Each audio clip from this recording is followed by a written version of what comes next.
PMWI together in-game esports center with your friends to win PMWI special sets. And don't forget the PMWI packages are on sale for a limited time, and you can also win PMWI treasure crates if you play PUBG Mobile during PMWI.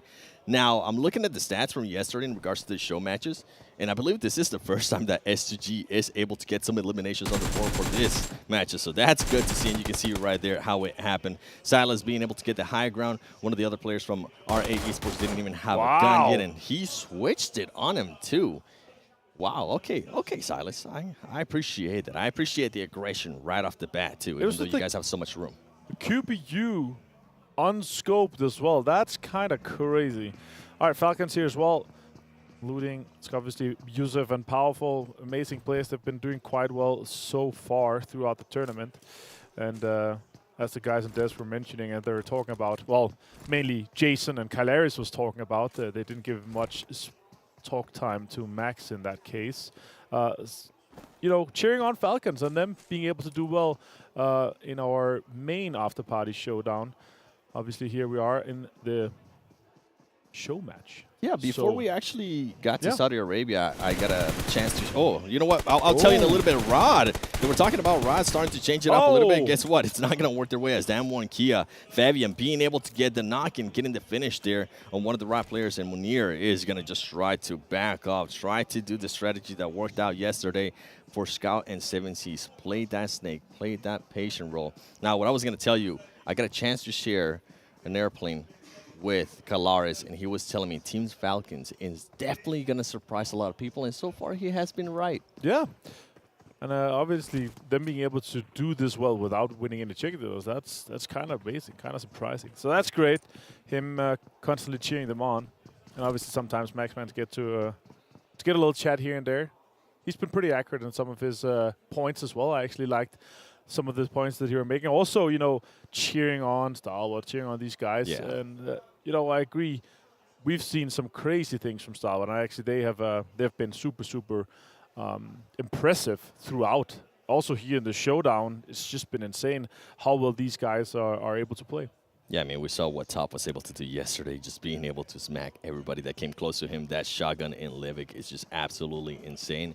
And that's one of the matches, too, that I'm going to be keeping an eye on for today, because Livik, it's so small, it's so compact, so many third parties, so many angles that you can pretty much see across a majority of the map. And once you get close, that shotty is just absolutely unstoppable. And you were saying Maxman does like Stalwart Esports. He also likes Damwon Kia. But so far in the duos, I mean, Damwon Kia hasn't really been able to do much. I think they're currently standing in the 10th place for the duo standing, with Stalwart Esports being in first place, followed by Nigma Galaxy and 7Cs, obviously, with that win that they were able to collect yesterday. Rod Munir, we saw what just happened to Desha 999. He's going to slow down a lot, and you better believe Damwon Kia is looking for that extra player. They're looking to get that extra point. Yeah, for sure. It's also the advantage they can have in a 2 versus 1 right now. Fabian first, they are chilling. And Tad Mock just outside the logging camp area. And Munir is just going to chill there, try to have an advantage over that. Deadeyes guys, they are in Penang, and they're chilling quite a lot. And we're obviously looking at some more passive playstyle here. And as Kalaris actually mentioned here, it is very much the two different edges we see. You know, we are having two extremes, as he was pointing out. And it's the same case here for the duos, right? You want to be able to get as many points on the board. It is 10 points for the win, 6 points for second place, and obviously 1 point for the eliminations, the same as the main stage of the Afterparty Showdown is. So you see quick fights at the beginning, then it slows down, and people are really considering how to salvage if they're losing a few players, or how to get the most out of every single game. And for Alpha 7, it's really worked out well. I've been super impressed with them, you know, also picking up Mythic, one of the best players coming out of Rise Esports from Brazil. That's a huge pickup for them and a huge loss for Rise. I'm kind of excited to see what PMPL Brazil is going to do here for the fall edition, and how Rise is going to be able to fare, and how much Alpha 7 potentially could dominate over Vivo Kid Stars. Yeah, with Alpha 7, I think the big question mark for me today is going to be, can Carrillo continue to perform like that, right? This is a player that usually tends to perform really well, and the whole team kind of picks it up and they rally behind him. You saw what Mafioso was able to do yesterday. But when Carrillo starts slowing down, such a big fragger, it slows down the whole team. So I'm really intrigued to see, maybe not so much here on the duos. Yeah, I'm hoping that they're able to win it, right? But on the first match, for the actual points that are going to be counting towards the other prize pool, I'm intrigued to see how they're going to be playing. Are they going to continue to play that aggressive style that we saw them yesterday? It didn't matter where they were at, they were willing to take the aggression to the teams, and I think that's just a style that plays for Alpha 7 in a big way. As we're currently looking at the map here, you can see 7C Scout currently very far away from his teammate Sir Ryan. I think they're trying to figure out how they're gonna try to rotate out of this. Scout did tell me, I got a chance to talk to him, he did tell me that he was gonna be playing every single match today, so hopefully that will be the case. That's gonna be crazy. Interesting to see what 7C is going to be able to do. They obviously had a rough main tournament for that case, but right now they are looking to do the best here in our duos show match. Obviously, they are the only team on that west side, south of Hattin. Could potentially be taking over the bridge or split a little bit later. We'll see what they do. Vampire, our PMWI main tournament winners here with Ravenclaw and Fluke, TH. These guys have been impressive. Yeah, they're going to be going up, and a lot of people are going to be trying to figure out where the next circle is going to be going to. Is it going to be going to the island towards the west? Is it going to stay on the main island to the east? They're trying to make sure they position themselves in a way that they can make a quick rotation, because in Sanhok, you don't want to get caught making a rotation. There's really not that much cover. Yes, there is a lot of grass all over the place that you can lay down and be a little bit of a snake. But with some teams, if they're able to get a bit of a height advantage, it's going to play a pretty much a huge advantage for them. You can see Luxy right here. I'm actually surprised that both of the twins are not doing the duos, considering they probably have just amazing synergy. Yeah, Liquid has really been a standout player for them, so that's mainly, I think, I would assume one of the reasons. But yeah, you would assume, you know, twin synergy, there's something, like sometimes you've heard these stories where twins, when they're not together, they can feel when the other one's sad. Yep. So it's like really next level synergy. Luxy takes some shot toward Falcons, and Powerful is just able to take that buggy and just send it through and past everyone here, not taking too much damage. Oh, I say that, and he catches a headshot at the very end. Does have only one first aid, and he nearly used it, so I would assume that he's going to use the bandages instead. Oh, he is going to use the first aid. It's going to be no first aids after that, so that's kind of scary. I would probably have chosen to take the bandages in that case. The situation that he had 10. Yeah, I'm with you on Only one of each stim. They're kind of also, or he's kind of low on stims as well, only one of each. He is stimmed though, so that is fine. Let's see how much information he's able to gather from this location. Considering that Yusuf, oh, Powerful, actually able to get so much information from that. Yusuf does go down to Liquid, and that is super unfortunate. The question is, can he catch him? No, I think he's able to crawl around that corner, Yusuf, and Powerful might be able to pick him up there, Seven. Yeah, both of those teams are going to be able to recover, but guess what? There is going to be a lot of teams surrounding him, and we saw it yesterday, and I think we're going to continue to see it today, those third parties. And this is actually something that I got a chance to talk with Luxy earlier during breakfast, and he was telling me how much faster the gameplay is. You can't really take on those fights, and if you do take on a fight, you better finish it off quick. So I think Bigetron is going to be looking to do that, but guess what? Damn one Kia, Fabian being really sneaky here, just waiting patiently, and he needs to be careful because Bigetron, if they hear any kind of footstep, they're just going to automatically shift towards where he's at. But right now, there's some focus, and Luxy actually gets third party by Viper Esports. This is what I was talking about. You have to make sure you cover all your angles and you don't get just too tunnel focus on a single fight. And guess what? Fabian finally decides to come out, and he's going to say bye-bye. This is the moment I was waiting for. Let me get those 2 easy elims, and while I'm at it, I'm also going to loot you. And he has a little freedom to invest for that as well. So he's going to be stacked to his teeth. 3 eliminations so far. Damonkey are rocking up and saying, let's go. Vampire on high ground too. Falcon able to fully recover from that situation. Really good for Team Falcons. Super unlucky there for Bigetron. Just they see a player almost get a knock. They do end up getting a knock, and then one of the players gets traded out as well, and then they get sneaked up on. And then you can see Damokia now starting to make the rotation. I wonder how long Team Falcons is going to stay there, because they are being overlooked by Vampire Esports. It will be interesting how they rotate out of that. Stalwart Esports taking on some shots to some of the other teams on the horizon as well. S2G, I see Rod too, Munir, remember, he lost a player earlier to the M1 Kia, and here we go, Powerful and his teammate are currently all the way healed up. But as you mentioned, the Mekit, I wish he would have used the bandages. I was going to talk about that earlier. I mean, he knew exactly where Bigetron was. He knew more than likely they didn't have a vehicle because of the way that they were just positioned in regards to Bigetron. He should have been able to use those bandages. For sure. And just take his time, because anyways, he ended up waiting for his teammate to get there. Stressful situation for sure. He wanted to be fully healed before he could start peeking and gather some of that information. Fluke. This is all comments in hindsight, right?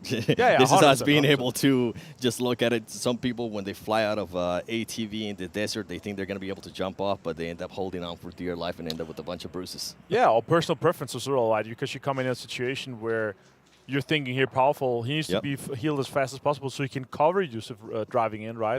Yep. But for sure, not being able to have any first aids in for the future is going to be a rough one. On top, and he finds Scout. Oh my God, he finds him on this bridge. And he's able to take him down. The question is Scout going to be able to get revived off that, or is he going to be finished off? Definitely looks like he's taking a lot of damage right now. That's even more. I think he's just going to bleed out in that case. Scout goes down, and that is Deadeyes Guys taking that point for them. And 7C is going to be left just to Sarang. Interesting there from Scout. He was going to be trying to be sneaky there on the bridge. He ended up backfiring, but Deadeyes taking full advantage of that and then just getting an ilm to themselves. See how these teams are going to end up rotating and how their circle is going to end up as well.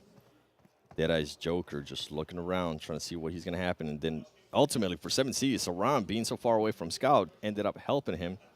As we're looking at the map here, you can see Alpha 7 towards the north. They are taking their sweet time. There's nothing really to worry about. And this is what I was talking about earlier, too. How many teams are just positioned in that intersection? See S2G, you can see the player from Rod. And who's going to benefit the next circle that we are going to be getting here? Nigma Galaxy currently playing a really slow. This has been their pace as well. Looting in bootcamp, seeing what's left. And oh, this circle, a good amount there of the river. Yep. 7 scenes. Interested to see how he's going to decide to just rotate. I wonder if he's going to go for the swim or if he's going to just decide to go through the bridge and maybe end up with the same fortune that Scout had. Yeah, and that's really the faith in the hands of the Deadeyes Guys. Two interesting things is that we have these two compounds. They are in play, and the two high ground and the one high ground compound, one low ground compound is kind of interesting. The one above the bridge on that southern side is really interesting and could take a lot of control. Now Ravenclaw is pushing, and top is the last player for Stalwart. See a lot of teams coming in from the east here. We're just looking on and seeing right now. 7C is being able to get some revenge there on what happened to his teammate earlier. Saram being able to spot at least her from Deadeyes. Is he going to be able to spot up Joker? Oh, the grenade ends up bouncing on the top. Did he realize that? I think he did. He started backing off a little bit, and this is how action ended up getting eliminated to Ravenclaw from Vampire Esports. There you see Deadeyes there. I think he has been spotted. Can Saran get this nade and just ultimately get the ilm? They are going to be getting pushed by the zone. He is able to cause some damage, but he's not able to get the elimination. He's going to be able to heal up. He just keeps going from tree to tree. Yeah, Joker just have to try to do something here. Shots, ooh, connecting just a little bit. Sarang can move with the circle and then maybe take on Joker just a little bit later. I think it's unfortunately it for on top. He's going to be bleeding out to the blue zone in this case. Damonkia lost one player. Fabian's on the ground. Kirill also knocked, and Revo further away. Utility could be used and could be connecting. That's a potential big one. Ooh, does some damage. I think Kirill is going to go down though. And it's effectively a 1 versus 1. Fabian's still alive. Revo with 3 more grenades in hand. Revo just letting those nades rain. I think Rio might have been able to just relay some information in regards to the footsteps that he was able to hear close by before he ended up getting fully eliminated. And this is going to be an interesting 1v1 here between Forrest and Revo, who's going to take it. I know a lot of the Brazilian players carry momentum, regardless whether this is a show match or not. And they can start off, and as we're saying that, guess what? Yusuf and Team Falcons, Powerful, are going to try to third-party this fight. Forrest with the DBS, can he get some shots? He's able to get some shots. He gets the first knock. Can he get the second knock? He needs to back off because he did end up getting a little bit of damage by the nades. And ultimately, Powerful from Falcon. Too much with those nades, and now Revo's looking to be able to third-party that and hopefully get some elims from Team Falcons. 6 nades now. He found more nades. Revo is continuing this artificial red zone, but not connecting on Falcons. DPS in hand for Powerful to Yusuf. Is going to try to get some more information and push maybe around that rock. Revo is disengaging from that fight, so he will be moving around the northern side and just try to get a bit more terrain inside the new circle that has popped. It's gone northwest, and it basically only has one compound that is basically guaranteed to end right next to. And yeah, that's the huge question is, how does these teams at the east side approach? The next thing is it says S2G doing some damage towards Falcons, and they're also prioritizing getting into the circle. They realize they have to, otherwise they're not going to catch a break with that. Circle is closing in just 10 seconds. Yusuf, Powerful, has to take S2G on straight head-to-head or push towards Revo and have maybe a better chance to sweep towards him. But the terrain is just running out here. Sarang has found a decent spot to survive for some time here outside of the border. He's going to be fine with that for some time. And Nigma Galaxy, they are inside this compound that are in the dead center of the zone. Fluke finds Joker. And Deadeyes Guys are eliminated by Vampire Esports. Falcons does have one player down. He's going to try to be able to get out of this. He's not able to get out. S2G just bringing in the eliminations, eliminating Team Falcons while they're at it too. And you were talking about Nigma Galaxy. They are already positioned within that compound as Silas does end up getting knocked by Revo. Revo with the big rotation earlier deciding to back off. That ultimately ended up paying off in a big way. And he might be able to get some elims. And guess what, Kalsi, can you get out of this? You are going to have Revo looking at you. Can Revo connect? This is going to be a big question mark, and ultimately he can connect. Revo on a tear right now. 3 elims to himself. Remember, just better. Yeah, just better. He's got the Brazilian samba in him. Monia probably could be going down to zone in this case. Rad, yes, they go out. We're down to just 4 teams. Rad able to get that 5th place elimination, getting 3 points. Vampire actually in a pretty decent spot here. Would you see the next circle has popped top right of the minimap? They're actually slightly inside. That means Nigma Galaxy have to move out. Ravenclaw finds Lord, and that's a huge opening. That is the go sign for them. They have to send this in, and they could finish off that potential elimination. That's exactly what Ravenclaw's going to be doing. He's ripping up his nade. Is this nade going to be able to hit Hamodi? Decides to back off. I think they are going to end up losing Lord. And he needs to be careful because now this is going to be 2 players from Vampire Esports. Ravenclaw does end up getting some damage. Grossa in hand. Fluke. Here come the nades. Is Hamodi going to be able to hear where Fluke is? That's a great nade right there. It makes him back off. He does end up half damage. Ravenclaw able to heal up. Hamodi just backing off, and while everything is going on, guess what? The other players that were just solos in Revo and Sarang from 7Cs are going to be able to just relocate, and that's exactly what they're doing. They're positioning themselves to be in a great place after this fight is done, or if not, being able to third party. Just so many third parties in the matches that we saw yesterday. Sarang playing it patiently. I wish he would use this time to actually find some kind of bush and get himself a better location. That could be a good nade. Could have been a good nade. That one. Ravenclaw spots Sarang now, trying to get him down and finish him off. He's just swimming, trying to survive for a bit longer here, but it could be 7Cs, giving his life up in the Cs. And it's going to be a 1 versus 2 Revo, potentially with Vampire Esports, if they're able to close out on the Nigma Galaxy player that is still in the compound. Hamodi, Sarang taking some damage now.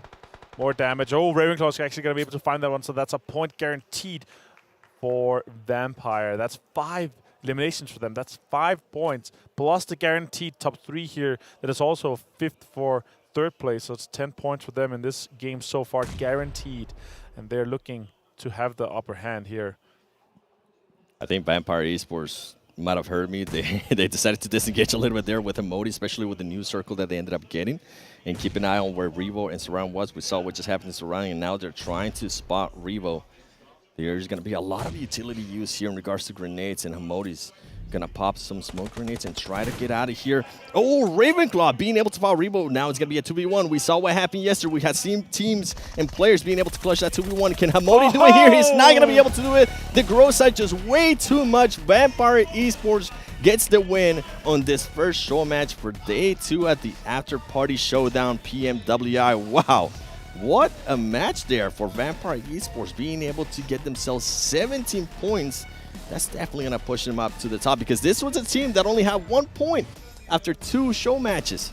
Great showing there from Vampire Esports. Yeah, just had to adjust to the format being only 2. They're used to being 4-man strong, right? And when you adjust to that, you can definitely tell the mechanical skill is through the roof for these guys. Really well executed. And with that Grossa in hand, there is not much to do against those guys. It was super easy with that last spray down. Yeah, when you have that close range, DBS, Grossa, you just try to back off. Just try not to get in the way.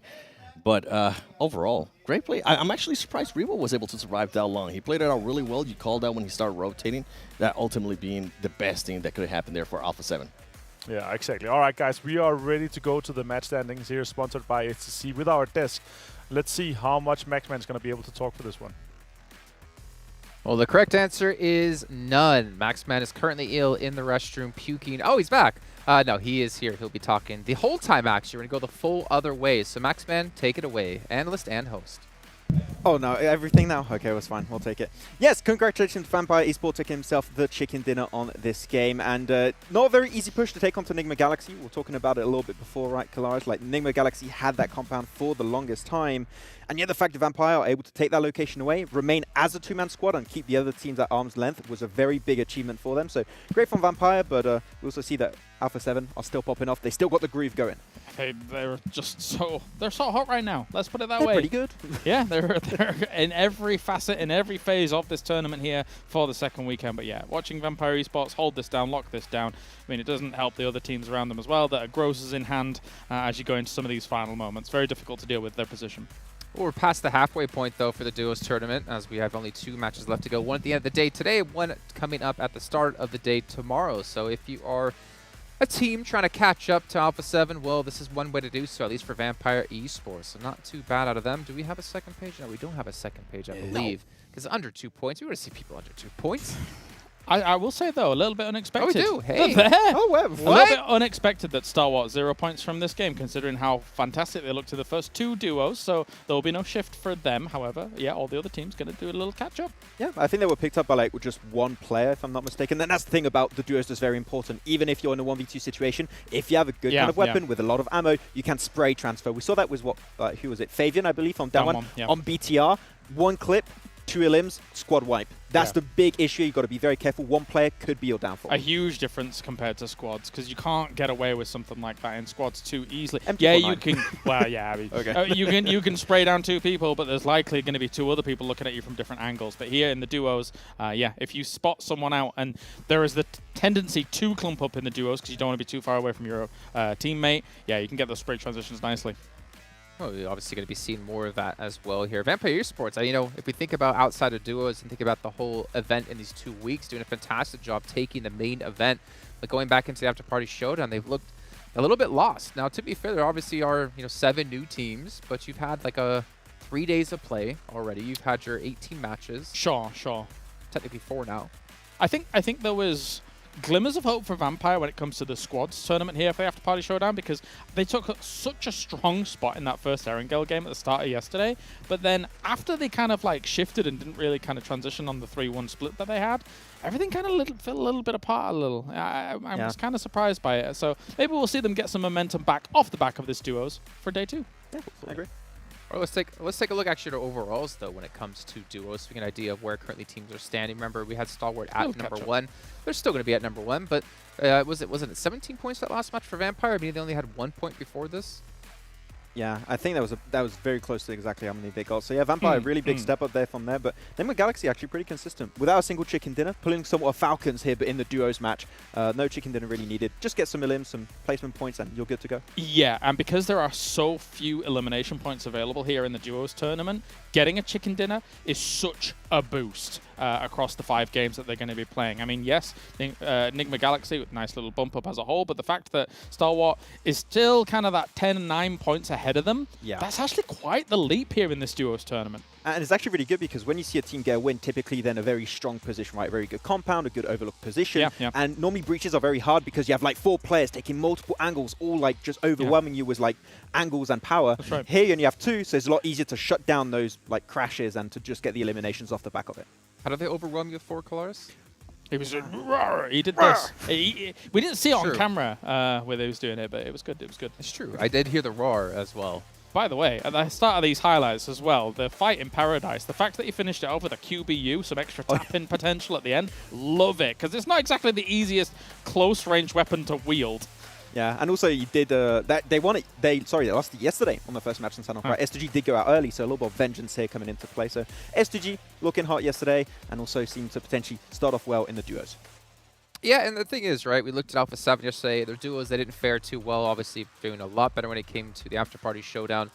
Stalwart Esports, I mean, they were top. They did well in duo. They didn't do so well when it came to the rest of the event. I'm curious to see if they can bounce back. Because you guys did obviously miss out on yesterday. We had only 3 teams take chicken dinners. So that means each of them got 2 apiece. That is a fantastic start for any of those 3 teams. However, if you're one of the teams trying to catch up, it's a little bit rough now.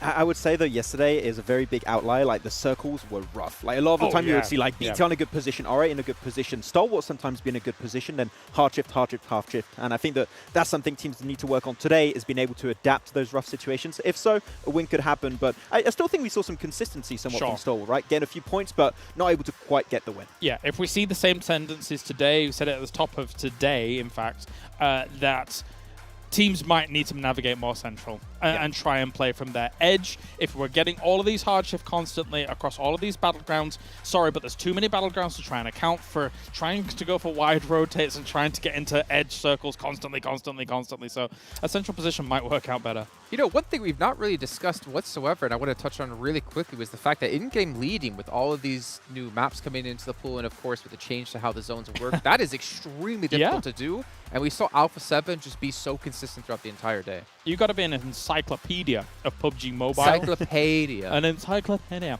But going from 6 battlegrounds across the whole day. And so an understanding as well in terms of, even as I've already used it as an example today, but that Vikendi circle, it's not a typical Vikendi circle. Approaching that is difficult. You saw people swimming in the ocean for so long. It's difficult to adapt to. I think this is like a really good way to show if you're a great IGL. If you're able to find consistency in maps like this, you're really one of the best IGLs of the world potentially. All right, we got a minute 15 until we head into our first match here. Take our second overall. I want to give a quick shout out though to Aramco and of course Saudi as well, making this event possible for all of us to enjoy, especially the players who are having a great time live in Riyadh, Saudi Arabia. But you know who's also having a good time here?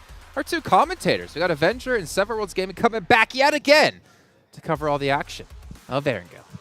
I have been having a great time. We've been playing PUBG Mobile at night, going to the pool, talking about PUBG Mobile, eating lots of goodies, going to the gym as well. I mean, and then we get to cast. Wait. Going to the gym?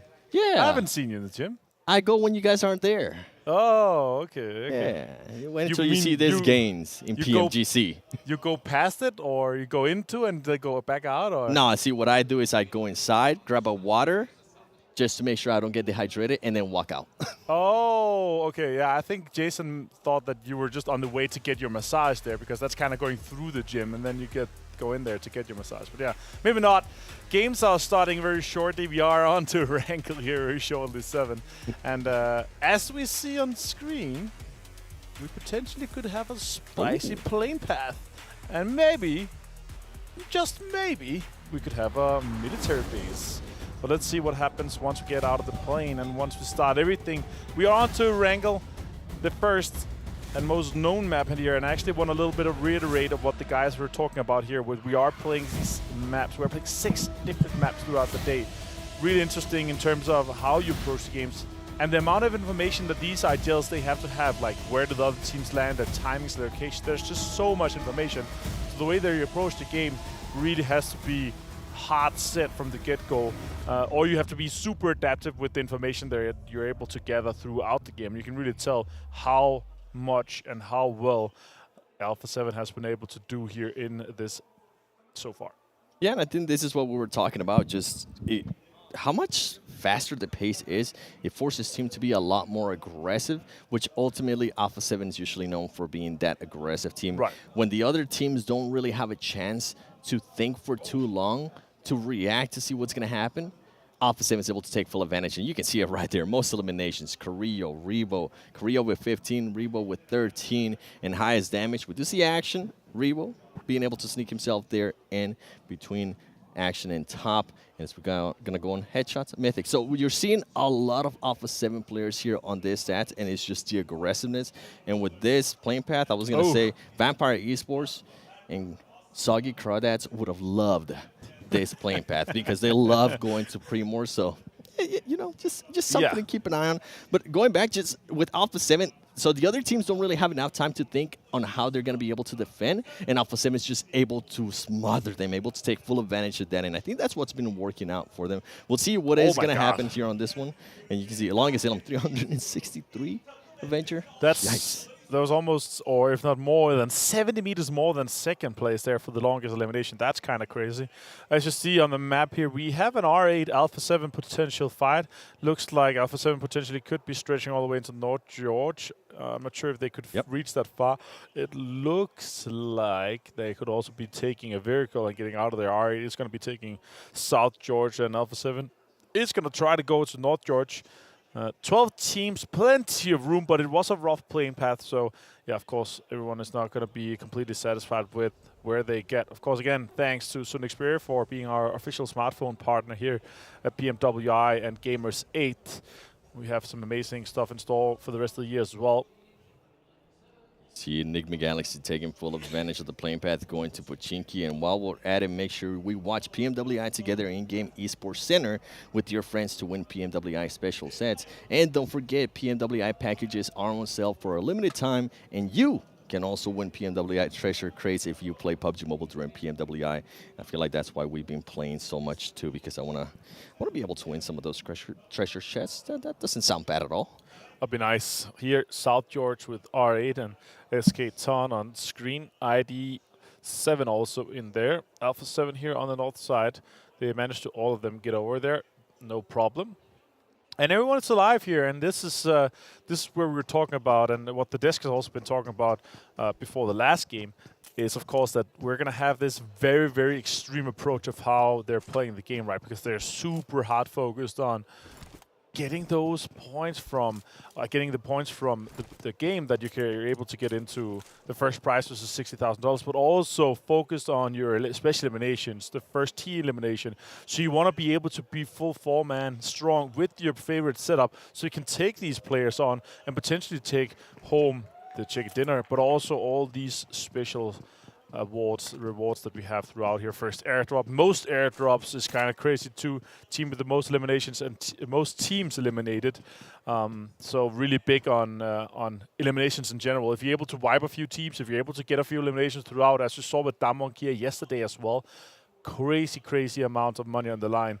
$23,000 just for the rewards and $10,000 for the chicken dinner as well. So there's just so much money in the line.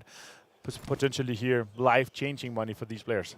Yeah, we saw some of the players yesterday actually, in a way, change their style of what utilities they tend to use. I think it was one of the players from Alpha 7 and some of the other players from different teams too. We saw a lot more grenades, and that's because they're trying to go not only for that first special elimination, but for the most special eliminations. And I can't wait to see what nades we're going to be seeing today, or which teams are going to be running each other over with the vehicles, because that does count towards it.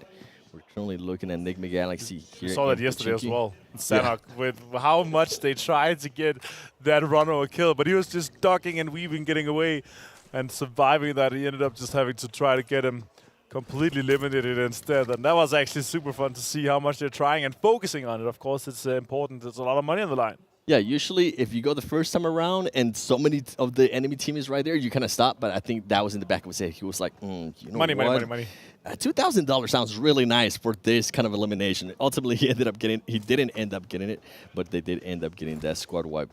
Team Falcons, Kalara's favorite team here, currently just looting just Naya. And I was going to mention, with so much space, right, with all these teams just only being 12 teams, we do end up getting some fights where we have like super looted teams. Right. Especially with a lot less hot drops that we are seeing today. I think yesterday we got a chance to see a lot more.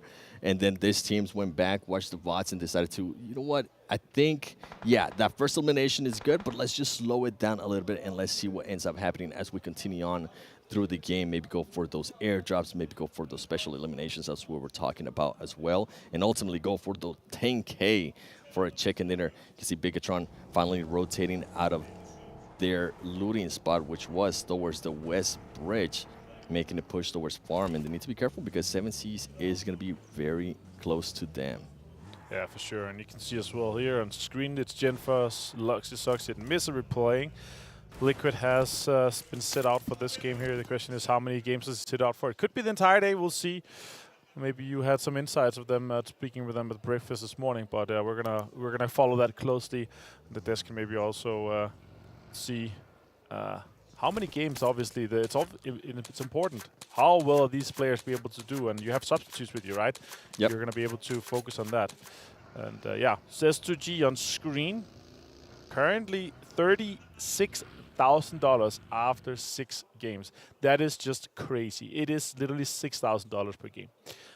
Let's see if they're able to continue that trend. 36, right and there. then you have Alpha 7 with 40. And then not far back, I mean, you have Team Falcons with $28,000. Yeah, And without any changes. that's what I was going to say. They haven't won a single game, so that's impressive. And in regards to Bigetron, the strategies, from what they did tell me, I think they might just be looking to finish out fights a lot faster. Right. I felt like yesterday they took too long and it ended up hurting them, so I'm intrigued to see if they are going to be going for that. As we do see this circle, Pop a lot south. of teams are going to be pushing south. Going to be seeing Dam 1 Kia trying to make a push there from the screen. Guess what? Deadeyes being able to spot somebody from Dam 1 Kia. Sir is going to be very close to them. He closes the door. Wow. He needs to be careful there. Good movement. Very good movement. If it would have been me, I would have ended up getting knocked by my own nade in an embarrassing clip on Twitter. Let's not hope that's going to happen. Let's see what Damwon Kia is going to be able to squeeze out of this one. Deadeyes Guys kind of have the upper hand, being on the roofs already. Garage over there by Song and Fabian can be approached quite easily when you have on top, literally on top of that 2-story balcony building. Has a lot of control and information, and also one nade in hand, potentially the Molotov could take something down there. Is it going to go in? It's going to go in. It's going to do a lot of damage onto Song. Fabian is on the outside there on the back door, so he's trying to hold that corner. It has been smoked.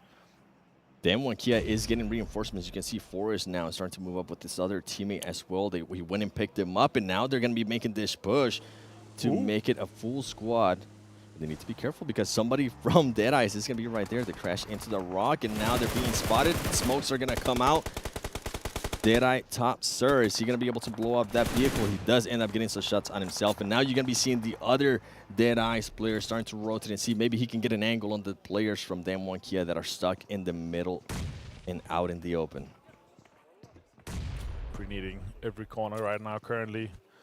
Turlov is trying to just make something happen here now. Forrest and Juni is going to be able to just push and try to do something more. Shari tries to pre-net that corner that Fabian potentially was holding. More utilities being used. Again, a really heavy utility wall in this case. Molotov on the top. That is a really good Molotov. Closing out that top. You cannot run up. Shari pushing in. Oh. Big opening though for Dam 1 Kia as they are able to knock one of the players that was holding a big off angle for Deadeyes. This is going to be huge for them. How are they going to be able to respond? Are they going to be able to take advantage of this? Oh! Forrest and Junie end up getting actually knocked and eliminated. They are. Oh, they're both knocked still. Oh, they're not they're actually eliminated both just knocked. yet. They just got knocked from that. Shifu's going to be pushing in. Song! That is really well played. More action with the shotguns here. Can he get one more? Nope. It's a 2 versus 2 effectively here in this case. And we're in the blue. Fabian finishes off Shari in this. And now Fabian has to try to see if he can push more. Oh my god, it's really well calculated. He heard it potentially. Let's see what Deadeyes Guys is going to be able to do this one. Turlov, Shifu with the Molotov. Works out quite well for them. Song and Juni in the bottom. Fabian going for the high ground too. On the road. Pushed He is alone. gonna end up being able, Junior gonna be able to finish somebody, and Oh, Kia wait. ends up getting knocked as well. Shifu last player. Waiting patiently. He's the last player. It is gonna be a 1v3 if they end up picking up their teammate. Let's see if this grenade is gonna hit on anybody. It is gonna get that elimination, and he is able to secure himself the first special elimination in $2,000. That's great. That's Shifu comforting now. considering that your whole team is For already sure. eliminated. First team elimination now. Oh my god, Janine, no, that is just so unfortunate. Now Shifu saw that, and he's going to be pushing right now after that first aid pop-off.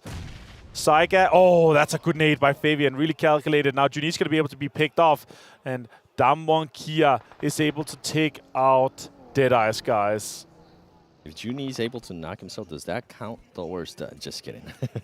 Imagine if it did. As we are seeing a at replay that. here from S2G and Stalwart Esports. Stalwart Esports already eliminated Deadeyes. Guys, we just saw what happened to them, eliminated as well. Yeah. First team Damwon Kia, elimination though- for them, $5,000. Yep. Being able to close that one out. That was great to see. Now 7C on screen here. 7. They're going to be rotating in.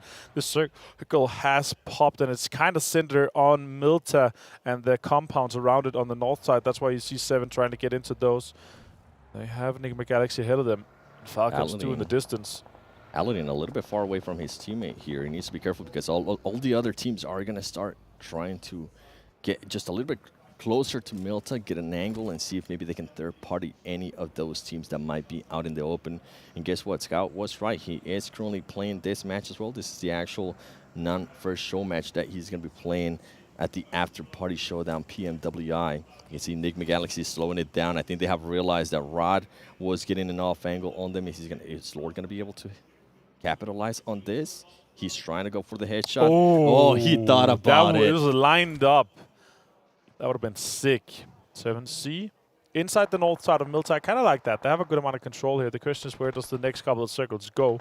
2-2 split with that warehouse and that garage building, flat top. Vampire on that northwestern side, actually holding out the dirt road. Freak finds Dasha with a headshot. That's huge. An R8 is going to be pulling up on the high ground tower on that west side on the farm. They're going to have some control there. And now we're really seeing more teams trying to get in and focus on getting those placements locked down. 2 stops, taking some 2 shots towards the compound. All right, Falcons one of in. the teams that didn't really have one of the best day ones. They're looking to turn it around. Let's see what this new circle is going to end up looking like. You can see Damwon Kia after being able to eliminate Deadeyes. They did end up losing 2 players, but those Ilims, I bet it feels good. And this is a team that can definitely slow down their play and just wait and see what the other teams are going to be doing. And look at that right there. Bigetron, in a way, blessed with that circle. And it's interesting to see how some of the other teams are going to be reacting to that, because if we really try to predict, I think it's going to go straight down in the middle where there's absolutely no cover, Avenger. Huge amount of field there. There's a big wide compound in the center. Shots coming in for Prestige. Takes down Colsey with a headshot. Nice aim from this young man. He's able to connect a few more. And they obviously know that now it's S2G. They know that they lost players in the kill feed earlier, or elimination tracker in that case. Colsey is going to be having to heal up a 2 R8. Are they going to push aggressively on that, or what is going to happen? I think he was just readjusting his buggy. I thought they were actually going to go for the push. I was hoping that they would. Prestige just trying to hold the angle, trying to see if anybody's going to hop in that car, and SGG trying to figure out how they're going to be able to escape this. It seems like their car is still intact. It might have all of the 4 tires. Tall guy, you see, his helmet is sticking out of the roof. That's basically Jason driving around his cars. So that's what it feels like being tall and driving. He has to have a sun top roof, you know, like has to be popped off. S2G. Oh, he got knocked out. That is so unfortunate. Try to go for that center shack. More shots comes toward Colsey. Can they get him? Bandar connecting a little bit, but not enough. Colsey's going to be able to go into that. But now they have this information that there's just 1 player left from S2G. They could push that. And Riyadh is going to have that information too. They are sitting pretty in this compound. We were talking about that big white compound in the center with the fields around it. Now Riyadh, they're pushing out some nades toward him. I think he's inside the shack. He's going to have to be very precise to hit those nades into the shack. Vampire now on the move. They're going to be moving on. Bigetron trying to back him off with some shots too. Team Falcons might have been able, I think it was Powerful, might have been able to get some shots off as well to Vampire Esports. Vampire Esports continuing on with that rotation. They are going to stop, and it was powerful. Getting an angle there on that rotation from Vampire Esports. Bigetron is going to be keeping an eye on Vampire Esports as they are very, very close to them now. They do have a 3-1 split at the moment with Bigetron. I think one of the players, that one player, Suxy, that was far away, I think now he's starting to get a little bit closer to his team. And now we're looking at Alpha 7 against Dam1 Kia. Keep in mind, Dam1 Kia, only 2 players. Ooh, that's a good Molotov. It does block off that doorway, but I think he was in the stairway and on the other side. 7, they're going to have to cross, and you see here in the back, 7C is over there, and they could be filling in and maybe sweeping in behind Alpha 7. So Rever was right now on watch duty. He's going to have to get the information for the team to make sure that they don't get pushed from behind. Circle is closing here. The teams have, majority of the teams have managed to get in. We only lost Deadeyes Guys and Stalwart so far. So it's going to pop 7. It goes hard southeast. I was way off. I thought there was going to be, in a way, not that many buildings around. Guess what? Alpha 7 with the rotation, that's going to be wonderful. Dam1 Kia is going to be super happy too. Rod couldn't be in an even better position, but they are going to have to be careful because R8, more than likely, is going to be looking to take that compound. Bigetron is going to be rotating from the north down south, and they might try to crash on some of the buildings there too. Vampire Esports, Team Falcons, just so many possibilities in Team Falcons. More than likely just trying to wait, see how some of the other teams are going to be rotating and trying to get some kind of elimination as they are rotating. You can see Spray God there being shot at as he was trying to make his way towards that building. Scout trying to spot somebody. The rough setup though, only a 1 helmet and 1 vest. 30% damage reduction, that offers only less durability. Mafioso takes some damage. He has a 2 vest and a 3 helmet, so he's happy. He's going to pop a first aid. So let's see what Falcons is able to do from this location. They're going to have to push on to the Nigma Galaxy guys. They're going to have to smoke to get all the way over there now. A lot of teams is going to have to push in from this northwestern angle. Vampire, Bigetron, Falcons. Not a lot of space to accommodate all those teams. Not a lot at all. And you can see S2G there being eliminated by R8. And now R8 getting shot at by Rod. Bandar getting eliminated with the nade by Rod. We knew that push was going to happen at some point, but it's an interesting push from R8. You guys can't currently see it, but the players are actually, you can see it, the players are just so spread out. I think they were trying to see how they were going to be able to approach this. I wish they would have been a little bit closer because now they're going to have to be careful with some of the other teams that are being rotated from the north. We talked about it earlier, Bigetron. You can see Prestige here having to make a push, trying to revive his player. And meanwhile, Bigetron and Vampire Esports are slowly starting to sneak their way in. Rod able to realize that. And now Sadat just laying down and waiting patiently. Genfos, can you hit this? That would have been a wild nade if he's able to put that in. That would have been a great one. And Nigma Galaxy getting eliminated. Alpha 7 Esports able to pick that up. They could potentially be looking good for that. Oh, Genfos takes a lot of damage. Has to try to stay in. Rad in a really good spot to defend this. Loxy goes down. And now Genfos is left in the smoke. He's going to try to confirm those eliminations out there. And now Soxy, Misery inside this building here. Sword Desha has to relocate. Has to try to get up. Gets one more. Stat gets down Soxy. Munir is able to defend this. Misery's on the top. And with a DPS in hand, Desha could be pushing that. And Genfos is still going to be alive. He's able to heal up. He might be able to get an angle. Misery being able to knock one of the players there from Rod Kait. He was trying to get an angle, but ultimately he exposed himself for too long. Here comes the DBS. He's not able to connect. Desha with the DBS going to be pushing Misery. Misery heard that DBS. He's like, you know what? I kind of don't want anything to do with that. We saw what happened yesterday with Top in Livik. Really good movement for Misery, though. Jumped up, jumped into the balcony, and then jumped out off. The SK Ton outside. Munir, Desha, last 2 players for Rad. Misery putting out some more utility. Nice shots coming in for Misery. He's able to take down Munir. Now it's Misery versus Desha potentially in this case. They have to clean it up quickly because R8 is lurking in the background. Misery taking his time, making sure he gets that elimination. You mentioned it. R8 is going to be making that push. Luxy does end up getting knocked, and he is currently getting shot by some other team. I think it might have been Team Falcons. Team Falcons earlier did end up eliminating Vampire Esports. You can see Mystery trying to go for that rebuff. Is he going to be able to get it on Luxy? The only team right now with 4 players alive is Alpha 7 Esports. And if I'm not mistaken, I think they already eliminated some of the players too from 7C Esports. And an engagement that they had. Genfos still alive. Desha, last player from Riyadh.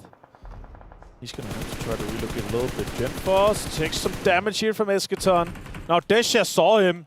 And now they're going to have a fight. M4 in hand, pushes him aggressively, takes him down with the drop shot. Also counter drop shot. And Desha is able to take Esketon down from R8. Super well executed by Desha. You can drop shot me. I'm going to drop shot you as well. Mystery. He knows exactly where they're at. Let's see if this nade is going to be able to hit. Oh, a little bit too short. Desha trying to get that heal off, and he is going to be able to get it off just in time. Genfos here with the ghillie suit. Not helping him out, as I think Fabian from Dam 1 Kia might have been able to spot him. That's actually Revo from Alpha 7. Mystery. Look at Carrillo. Alpha 7 knows exactly where some of these players are at. They're just waiting, shooting around, see if anything connects. Carrillo being able to connect twice there with headshot. Mystery. Bigetron eliminated by Alpha 7. Alpha 7 right now trying to go for that match reward of most teams eliminated. They have a good upper hand here. Only Team 4 guys alive. 7 Cs, 0 eliminations so far. Damakia has 8 though, but they are split, so they could isolate the fight quite easily with Juni on that right small shack. A few smokes and a little bit of utility, and they're going to be able to cross that road, or at least try to wipe that out. Let's see where we're going to be ending up here. It does go to the other side of the road. Revo finds Aladdin. That is huge. Revo on the top of the 3-story. I was wondering when they were going to be able to find him. He was just chilling there in the car behind him, and I was going to tell you that could have been really, really scary for Alpha 7. You can see Scout still alive. We know how sneaky he can be. Can he survive this? He ends up getting out of the car, laying down, popping those stars. Smart play there by Scout. Carrillo just shooting at the smoke, seeing if anything connects. And here comes the push. Alpha 7 against Dam 1 Kia. You know, Dam 1 Kia is going to have those DBS at the ready. And he's going to slow down. What a beautiful grenade there from Carrillo. And here comes the push from Alpha 7. Alpha 7, the aggressive team, they're able to eliminate Dam 1 Kia. And Alpha 7 just slowly but surely continues moving on. The aggressiveness that they're currently showing is amazing for this team. Scout, even though he is about to be in the zone, he does decide to take some shots. He ends up backfiring. Revo ends up knocking him. Just Alpha 7 is too much for everybody right now. Yeah, vamos do Brasil. It's crazy. Sarang gets found as well through that little ticket booth. Revo is just on point right now. Prestige is hiding. Utility comes out from Prestige. That's really on point here. Finds Sarang. And 7C goes down in third. And this is going to be great for RA, even if they don't end up getting chicken dinner. Prestige throws the nade. It's Carrillo. Revo ends up getting the final elimination in Alpha 7, ladies and gentlemen, on the first match of today, showing why they are in first place. Look at Mafioso right there. They're going to be happy. They told me that they wanted to continue to stay at the top. They really, really want to get this first win at a LAN event, especially in a global stage. And right now, they are looking so, so good, considering that was Erangel, and it wasn't even one of their favorite maps, which is Vikendi. That's going to be coming on later today. Alpha 7 Esports getting that first win of day 2. Yeah, crazy. With 3 wins so far in just 7 games. A second place as well. These guys are unstoppable, and especially with Mythic coming into this roster for this event, they are looking for that throne, especially here with this LAN event here. That is crazy. The consistencies from them so far is just through the roof. Really happy to see the boys here from Brazil being able to dominate this much here. Also, they're continuing to just stay 4 guys alive. It's crazy to see how consistent they are, and also how strong they are mechanically.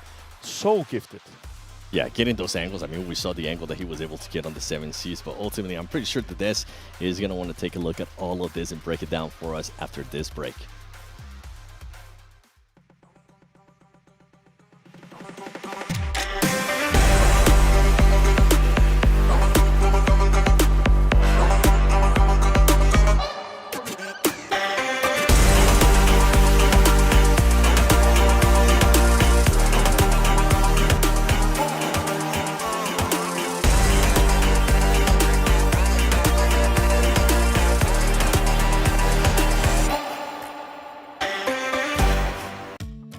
مع التحديث الجديد لستيتي بلاي تجربة جديدة للكل. لو جوك دايم تحديات، نافس وانضم للبطولات، استكشف الشات والتايم لاين وتسوق من متجر التطبيق. الليدر بورد على تفاعلك بالتطبيق، والجوائز الأسبوعية والشهرية على نظام النقاط تنتظرك. ستيتي بلاي، مهما كان جوك هذا محلك.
Congratulations, you're champions for PMWI After Show.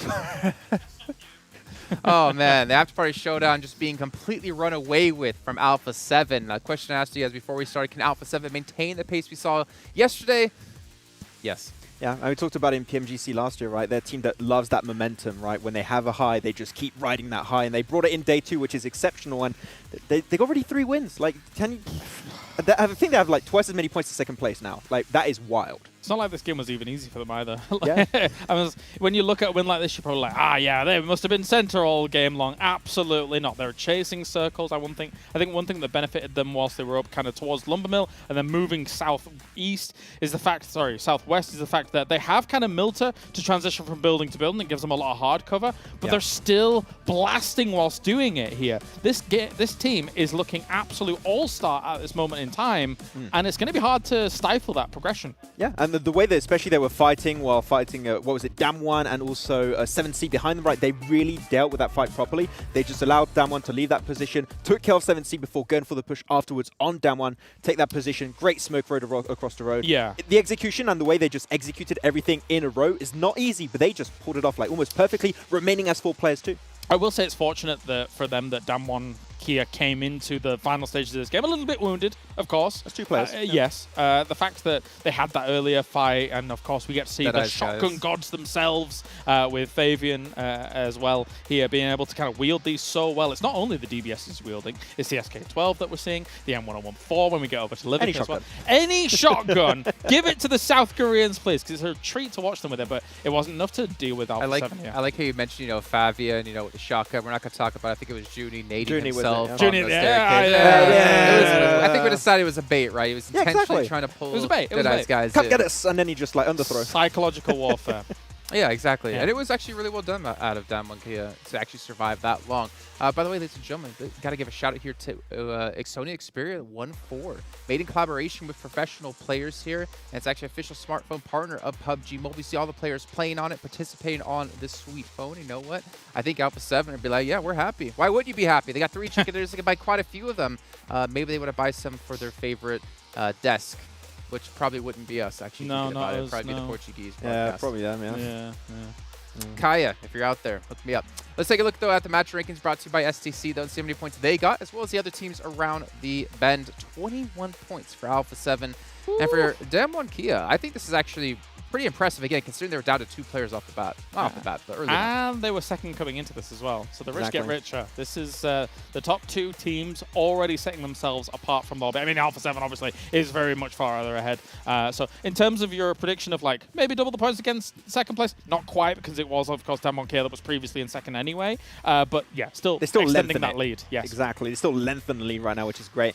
Though, we're seeing more from R8, we're seeing more from Rad teams that have been a little bit topsy-turvy, I would say, a little bit disappointed disappointing almost in that first day yesterday. So at least they are showing a little bit more presence. And Falcons, still getting points here and there, just consistently being there, but we still need to see a win from the Falcons. But again, I think Riyadh is now the only team coming in initially with zero money, right? I was literally just going to say that. Like, great, they got 4th place here, but did they get any money? Exactly. You need to, well, I mean, as Max fully committed to it, you need to be in a land of extremes here. Don't do it again. Don't do it. Okay. But, so that's an important thing here. Do you want to find out if Riyadh got any money in this last match? Oh, yeah. I am keen. I'm down. Not yet. Not yet. Not yet. Probably not that. Probably not at all. Then we can see Stalwart taking themselves the first elimination. S2G taking the first team elimination. Falcons. Is that what you're going for? Well, no, I think this is just in general really cool. That's right. All the teams. Well, yes, they're a very good team. This is cool in general because these teams didn't get the win. But they're still getting money on the board here because of the stipulations that we have in place. So you can, yes, of course, play for the win. I think that's probably the best way to be playing it out. But still getting a lot of money on the board. Never mind, Alpha 7 did quite a lot, so did Delmont. So they got, Alpha 7 just, again, 20K game for them. That's nuts. They're just, do we just give them all the money now? Is this... I think we're running out of money to give them. Exactly. It's really insane when you think about it, too, because this week, too, is supposed to be teams that qualified in the first week of the main tournament, right? So they already proven themselves. Initially, we saw them that got voted for. Yes. That did not qualify directly. They actually get voted for their region. The fact that they're dominating this hard is absolutely staggering for me. So Alpha 7, I mean, keep going. The guys are popping off. It feels like they came in prepared. So, like, to be fair, right, if we compare Brazil, I mean, we had Vikendi, right, from Brazil, the representatives in the main event. Then we have Alpha 7 coming through. Vikendi haven't played an offline international event before, and Alpha 7 have played this quite a few times, right? Yeah. So I think it's a little hard to compare those two regions in particular, but I like how you do bring up teams that were here voted in are actually performing better than teams we had in the main event. Yeah, I mean, I think especially they had a lot of time to prepare, watching the main tournament and seeing what was the overall style, even though I think that we can agree, right, week 1 and week 2 is going to be completely different in terms of how teams are going to approach it, but at least they have done their research, it seems, and they came in swinging, and they're still swinging in day 2, so it's going to be very hard to shut them down, and if they keep lengthening the lead today, day 3 is going to be almost an impossible task to overtake them. It's a pretty deep talent pool in the region as well, when you look at kind of that LATAM, South America pool as a whole. So when you've got a team like Alpha 7, okay, you didn't quite qualify against the Vikendi of the world, etc. and stuff like that, but they get voted in. They are some of the fan favorites from the region as a whole, and they show in just 1.5 days, not even 1.5 days, why they're able to blast quite like they are. Again, this game was not easy for them. They did not have a central position. They were constantly chasing circles because we're seeing so many hard shifts still, and they're still able to pull it off. That is brilliant. Have we ever seen, actually, I'm thinking, a America's team win an international event? I think this might be actually the first time if they keep going like this. I'll have to look back and do some research. Does loops count from way when? I don't think they won an international event either. Didn't they? No. So they were just really good and just didn't win. I'm trying to think about PMWL. I think Cloud9 won that. Wasn't it for Bullis? Or Footballers. Footballers. It was definitely not an America's team. So that could be a first. This could be like a first time that's going to happen here. Yeah. Remember, guys, when we started PUBG Mobile all that time? Nah, just sit here and reminisce about the good times. I miss good times. Yeah, cool. I think I said Cloud9 because I miss Beowulf. Beowulf? Beowulf? Oh, yeah. Yeah. He's a good handsome lad, guy, yeah. great guy. Sad to see him go. Yeah. Big shout out though to Dr. Suleiman Al Habib, one of our sponsors here to make this event happen for all of us at home, and of course STC. There's a lot of sponsors, but you know what? When an event takes 5 to 6 weeks long, just for play, not even the setup, you're gonna need those sponsors. Let's take a look though at our overalls when it comes to, I believe, points and who's currently leading. We don't even need to guess who it's gonna be. Alpha 7. So just in 1 day and 1 match, they've earned what first place gets at the end of this. Yeah. That's a really cool cool dynamic here to see play out. And also, just a casual 37 points ahead. Yeah. It's all right. I mean, they're used to being like hundreds of points ahead of teams, right? Yeah, fair. Yeah. I mean, if they remain in that position, that's 120k they're just taking home, right? And as you said, we're not even reached the halfway point of the tournament. There's a chance they could double that amount by the end of the event, maybe even more if they just keep popping off. So Alpha 7, definitely the team to beat. And this is the interesting thing about kind of, I guess, not playing the game of extremes. Like, if you look at Bigetron Red Aliens, for example, only 6k on the board, but still kind of edging towards that top 5, which is interesting in itself. They're definitely playing, it feels like, more for a placement than the actual raw fragging potential here. Well, you look on the second page, right? You see some teams, well, no, a couple of teams. Rad. Well, Yeah, nothing for Rad is unfortunate. But Nigma Galaxy, they're right behind them behind by 1 point. You'll get I it get my there. You'll words get out. But they have 10,000 more bucks. You also look at Deadeyes Guys, who's in 11th place, and they have 2,000 more bucks. 7C in last place have still 1,000 bucks more. Like, obviously, it seems like you mentioned before, Bigetron seeming to be playing for the placements rather than the money. The middle ground. Yeah. And I think that probably kind of plays better for them here at this tournament. For me, Bigetron Red Aliens has been just such a emotional love story of like we watched them for so long be so excellent. There was a downward trend for them for a little bit. Here on the international stage right now, they don't quite pack as much punch as they used to, but they are still a great roster. Yeah, I think it's just going to take some time for us to see like Bigetron back to their excellency that we saw in the past, right? It's going to take a little while. Exactly. So I think you give them some time though, and they could potentially make it. But they were still one of the top teams in their region, right? They were not that far away from Morph, so never know. Just a few extra months, another season, especially in fall, and they can make it up there. That's not. Yeah.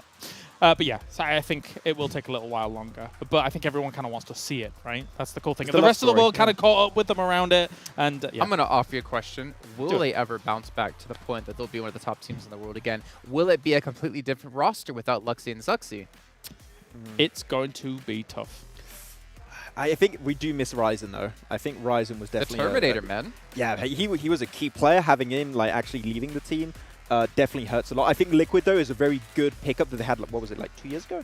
While we were in Dubai. I think he was an amazing pickup. I think that we need to see more team synergy right now. Liquid does seem a little bit of an outlier sometimes. I was enjoying you, Highboy, when we were watching last. He's currently on loan though, of course, to another team, I do believe. But anyway, that's by the by. We could talk about this for a while, I think.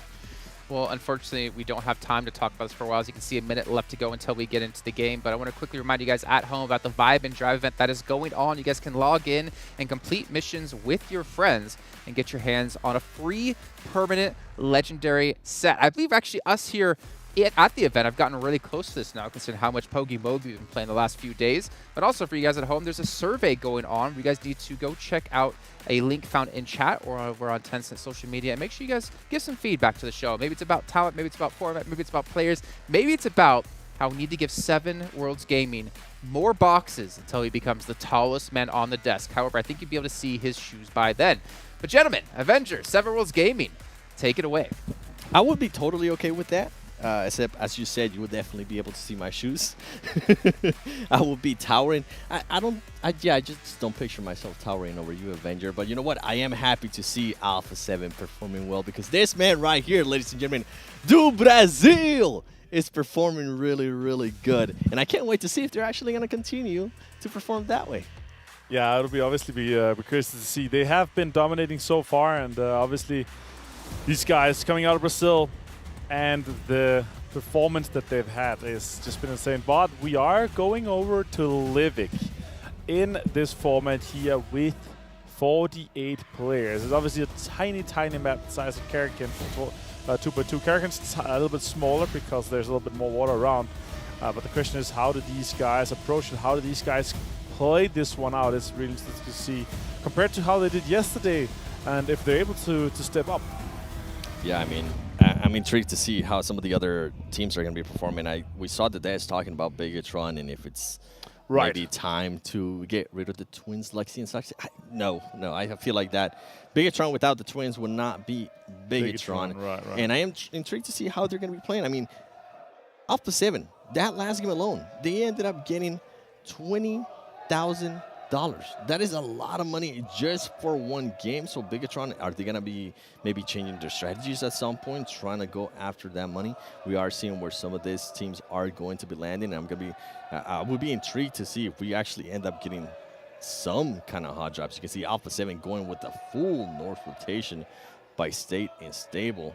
They need to be careful, though, because there is some players there from Team Falcons. And if we go down, Vampire Esports is going to be able to just loot up Power Plant. A great place to go to. Actually, I either like to go Midstein or I like to go Power Plant. That's where I have the best of luck finding some loot. I like to go Crab Crash because that's where I'm really channeling my inner Saki Crawdad. Because there's center, there's a good amount of loot. We had a good ending close to it. And yeah, I really love that one because it's just center, good rotations, the roads are close to it. Yeah, next circle is going to pop, and it's not going to matter too much because literally the entirety of the circle is almost in here with the first one. The guys in the south obviously is going to have to move. Yeah, and I love that I'm hearing the crowd right now. Oh, they're getting hyped. R8 had a great performance in that last match. And guess what? Team Falcons is going to be getting the first elimination. And they are going to be getting that first elimination reward. $2,000 going for Team Falcons. That's going to make them really happy. This is a team that's currently in third place for the overall, and they have been racking up a lot of those match rewards. Deadeyes, I love hearing that crowd, and I love that everybody's currently watching PMWI together, and you at home can watch PMWI together in game at the Esports Center with your friends to win PMWI special sets. And while you're at it, don't forget that PMWI packages are on sale for a limited time, and you can also win PMWI treasure crates if you play PUBG Mobile during PMWI. I mean, look at those crates; they look amazing. I definitely want one. Yeah, Major. for sure. The skins are absolutely nuts here. As you see, our rewards ranking earnings so far, $60,000 for Alpha 7. Just crazy. One Kia Falcons 32-30 and S2G on 41. It's been very top-heavy so far. You can definitely tell here in our earnings leaderboard. It's kind of crazy to see these teams being able to get this much. Yeah, let's see if they're able to close it out for sure for the rest of the one. But we are day 2. We are playing a total of 3 days, 18 games total. And once we're done with our game of the day, the next one after this one, of course, we are going to be halfway through. We're going to have a really good idea of how the situation is. And, you know, the guys on desk, they're quick to just announce the winner. All right, it's the PMWI Afterparty Showdown. But I think, obviously, I mean, once we go into day 3, the other teams are going to be super aware that Alpha 7 needs to be stopped. And once they pop up in the elimination tracker, they are going to be, you know, kind of hunted and focused on a little bit. Otherwise, there's just going to be those guys winning, right? Yeah, I mean, Alpha 7 currently 37 points with the lead. It's different between first place and second place. Yeah. But I think that's achievable for a lot of those teams. They could try to push for that, right? Maybe not in just one game, but they might be able to do it within 2 games. And if Alpha 7 does end up having a bad match, which we have seen over and over again in PUBG Mobile, yeah, you might be very dominant on the first day. You might be very dominant at the start of day 2. But if you don't continue on that consistency, you can fall off very fast. Alpha 7, though, it's not looking to be like that. But then one Kia and Team Falcons, I'm pretty sure they are looking at that gap and wanting to close it down. Stalwart Esports getting on some shots there to Team Falcons, making sure to back off. And I'm excited to see, oh, I do see it right away. Top does have that shotgun on his back. Smart man, especially with what he was able to achieve yesterday during that show match. Yeah, for sure. Fights are coming out already. Stalwart, 4 guys really close to each other. Never alone here. He's going to stim up, try to move around a little bit, get some information. He's alone in this crossroad compound. Question is the other guys going to come to him, or is he going to try to kind of evacuate the situation? I think he's just going to be waiting to see what his team is going to be doing. The team is going to go up to Ronhez. And he just might be waiting, honestly. S2G, very close to 7 Cs. You can see Powerful from Team Falcons back there, too. And the Afterparty Showdown, we're talking about the points. Well, guess what? You just got a chance to see that 37-point lead for Alpha 7. That's some oomph to that. 37 points after 7 games. That is crazy, considering you get 10 points per win and 1 point per elimination. Silas. S2G. Yeah, they're looking at what the situation could be for that one here. Could take some 7 Cs. And S2G actually, towards it. They're going to decide to be aggressive here. Silas, all of the S2G squads, the shotguns are going to be coming out. They're going to be getting down some angles.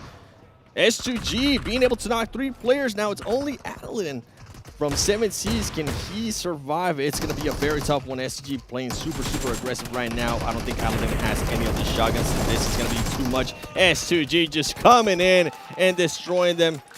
7 Cs is able to knock down Racy, but not able to confirm that elimination. Great push there by S2G, and that's what we want to see, especially on smaller maps like this. If you are going to be taken into a fight, make sure you fully go for it and finish it quickly, because guess what? Team Falcons was close by, and if that fight would have dragged on a little bit longer, I feel like Team Falcons might have decided to actually third-party that. Instead, Team Falcons decides to back off and not try to third-party. Yeah, I like that. The push from that really worked out well for them. Vampire here. Ravenclaw takes on Chari from Deadeyes Guys. Let's see if he's going to be able to finish this off. More supporters coming in. Circle has popped. It's gone kind of south, so it's not going to change too much. Chari takes himself down with the grenade, and it's going to be finished off with that. That Schweppes just sweeping in, getting that confirmed together here with Ravenclaw. They have 1 elimination point confirmed now in this case. And they are onto a kind of a situation here in Crabgrass. The question is, do they continue to fight for it here, Deadeyes Guys, or do they just kind of back off? Here, see the push from S2G. Their opening there, their opening knock was just such a go sign for them. They're like, all right, guys, let's try to see if we can secure those $5,000 for the first team, full team elimination. They were able to do so. That was crazy to see. And I think 17 was just not expecting that. They were expecting the knock and maybe one of the players starting to relocate and trying to get maybe an off angle on their team. Little do they blink, and then all of a sudden they have the full squad of S2G pushing towards, and I think that's ultimately what ended up working there for S2G. And on that replay, we did get a chance to see Team Falcons, Powerful, was setting himself up to their party. But as I mentioned, if you finish off that fight quickly, I think they're going to think about it twice, considering that only 1 player from S2G was knocked. See Vampire Esports only trying to take control of Crabgrass here. They were able to get somebody from Deadeyes earlier. Stalwart Esports still maintaining the same position that they were maintaining earlier in the match too, staying a little bit off the west of Midstein. A great position in this map. Bigetron. Talking about it, and interesting stuff. Luxy's actually sitting out for this match, so the Des is going to have a lot of stuff to talk about. We're talking about what happens if the twins are not playing. Well, guess what? One of the twins is currently not playing. I did enjoy what Max was saying in regards to the synergy. Oh, Genfoss. Oh, Genfoss decides to take some shots, but unluckily the player from S2G just decides to move at the right time, and now they have given away their position with 0 knocks to themselves. We're looking at this circle. Alpha 7 just maintaining that north position in Nigma Galaxy, currently having one of their players knock. Not sure if it might have been Alpha 7. Carrillo and Revo are currently very, very close to each other. Oh, and they do have Deadeyes Guys and Vampire. Yeah, look at that. We see some shots coming out over by Crabgrass. See what's going to happen in that situation. Everybody just slowing it down a little bit more, too. Once they saw the first wipe in the elimination tracker, right? You want to be all right, and then we don't have to go for it. We're not going to be as aggressive anymore. And this is the case here where we see super, super aggressive playstyle. And then once the eliminations, the first kind of knocks and everything has been taken off the ball, and you're not able to get the money from that, then people start playing a little bit more careful and considered to try to make themselves a chicken dinner and prepare that for them. Ooh. That's a Western shift here. That's going to be good for Crabgrass. That's exactly right. That's exactly what I was going to say, too. Your favorite landing, Crabgrass, it might have been spot on. Vampire Esports, now it appears that they're just taking full control of Crabgrass. That's going to be good. But as we were talking about it yesterday during the show match, towards the south, where RA Esports is with Damwon Kia is, they need to be careful because they can definitely get some angles on them. And you were pointing towards the north, too. I mean, there is still one player from Deadeyes. Yeah, exactly. There's Deadeyes Guys up there, and also Nigma Galaxy up by Blobster. Actually, a fun story. Blobster means flowers in Danish. Kind of crazy mental things. It doesn't feel like a lot of stuff is happening here, but especially in this map, I really feel like home. There's a lot of Danish words, Danish things here, obviously with the terrain and the layout being up in the north. R8 Esports Bandar on screen. Potentially could be taking on Damwon Kia in this case. Just playing it slow, playing that snake roll. Damwon Kia just looking around, trying to see if they can spot anybody. And this is going to be huge. I think they might have been able to spot somebody there from R8. Oof. You can see S2G now setting themselves up. There's only 2 players there from Alpha 7. Alpha 7 has lost a player. Can Carrillo hit those shots? He is able to hit some, but he's not able to knock the player from S2G. And S2G, we saw the aggressiveness that they had earlier. Mafioso able to actually get a knock on one of the players from S2G, and he decides to push up a little bit, continue to be that aggressor that he has been this whole time. He needs to be careful, though. He cannot get knocked here because he's going to be by himself, and his teammates are actually across the road. They're not going to be able to pick him up. With this fight continuing, S2G looking to just reset themselves. They are going to be able to get that revive on Hanslow. Player that was knocked. Alpha 7 trying to throw some nades, trying to see if they can maybe connect with anything over there, trying to get another knock. Ooh, Kasi does get a lot of damage from a grenade thrown by Carrillo. Mafioso's now going to be a little bit trapped, being in the blue zone. And I think S2G ultimately is going to be smart, and they're going to decide to back off. That's kind of surprising, honestly. But yeah, they did take a lot of damage from this case. That's a good knock right there onto Colsey. Really able to find him. Hamsy's going to go for it. Now he's going to go for a first aid first. They're out outside in the blue zone too, so it takes kind of a lot of damage. Nate's coming out. He's going to try to do a little bit. Deadeyes Guys has been eliminated by Vampire Esports. That's a good shot at finishing that off quickly. Colsey, they're able to secure that point. Mafioso. Oh, he's been spotted. That's a good shotgun peek with that. I love that by Hamsy. Going to be able to finish him off too. That's a little bit of a quick situation for them. The question is Mythic going to be able to pick up? Yeah, he's going to pick up Carillo in this case. Circle is closing, and it's kind of north of Crabgrass that we could potentially see an ending here. Yeah, and that's the thing. You cannot take too long with those fights, whether it's a third party or whether it's a blue zone. With the way that the circles are currently closing in so much faster, you need to make sure if it's a fight, you're going to have to finish it very quickly. Now, Alpha 7 going to be in a big spot here as they're only going to have 2 players, Mythic and Carrillo. Been talking about how they've been so good at keeping up their 4 players alive. Well, guess what? It hasn't happened here in this match, and now we're looking at Nigma Galaxy looking to take some shots here at S2G. Not able to get any knocks. Hamodi, can he get a knock? He does get a knock, but he ends up getting traded out as well. Silas making the push. How is Nigma Galaxy going to be able to adjust to this rotation by S2G? Freak, I think he was going to try to go for the revive there on Hamodi. It's not going to end up happening. Silas decides to back off. He actually ends up getting knocked. Ray C, can he get a shot on Freak here? Can he get an angle? Freak too much. Just getting the shots there on S2G. S2G, the rotation didn't end up working out for them. And ultimately, the fight that they had with Alpha 7 does end up hindering us. Alpha 7, they lost 2 earlier, but they're still being alive. And you can see them playing very, very slow. Very close to Rod. Yeah, Rod here on screen. They are on the east side. They're going to potentially be trying to gatekeep as much as they can, but Mythic with 3 more grenades in hand could potentially find an open knock with this here. This is really rough. Mythic. Oh, he's down to 1 HP. That is just so close. Kaito, it's more grenades are just coming out. Can he? Oh, he has so much utility. It's crazy. Can he find Kaito? Kaito's down to 1 HP again. 1 more nade there with the corner. He could potentially find Desha in that case if it's able to just connect it. Oh, it finds Desha. It's on the money. Now Kaito has to move too. He's slow. Kaito still with just a couple HP. Great utility there from Mythic. He's going to be able to confirm on that knock. He's going to be able to spot somebody else. He switches on them. He knocks him down. He does end up getting traded, but guess what? All of that information, all of those utility that he was using allow Korea to just reposition himself. He might be able to get an angle here on some of the players from Rod. He needs to be careful though, because now Freak from Nigma Galaxy is going to be able to spot him. Korea having to work with the zone just on him, and he also has another team behind him. I think it's going to be too much as he does end up getting eliminated. Nigma Galaxy eliminating Alpha 7.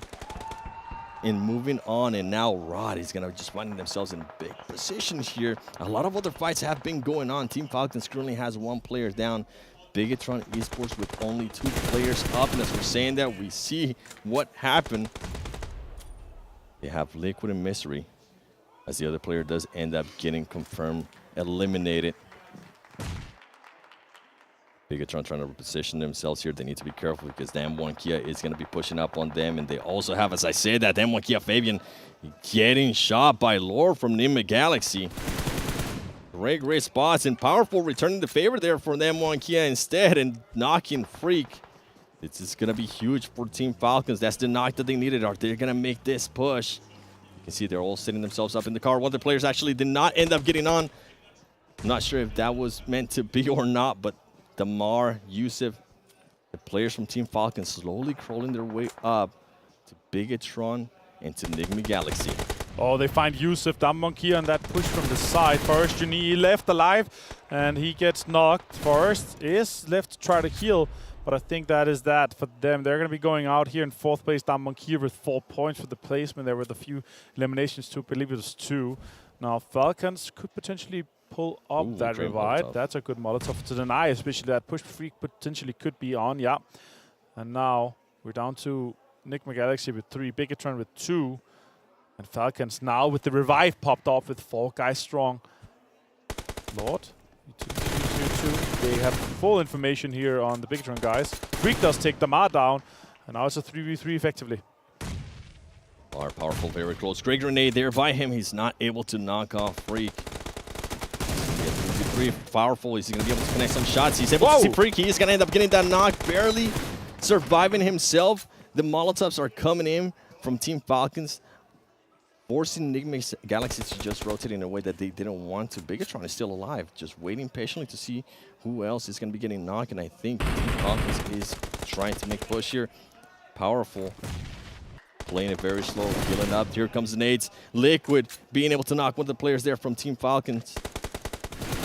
And now this is the push that we're waiting for Nigma Galaxy. I think Team Falcons is just becoming the focus of all the other teams, sadly. And here we go. Liquid. Can he get this knock? He does have the shotgun. We saw what happened yesterday. Guess what? Raouf does have one too. He's going to make the jump. He's not going to be able to connect with that. And now Team Falcons does have the advantage. Can they confirm here on Liquid? And no, Team Falcons able to actually get the chicken dinner. Great play there by Team Falcons. Two teams were going up against them. Look at them. They are very happy. Yeah, tell them that is $10,000. Kalaris is going to be very happy that his favorite team of the tournament got that chicken dinner. I'm super happy for them to be able to close one out here. They had 2 second places so far, and now they're able to take this chicken dinner. Huge for Falcons. They needed that. And that means that the guys on the desk obviously gonna have a huge happy time talking about Falcons. Kalaris in the distance is super happy. He's cheering in the background. He's going like this. He's like, yeah, he's punching it up. I want to see that when you come to the desk. We are going to be taking a break because I'm pretty sure Kalaris needs to just calm down a little bit before he breaks down everything that happened there with Team Falcons after this break.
عايز تترجم راب؟ تعالى لي. ملوك الصين دي انا ملخصها في سطور، بس مين يقرا؟ فاهم؟ كلام الشارع ده انا هرشه كل المجال حبايبي. بروز. وانا كاكازوكو مصدع ايه؟ القي نظرة لو على الحلاوة عندي كاستر والاسم. عفرت يا عفرت، هتفضل معفرتها ولا ايه يا برو؟ انت مين يا هو ازاي ده دخل هنا يا جدعان؟ نكسر الدنيا الاول وبعدين نتكلم، نعيد من الاول. لا لا لا لا لا لا لا مش مسجل. اخواتي عشان فاهمين السين، سبوتيفاي عمل لك بلاي ليست الأقوى راب مصري. اسمع ملوك السين ببلاش.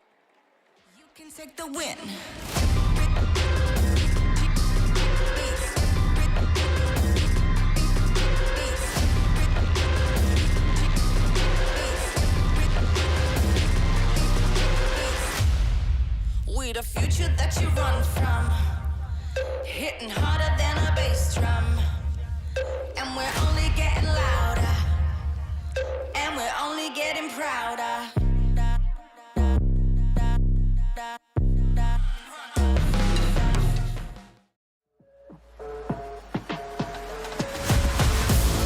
Lights out, lights out. Lights out, lights out. Feeling fine are the Falcons that they're flying high off a victory here. No, go ahead, Kalaris. Fantastic stuff from them coming in. I love it. I apologize, Jason, for interrupting you. No, don't apologize. You are very right. They just won. Let's take a look at the match rankings brought to you by STC as they get themselves $10,000 and 17 points closer to approaching Alpha 7. And finally, a Team Falcons chicken dinner. That's right. They need to get eventually right. They were consistently towards the top, not quite able to actually close off that game, but they played the edge. It is their playstyle. They play it so good. They kept getting the reses, remaining as a 3-4-man crew the longest time, and Then you have Liquid that just cleared, like, make job way easier for them to get the finishing blow. But it was a really good game from Falcons. It was actually just a matter of time before they got themselves chicken dinner, considering the placements they were in, considering the position that they constantly get themselves here in these games, and considering the performance we saw from them last weekend when it came to PMWI, the main event here, Jason. I'm excited to see them get this chicken dinner. I think it's not going to be the last of the day. Never mind the tournament. If Team Falcons don't get a second chicken dinner on the day, will you give us your best Falcon impression on air? If they don't get another chicken dinner on the day, I will shave Maxman's eyebrows. What? Hey, wait. Shake your I hands. did not agree to this. That's agreed. Wait, All right. Thank you. For Maxman. Continue. No, I don't want Okay. this. Well, this is going to be great to see. Obviously, if you want to see, I mean, now I'm rooting against Team Falcons, so now I feel a little bit conflicted here, to be honest. Let's take a look at the rankings and how they broke down in terms of money, right? Let's see the awards the teams got for this one. Maybe Rad's going to be there. Maybe they got themselves their $1,000 for the first time. Not here. Not now. Next one, maybe. That would be the most unfortunate result or end of this event if they don't get any money from Yeah, you still get like 15K take care. I don't remember the last place prize. You still get some money. Yes. Yeah, but to have a goose egg for match rewards Consolation prize would hurt. We felt bad. So I mean, S2G is also pumping here when it comes to the money coming down in. More going their way. Airdrops as well as eliminations happening. And Team Nigma Galaxy, I mean, considering the compound that they had to work with, very nice indeed. I think for some of these teams, we saw R8, for example, head into Crabgrass very early. I don't think that's a winning strategy here on Livik. We say all the time, don't go into a city unless you think it's going to end there. It's especially important here for Livik when it comes to a lot of these cities sitting in these valleys. We don't have much time. I'm trying to talk fast. I'm sorry, I'll apologize again. I mean, all you really need to say here is M1014. M1014. Yeah, actually, we saw so much of it in this game. There was so much. And it's great to see because it's an excellent gun.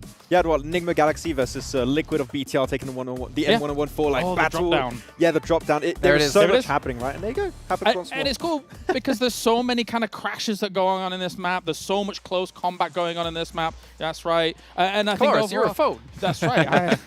I'm the Sony Xperia. Yeah, there's so much potential for that gun on this battleground. And I think these players also are seeing it as the days go on. I would say it's kind of similar to Vikendi in the sense you have those compounds and you have a lot of open ground around, right? So you have to crash late game. It is a necessity. And you saw that crash from like S2G versus, I believe it was 7C. 7C. Right? The M101, sorry, the M101. I'm not going to do it every time. Okay, sorry. It was very, very impactful in that fight. So when you want to go for the crash, if you have just even one or two, it will make a pretty big difference. Yeah, and obviously, Clarence, you've been kind of theorizing. It's not bad to have on like one or two different players having a shotgun, depending on what, obviously on any pretty much map. In actual meta as well, I think you can easily afford it in your loadout because M4s are so versatile, etc. And we're done. Oh, we're done for now. Well, you're done for now. I'm not done just yet because I got to bring our casters in since we have 45 seconds left to go over onto Vikendi. But before I can throw it on over to them, I'm going to give a big shout out once again here to Spotify and to Razer for helping to make this event possible.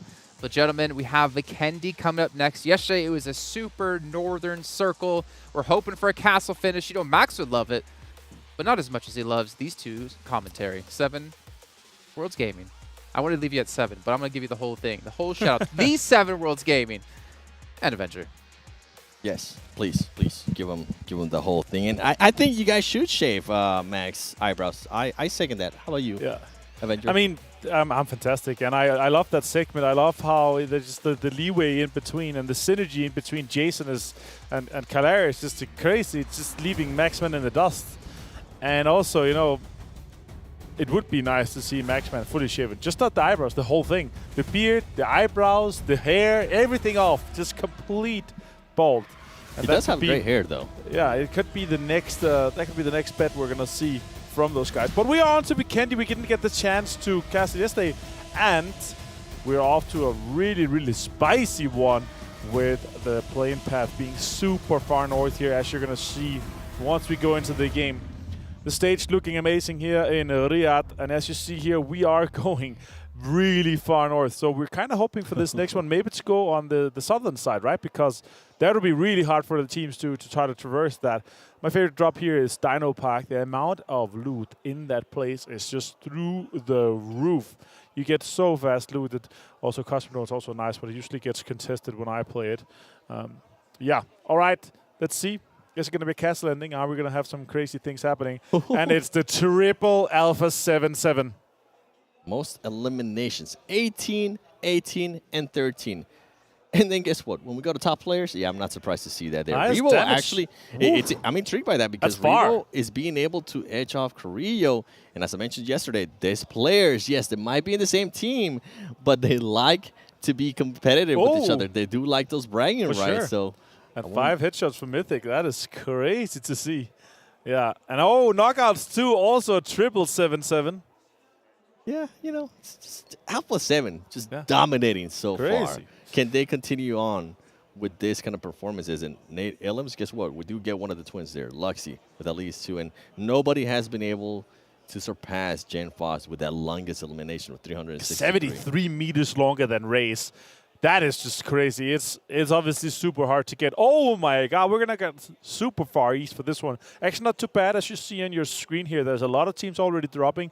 We do have a few teams on that western side that's gonna have to make a rotation, but it's gonna be easy and dandy for everyone here. Again, thanks to Sony Xperia for being our official smartphone partner here at the PMWI PUBG Mobile World Invitational here at Gamers8 in Riyadh, Saudi Arabia. Amazing to have you guys on board. And Nigma Galaxy on screen. They're going to be sharing this combo. Not going to be a lot of loot for them. And they are going to be outside of Dino Park, just on the east side. Nobody is in there, so they could go loot that. A lot of teams on that western side is in there. Yeah, a lot of teams with great skins, too. Keep an eye out for the PMWI packages are on sale for a limited time. And you can also win PMWI treasure crates if you play PUBG Mobile during PMWI. And while you're at it, don't forget, watch PMWI together in Game Esports Center with your friends to win some PMWI special sets. Never alone on screen here for Team Falcons with a fantastic win just last one. As you see on your right side, rewards ranking is updated. $60,000 for Alpha 7, 48 for S2G, and 42 for Falcons now that they're able to put a chicken dinner on the board there. That's amazing to see. But 101 points, 30 points. Falcon actually closed the gap a little bit from the 37 we saw before. So 30 points now down to second place. But the rest is actually really close as well. Falcons, down Monkey, S2G from 50 points up to 66, 16 points difference there, and 21 up to Falcons. A lot of teams have a huge opportunity just with one game. One good game could potentially put you into the top 3. Yeah, I'm hoping that we kind of see what happened in last week where it came down to the final match, whether it was going to be Team Falcons or Vampire Esports. And I'm hoping that this is going to happen here, whether it's Team Falcons or whoever it might be, Alpha 7. I am a little bit biased, because Alpha 7, but Team Falcons has been performing really, really well, and hopefully they will continue to perform like that. That way, Maxman doesn't end up losing his eyebrows. He really, really loves him. So I'm hoping, even though I secretly want it to happen, I'm hoping it doesn't happen.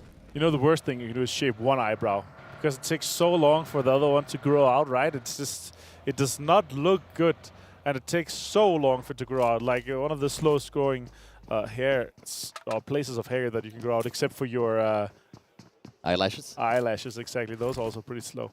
Except if it's you, of course, you have luscious eyelashes and eyebrows, of course. So you could shave them off, and then in a couple of weeks they'll be back. Stop it! You're making me blush. Nigma Galaxy making a rotation here with the snowmobile. Boy, it's been a while since we've seen some Vikendi, and I forgot about the snowmobiles. Definitely interesting. When I used to drive them, they were not the best with controlling them.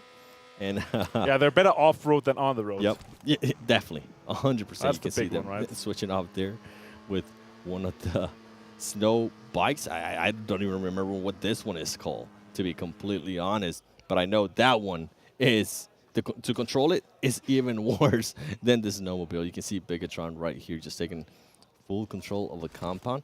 And it's interesting, as I'm looking at the map here, Vampire Esports is going to be able, if they do end up rotating towards the east, instead of making a long rotation, they are going to be able to rotate just absolutely freely to Cosmodrome and Trefno if they decide to. Yeah, exactly. They're going to be completely fine with that. The question is, how are we going to see those other rotations? Because right now we see a lot of teams coming in from that south side. Deadeyes Guys, Shifu on screen is going to pick up on top. He has a G36C in hand, I see.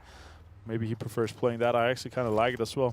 Fortunately, I don't think it's as good as the M4. It's just somewhere in between. A little bit too weak. The punch is too high. Like it's somewhere in between the M4 and the Scar. But yeah, it's not not my personal preference, but I think it's a cool weapon in general, and I think it's a nice one for this one here. Luxy with the 4x on it, he's going to be able to absolutely shred people if he's able to close them out. Not that much utility. I see 6 smokes and 1 grenade on them. Here we see Ra coming out and rotating. They are coming in from the south side again, a really populated area.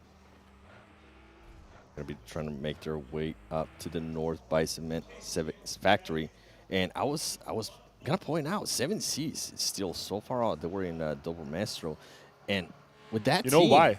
You know why, right? Why? Because we're on Vikendi, so it's a cold map, so they move slowly because they're frozen. 7Cs. Well, it's not just Vikendi. I mean, this team has definitely been moving very, very slow. They are currently sitting at the bottom of the leaderboard. And I think we are going to be getting our first fight between S2G.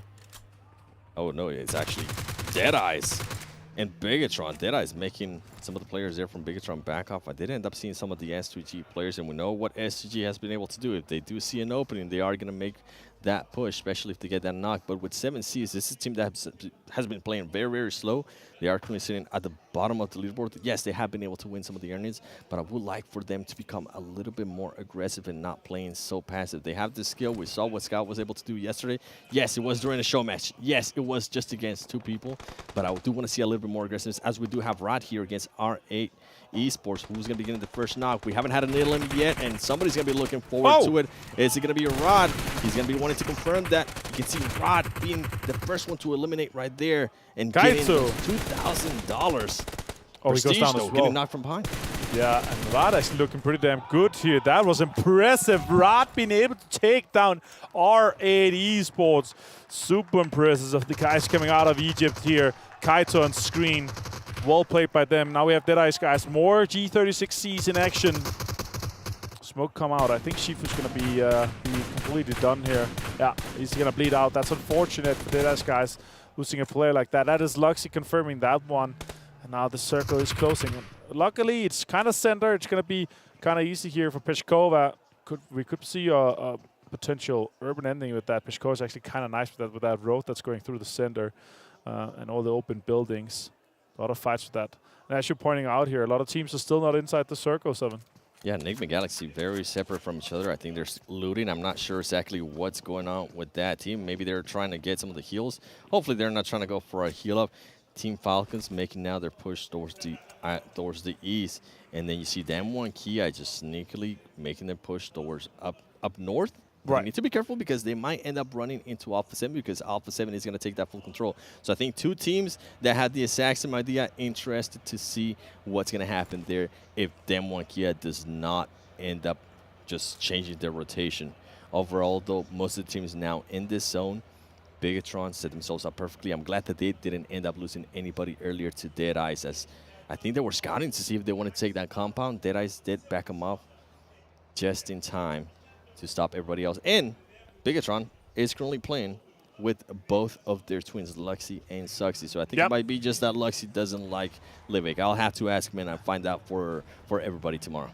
Yeah, exactly. That'd be great to hear. And obviously, there's also that touch, right? We're playing these 6 different maps. Some players might have a huge preference. Like, it's one of their favorite maps, right? And the other players, if they hate it, you want to swap out. You want to have these players that have a huge insight and a lot of knowledge, because the terrain on each map is so vastly different. So if you're able to have an upper hand or some information that some of the other players don't have, that's the nice thing about being able to substitute, every single game. The synergy between the 5 guys are obviously very high usually. First airdrop collected here for Colsey for S2G. S2G representing here out of Turkey. Ooh, that is 7C gone down. That is not good for them. S2G being able to find that one. Race on screen, as you see. This 3-finger setup, it looks like. I forgot how wonderful that ghillie suit does look on the snow. Oh, yeah, I love it. Taking advantage of it. It looks absolutely so amazing. hard to see players when they're rocking it and they're playing it as well. Like when they're super slow or move quick, then sit still. Shots coming in here from Race. A lot of G36 in play. I like that. None of this team is having to rotate yet. The circle hasn't fully closed. Alpha 7 did end up moving a little bit more north, kind of freeing the way up for Damwon Kia. Team Falcons now positioning themselves between Alpha 7 and Dem1 Kia. Guess what? Dem1 Kia now needs to be careful because they might end up getting sandwiched here between Nigma Galaxy and Alpha 7 as Alpha 7 is starting to go a little bit south, seeing if they want to take that compound. It comes down to what the circle is going to do. What are we going to end up getting? Are we going to get a somewhat of an urban? Oh, we are. That maintains a lot of water, which means that the teams that are on the east side, close to the water, can play that uphill. But Peshkova is going to be crucial for this. I could see a few teams, maybe even 3 or 4, trying to just rush that and prioritize having that because it is quite heavily centered right now.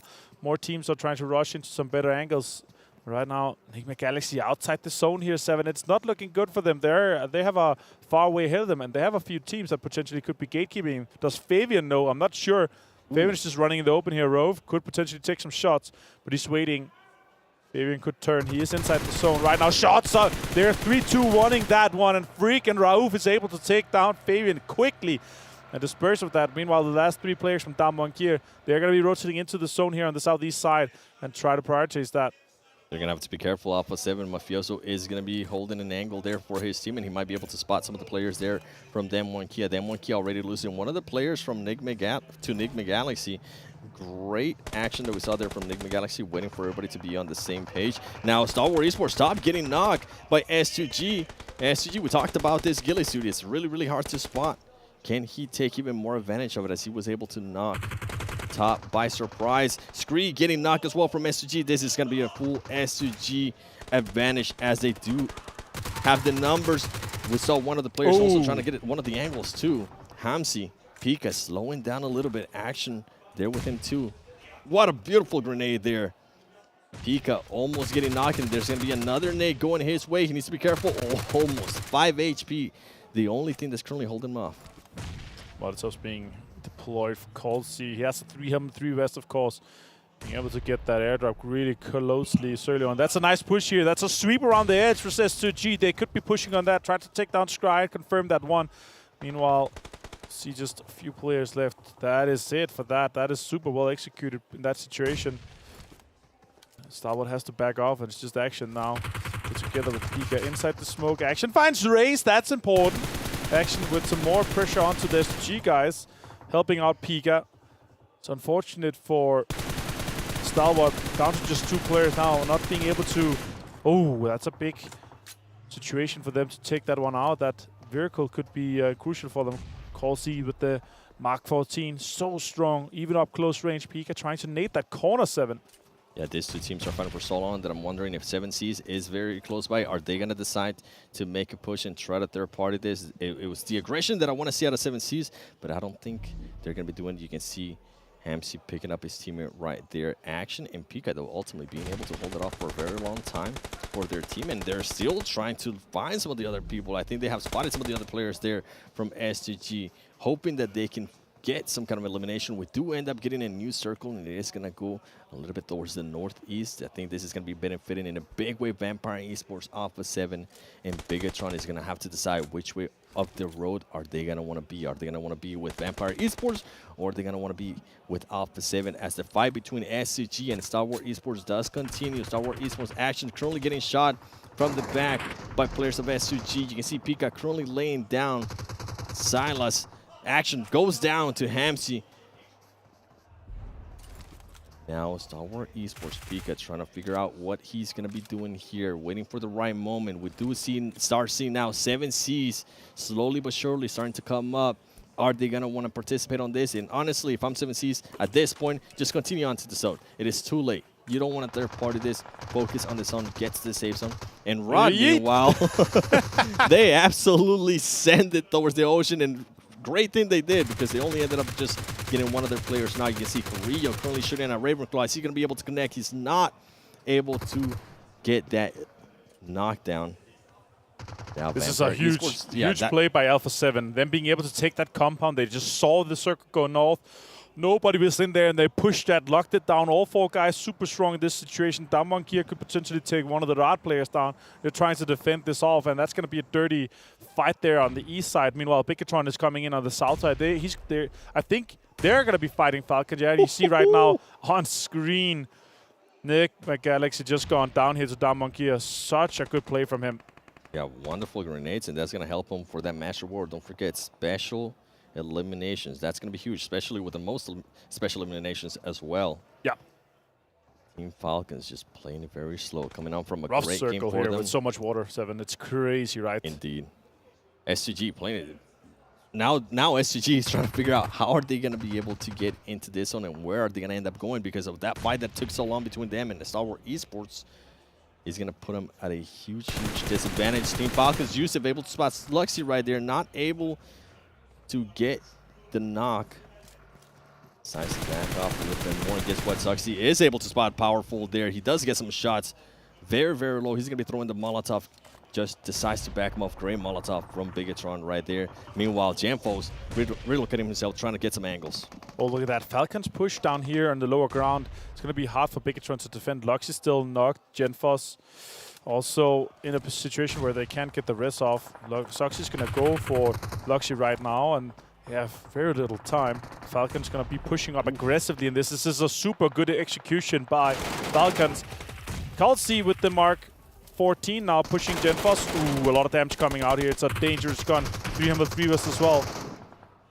Bigetron in the middle of this sandwich.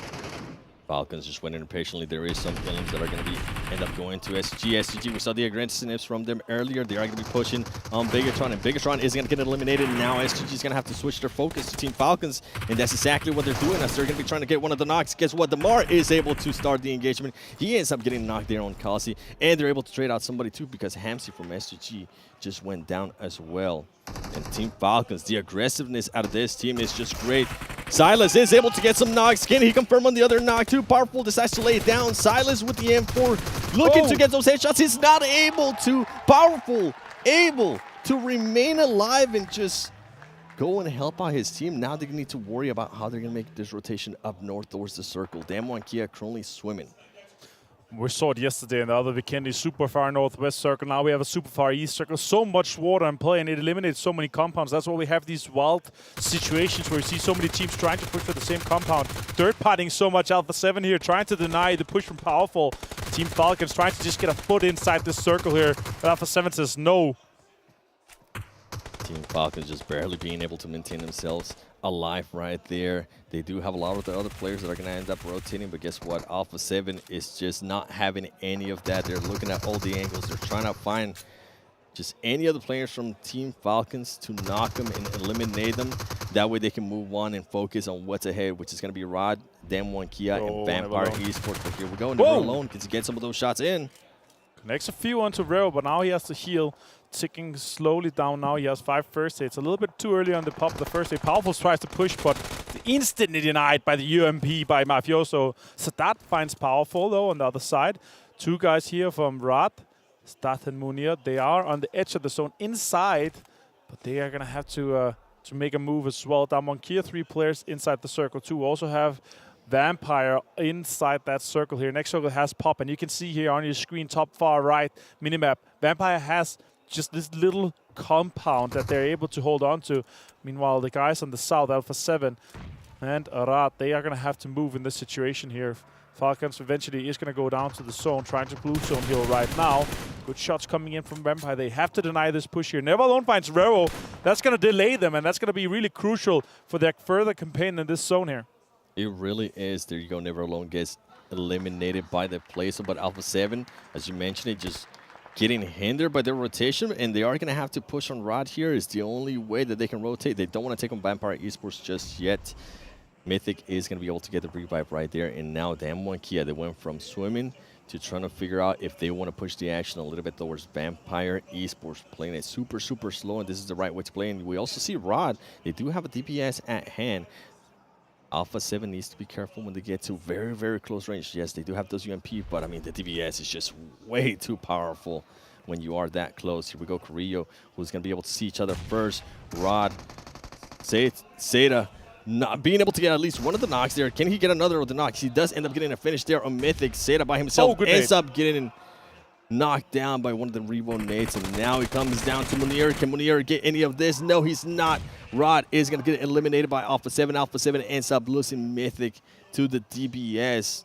Vampire Esports Stone making their way a little bit closer Pushing. towards Alpha 7. That's a great strategy there. They know that they currently have the advantage. Ravenclaw and Stone, they're going to lay down some of the nades, some of the Molotovs as well, trying to control where Alpha 7 is going to be rotating. The MG3 is so deadly up close. Here comes the shots. He ends up missing some of the shots.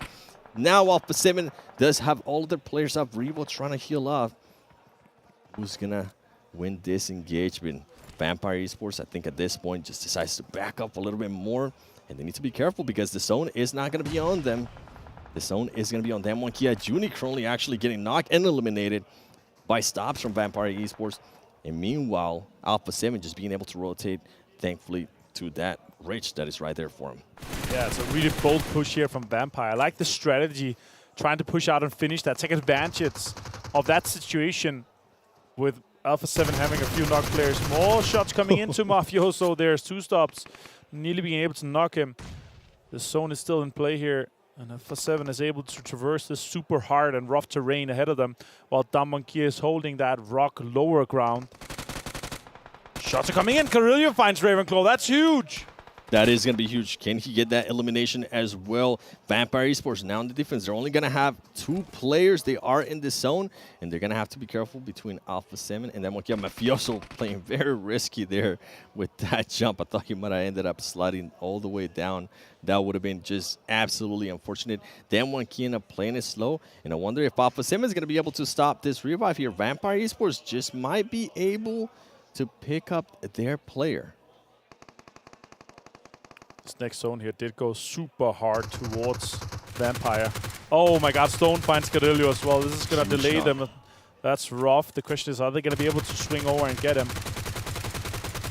The only way for any of the teams, either Damonkia and Alpha 7, to win this is just to smoke the entire wall so they can push that. Otherwise, it's going to be really rough. The question is, does Song and Forest try to focus on third party or being the last team, or try to just rock with the zone, or what are their thoughts here? I really want to see some offensive smoke around that edge there on that wall that Ravenclaw and Stone is holding. That's really important for Alpha 7 to try to make that push.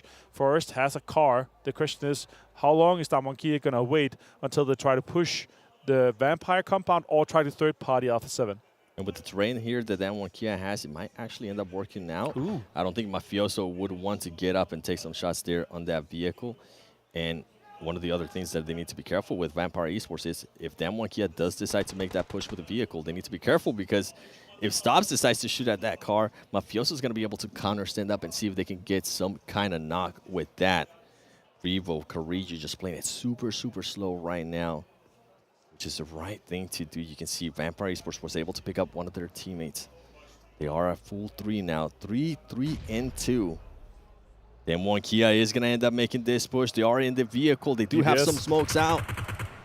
And the DBS ready. This is what we were hoping for. Then Kia, what's going to happen here? Who's going to be winning this? They also have a DBS for Vampire Esports. Oh. He ends up getting knocked. This is the opening that Alpha 7 needed here, and that's exactly what they're going to be doing now. They need to be careful. Ravenclaw does have an angle on them. He is able to knock Rio. Can he knock down Revo as well? Revo decides to lay it down. This is a huge 1v1. Revo is going to end up getting knocked too. I think it's going to end up coming down to Mafioso. Great players. He does end up securing a point right there for Alpha 7. Mafioso with the UMP making a push. Wow. It's too much. Vampire Esports, ladies and gentlemen, being able to win Vikendi. Great performance for them. Great positioning, honestly, from that team. And this is a team that always is able to hold down their composure if one of their teammates is down. Guess what? They showed it here. They waited for the right moment. They made sure they address any of the teams that was pushing towards them. Vampire Esports making a huge statement there with that Vikendi win. Yeah, exactly. Vampire here, our PMWI main event winners, able to win another game here in the Afterparty Showdown. That's crazy to see these guys able to close this one out here. It's a rough push, but that MG3 ended up paying off quite nicely. Damonkia actually opened it up a little bit for them. And I actually expected Alpha 7 to be able to capitalize a little bit more, but they were so quick in the rest. Yep. And I think Alpha 7 just didn't have any smoke grenades or anything going their way. I think they threw in so many earlier. That utility was absolutely gone for Alpha 7. It ended up hindering them. Vampire Esports just too much. And then Kia, I mean, they had the right idea, but they were not expecting somebody else from Vampire Esports to also have a DBS and just be patiently waiting for them. Yeah, exactly. And now with that, we're actually going to be halfway through the Afterparty Showdown, which is super insane because that means that another good performance here for Alpha 7 means that they're going to be really far ahead on the leaderboard. Question is, how much is Vampire going to be able to catch up, and how deep are they going to be able to go? Yeah, I think with Vampire Esports, hopefully this is a great momentum carrier for that team, right? And with Alpha 7, for them to not even get the chicken dinner, but at least be able to get that second place and get some LMs while you're at it, those are going to be some great points for them too. Yeah, and this campaign so far, and also I loved Vikendi here. It's great to see another rough circle, though, super far east. But we are ready here with the match ranking sponsored by STC and our desk that's going to be looking at how far the teams are going to be able to take it for the rest of the day. How far the teams are going to take it. Alpha 7 getting very close to winning that match, capitalizing off of the fight between Vampire and Damwon Kia, but unfortunately forgot about one player.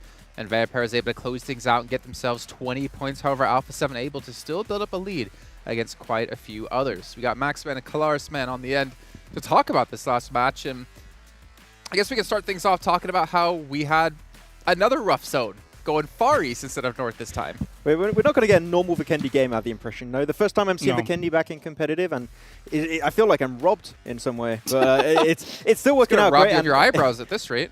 I mean, okay, you know what? I was supporting Falcons a lot more than I usually do this game. Oh, yeah, okay, okay. Like, okay, Falcons, please get a little bit further. I want to hold on to my eyebrows, but Vampire, really, the fact also, we're talking about it with Blank in the green room. The fact that they rezzed Ravenclaw and kept him on that angle behind the crate was really what allowed them to get those 2 knocks onto Alpha 7 and what enabled them afterwards to get the win. Also scary that he had an MG3 behind that crate too, which he had not from that crate, but from a prior crate. So most crates? Yeah, maybe most gentlemen. crates.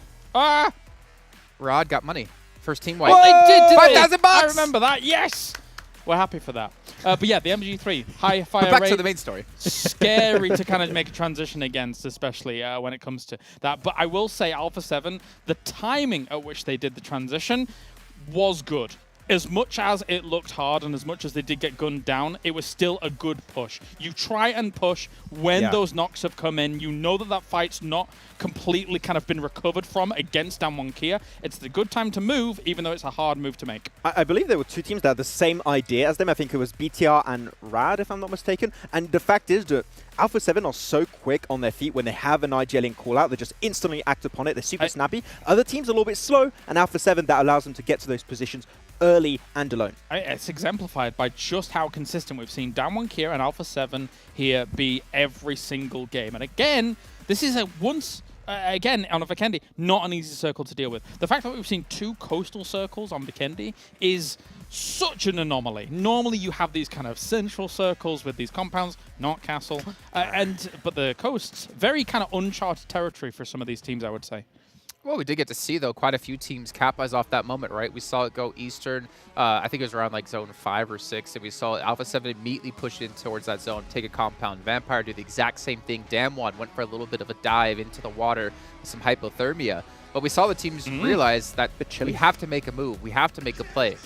Yeah, exactly. And I think that call came out from Vampire very early on. I think we were pretty critical, right, on the first day when Vampire had a good position, potentially on that Sanhok Island finish, right? They didn't act upon it. They didn't take that position. I think they learned from that previous mistake in this game. They scouted a really good spot that was in the circle on the coastal sign, instantly take it for themselves. So I think that definitely there's an improvement on Vampire that enabled them to get this win. There's decisive moves that are going on here in some of these games. And again, to bring it back to Alpha 7 once again, an extremely decisive move for them to kind of move up on this kind of east side beach location, not beach location, the cliffside location, take some of these priority compounds and just play from them. It's not like they're sending one forward. We saw the example of BTR sending Zuxi forwards as a scout, not having full information, but by the time he gets there, Alpha 7 is sent as a 4-man. Very decisive play to take the compound that he would have arguably wanted for BTR, but they're not as swift.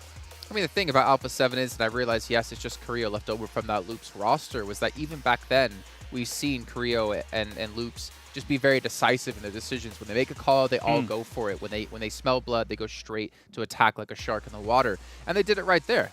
But you know, it didn't get them the win. It still got them some good points. Obviously, as we did get to see, I think about 10 for themselves. So they're still trying to lengthen that lead. But Vampire Esports, they're one of those teams trying to claw their way forward a little bit more, whether it is based off of money or obviously based off of placements.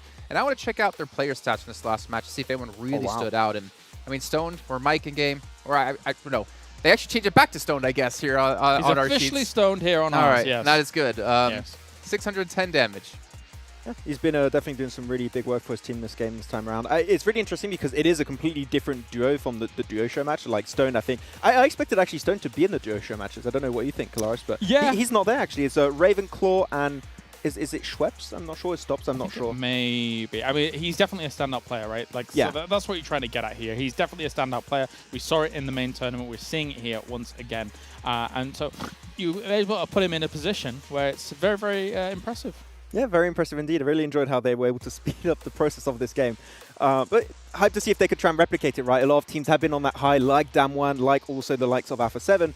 If you can replicate and remain consistent throughout today and also tomorrow, hey, you never know. Vampire could be in that top 3 contesting for the top spot. Needed a drink there, sorry. It's going to take a big day, to be fair. But again, it depends on what you're going for. Either placements or you're going for the rewards you can get within the match. Let's take actually a look at the match rewards and see what teams got what. We're going to see a certain team in there that we're going to be extremely happy about. My boys. It's Riyadh! 7K from that match alone. That actually probably takes them higher than some of the teams. We were musing about it in the back, right? Like, this style of tournament and everything like that, and as kind of time's gone on and they really haven't got much money under their belt, they're making adaptations to try and push a bit more aggressively, get themselves those first eliminations, first team elimination. You can see it very decisively here in this game. So good for them. I love it. I expect a lot of Damwon on the second page. Like seeing that 4 nade elimination on the side of Nigma. Overall special elims. Yeah. Oh, what a surprise. What a surprise, of course. Like, the nades play with the same. But hey, seeing a lot more money. Also, 20K game coming away of Vampire. Like, the teams that win tend to, like, take not only just the chicken dinner, right? They get those big elimination games, most eliminations, team wipes also. So, like, it just all comes together in, like, one neat package. If you just get the win, you get the points, and it just goes together. Some of these top teams are not sharing the wins either. Oh, we have had very few chicken dinner winners over this day and a half so far. So, the top teams are shining, definitely. They are, and they're getting more used to the phone. And speaking of the phone, the Sony Xperia 1 Forward made in collaboration with professional players to make sure you can edge up your game and become a pro one day. It's actually the official smartphone partner here at PUBG Mobile. In the meantime, though, we're going to head to a quick little break. You can see towards this side, 6 minutes left to go until we head into our next match of the day. But you guys have seen these little basketball challenges we've had. Now, some of you out there might not know what basketball is or how the challenge works, but luckily for you, we have an explainer to break it down for you.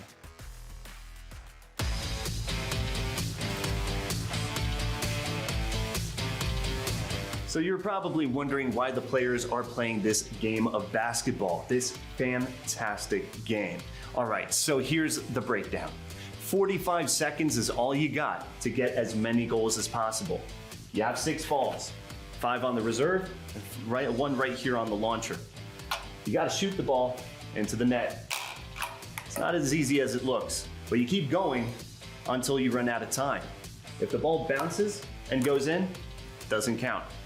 If the ball bounces off the backboard and goes in, of course it counts. The thing is, this game here right here, it's not just for fun, it's also for money. The winner at the end of Gamers8 gets $1,000. So you better buckle up because this game is about to get heated.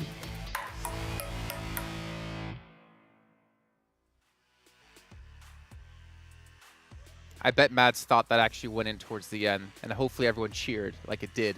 Like you've seen in probably some of those videos on the internet. So that's how it works. $1,000 on the line across all the games, though. I believe it's not just here for PUBG Mobile. We did have one good representative. Who was it again? He was from Stalwart. Senator, yeah. He got like 7, 6. Yeah. As he moved it exactly right next to the basket. See, but I didn't hear any stipulation about the goal has to be standing up.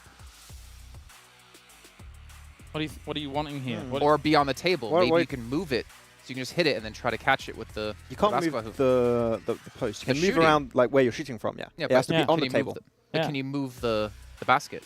I'm going to be honest, though. I am really glad we got an explainer on how basketball works. Phew. If I hadn't have had that, to be fair, there were a few more stipulations than that. But, get it in the basket. Woo. Anyway. I think that counts for quite a few different sports, to be fair. Sports But ball. Alpha 7, 111 points, $60,000 for themselves. Team Falcons currently sitting in second place with 42K. But look at S2G, 50K. I mean, I feel kind of bad for Bigetron, though. The only team on the front page here without breaking $10,000. Yeah, I mean, they've been getting close time and time and time again. They still are not able to get themselves that chicken dinner, right? That's the big outlier. That's really the big thing that's going to allow them to set themselves apart from the rest of these teams. But yeah, if you don't get the win, like $10,000 per win, that is massive. And of course, as you said already, a lot of teams don't want to share that chicken dinner. What is it all about? It's about the land of extremes here, Max. Yes. Yes. Quite. Let's hear it, Max. Extreme! Okay. Yeah. I love how he commits to it. Oh, as yeah. well. That's the thing I love about Max. Yeah. He commits to everything, just like he's going to commit to shaving off his eyebrows if Team Falcons don't get a second. I like how he also finish. tried to defend himself earlier. He was like, I'm rooting for Falcons because then I'll have to shave off my eyebrows. He never agreed. We agreed. And he all of a sudden it's just like peer pressure Stockholm syndrome. Peer pressure, I don't know. He's just captured. We have more than enough talent here to hold him down and make sure that's a possibility. He empathizes with the captors. You can see Riyadh here, though, 7K from that last game. I mean, to not even win the match, but to get $7,000, that is fantastic. I mean, I'd be extremely happy about that. Let's see if they can acquire some more money, but you have R8 only down to 2, unfortunately. Yeah, that hurts a little bit. Like, R8 have been a little bit transparent a lot of the time. They still get themselves like pretty close to the end game, but they don't get that first elimination. They don't get the first squad wipe, and then they just don't tend to like speed up the process. They don't aim for anything in the game, right? So they just don't get any rewards. So just like we saw with Rad, maybe they're going to try and bring a change to the table, but it hasn't just happened yet. Yeah, they're not as decisive about their movements and stuff like that. But and it's a little bit of a shame because again, we've looked at this team before. It's kind of the rebranding of Rico Infinity. The 2 guys from Rico Infinity, the 2 guys from previous Allos. It kind of meshes together. It's a great roster, but it's not coming together here right now just yet. Yeah, it's unfortunate it's not coming together just yet, but there's still time. We're not done just yet. We still got matches. That's right. I think we're only... Yeah.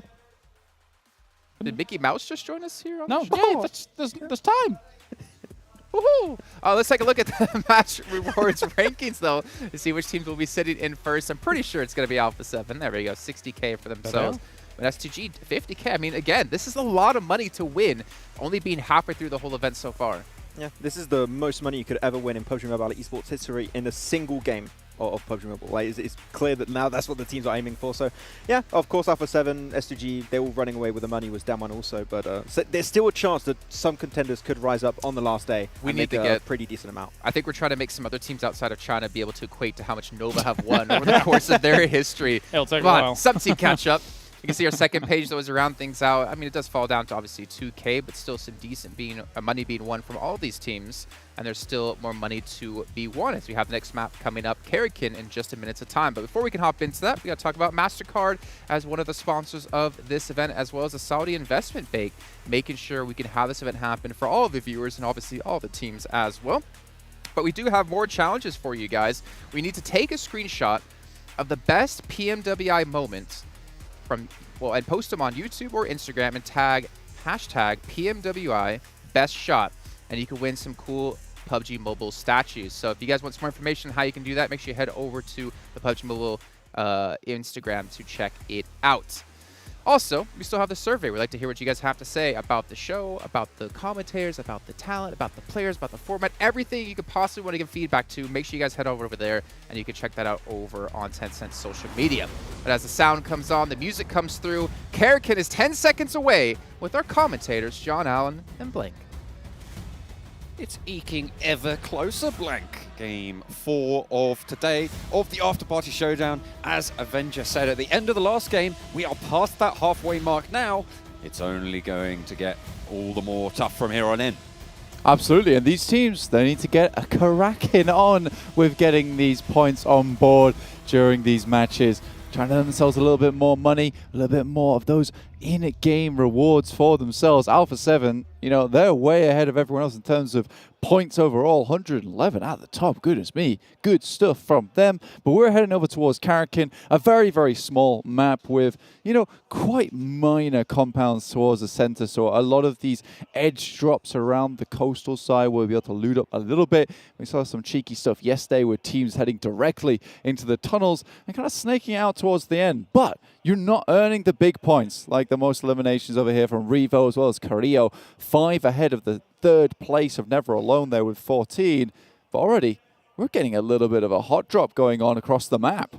Seems like there's 2 groups of teams right now over on the north side. I think S2G rerouted away from that 7C BTR engagement on the north side. As we do hop on in on the east side as well, you've got R8 and Rod seemingly quite close to each other. Nigma Galaxy split around the Deadeyes guys as well, maybe looking to get inside those tunnels. At the moment, looks like R8 might be looking for the first elimination. Get a little bit more money on the cards. I mean, they were set at the bottom here, and look at that, 2K. They've doubled their earnings so far, and if they keep going, they might be able to get that 7K total from that first team elimination. Easy peasy lemon squeezy there. Just picking up a lot of money off the back of it, but already it's Deadeyes Guys and Nigma Galaxy who are also taking a fight on. You can see it on your screens right now, Chari, who's been fairly fantastic for Deadeyes Guys during the Afterparty Showdown. Starts things off strong for them, but look at that, it's popping off all over the place. We can barely keep up with it. Okay, BTR pushing in, DBS in hand for the forefront, nicely done. Off angle for Genforce as well, BTR moving through well right now.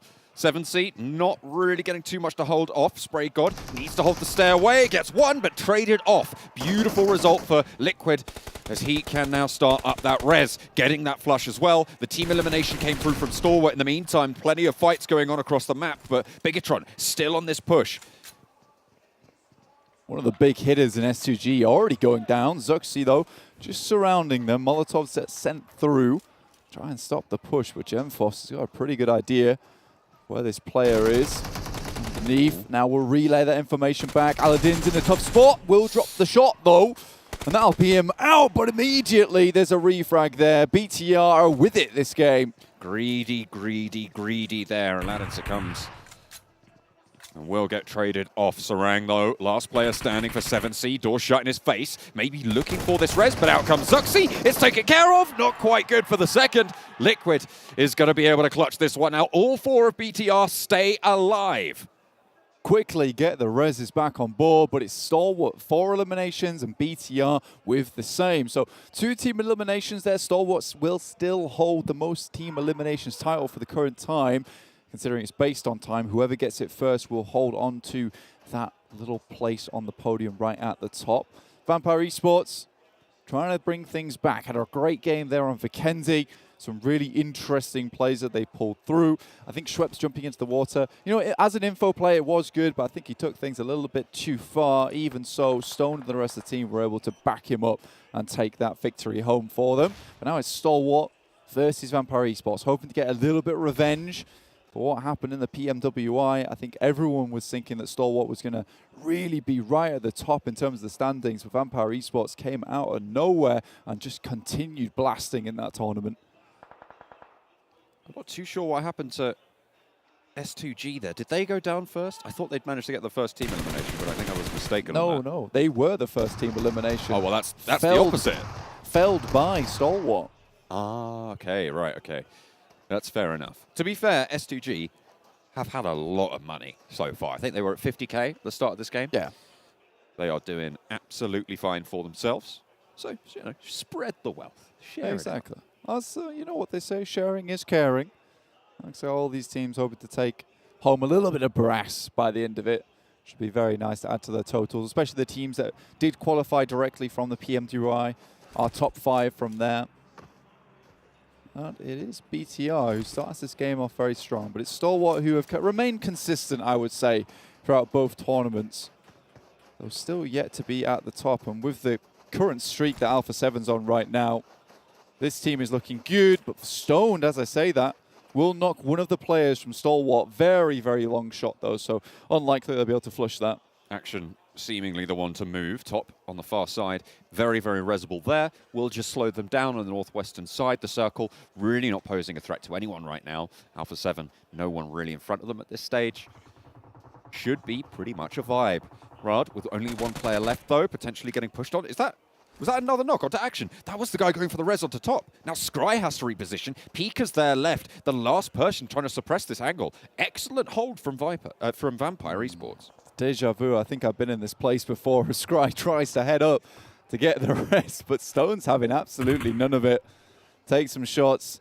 And at this point in time, you're kind of calling back to the boys saying, I think it's not likely they're able to scale up to the top side there. And, you know, even though they're so clearly in range, Stoned is just got some insane oversight. Pika needs to suppress this ridge line, but with only the red dot, that's going to be hard shots to hit. apparently not that hard though for Pika. Already nailing one over towards Schweppes. Going to have to backing up, get that heal off. Top flushed, action flushed. They are going to go down. Vampire Esports add 2 to the tally. Yeah, Pika tries to jiggle it out there, but I think with the punishment that Scry suffered before, he wasn't likely to go for it again. But Ravenclaw, you saw him before in that fight, making the long run to a big off angle. Did in the last game of Vikendi, slightly less of an off angle there, but this one, he's absolutely insane. What a wild sprint this man has made. Incredible. Really, really solid. I think this is a suppressor on the front of the rifle as well, which is going to mean it would be a little bit harder to figure out exactly where that's coming from. Although these teams will have their wits about them. They'll certainly know a general direction. Now for 7. Also taking shots down towards Deadeyes Guys. I think for all these games, they are the ones not to be messed with here. In the Afterparty Showdown, look to rack up even more cash for themselves. You know, we may say sharing is caring, but it does feel like Alpha 7 would like the lion's share to themselves. Sure, they might hand out a couple of freebies, but for the most part, it's theirs. Handing out plenty of L's, though, for a couple of these teams. Deadeyes Guys take one themselves. Alpha 7, though, they did lose Revo in the process. Vampire, in the meantime, on the western side of this next circle, looking to take care of Stalwart, and that will be the end of them. Vampire Esports pick up a team elimination. They are looking to get a little bit more. Bigetron at their western side might prove to be tricky if they don't know they're there, but they should be able to scout this one. It looks like Bigetron know this position's going through. Is this the exact situation that Stalwart were in against Vampire Esports? Let's see if the tune has changed. You do like the Vampire Esports essentially, and now taking up the exact same position. BTR are going to take up Vampire's spot. And again, it really is deja vu today. I feel like maybe I'm going slightly insane. We'll see if BTR can do the same efficient work towards them. But there are shots sent back. Flukath will be knocked by Zuxi, though. No answering knocks as well. And now, I mean, how does this keep happening? You'd have thought that something would have figured out. 2 smokes bloomed. They are a lot closer together than Stalwart were, which means that these reses potentially a little bit better. They also don't have the massive Ravenclaw off angle that was available to Vampire Esports to stop those reses earlier. Yeah, that really cut down Stalwart in their tracks. Stone there, running around as fast as possible on the swivel. I hope he's, you know, greased up the soles on those shoes so he can be swiftly sliding from left to right, because he will need to in that smoke. And now even Alpha 7 are taking a chunk out of them. Goodness me, Vampire Esports, you should have known that spot was bad when you took apart Stalwart the way you did. Need to figure out how to escape from this area, right? Yeah. You need to disengage from this engagement. It is not going well right now. Unless they can get a pick or two, and if you're going to land that spray, it could be good. Schweppes, gets to cover, just about has to put the rifle away and hit the decks, try and get some healing done. Alpha 7 not going to spot it just yet. They see Stone instead. Just dancing around. This guy, happy feet. Yeah, and I mean, I said that he'd put grease on the soles, but looks like, you know, he switched out the trainers completely for a pair of some ice skates there. So he is really, really making it happen. There's not much ice on this map to be, you know, skating around on, but he makes it look good either way. I feel like ice skates would potentially be the worst shoe for this sort of terrain. There's real good grip. No. Yeah. That's the entire purpose. They'll go straight into the sand. He's not going anywhere. He could really plant his feet. It's like having nails on your feet. And that's what you don't want, surely. It's like the poor man's crampon. Is it? Yeah. Oh, okay. I feel like ice skates are quite expensive. Yeah, but if you got nothing else. Okay. Yeah. That's fair. Maybe put a pair on your hands, then you're like... Yeah, then you're really going for it at that point. Get up the side of the cliffs. Unfortunately, it's kind of hard to handle a weapon. Yeah, I'll test that. If you don't hear from me, can you please ring a helicopter? Sure. Yeah. I'll get right on that, certainly. Looks like Vampire Esports have moved a little bit further into their position at this time. Nigma Galaxy not really taking shots. Alpha 7 slowed that engagement with them. Bigetron on the northern side, potentially looking to try and change the path of history and not push onto Vampire's position and take up that spot. Not just yet, anyway. Could change. It could change. I mean, Zuxi's taking that off angle right now. You can see it. Vampire Esports, they've managed to get themselves a good lineup with the next circle about to pop in. Does head over towards the east side. Falcons going to be extremely happy with this one, especially considering, you know, they've held this spot for a very long time in this game. They've not had to move. It's one of the main compounds. Should be very nice and looted. They'll have to be running around like Vampire Esports, searching the bodies for the medical equipment. Nigma Galaxy in front of Vampire Esports, you know, they've been harassed by Alpha 7 before, but were able to, you know, get out of dodge fairly quickly. Now Zuxi, this is that off angle we were talking about before, but it's very important that he doesn't go down. Also, dropping the suppressor on board, very important piece of equipment, considering you are on the off angle away from your team. You cannot give away your positioning. First airdrop was collected, R8 SK10, which does mean, of course, blank. That's some more money for R8. Beautiful stuff. They got first elimination coming on through. First team elimination, not so lucky, but that's 3K so far that they've earned. Starting on 2K, you will definitely take that.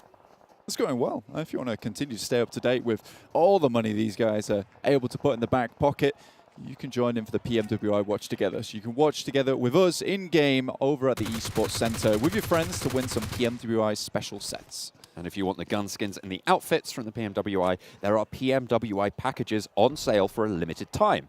You can also win PMWI treasure crates if you play PUBG Mobile during PMWI.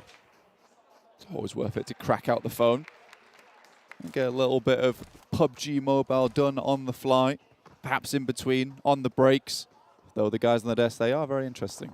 Drop some good knowledge, some good jokes. Can't go wrong with that.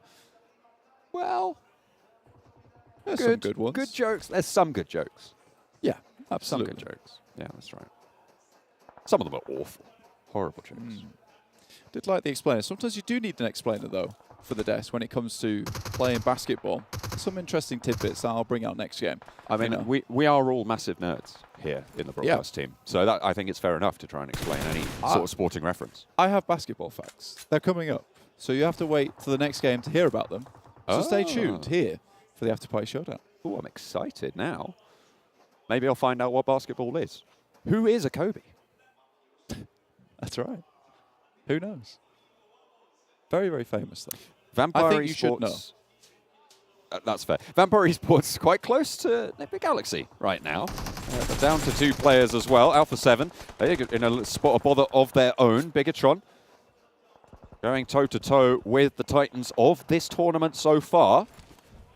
It looks like at the moment Alpha 7 suffering a little bit as Bigetron try and push through, but the blue zone is going to put pressure on this fight. Mafioso down close to Bigetron's line as they move forwards. Not really going to be able to do too much to save this one. What can the rest of the squad do? As Vampire pepper the back, Freak for Nigma Galaxy holding that out. Zuxi descends from the hillside. Teammates starting to drop, starting to fall. Carrillo and Mythic, 2 players alive for Alpha 7. 2 players still in action for Bigetron as it is Liquid to go down. Mezuri trying to push around the side with the UMP in hand. It's not anything yet, but it does force Alpha 7 into an unlucky engagement. But there are shots along the way from Schweppes. And that'll shut down BTR, but now Alpha 7 suffering from the same angle. Neither of these teams can go for this engagement under the purview of Schweppes. They have to disengage. Zuxi has to heal, and they can't push onto this position. The only option is to push right around this rock and try and engage that way if you don't want to be spotted out there. And that's a really difficult run to make. Both of Alpha 7 now have their sights set on Zuxi. Nades, C4 being thrown on out, and they're trying to put the fear of God into Zuxi. Yeah, well, I mean, he has to wait a while to get out, and they're just continuing to send utility in. You can see Mythic with one in hand does have a slight rock along his side, so he can play these aggressive angles. And Zuxi just has to bide his time a little bit here. Molotov 2. With Schweppes going down, that sightline is suddenly freed up for just a little bit. Hopefully, be able to leverage that to move on forwards for Bigetron. Deadeyes Guys super close to Carrillo right now. Shots from outside in the blue. Nade, Molotov trying to find a small opening, anything that you can to push on forwards. Taru loves another Molotov. Another bit of pressure as Carrillo Gonna get pushed by this blue zone as well. Wants to finish out the threat from the back. Do not want to be harried, but around the side, health bar dwindling. Goes to the shot. It's not going to happen. Set back.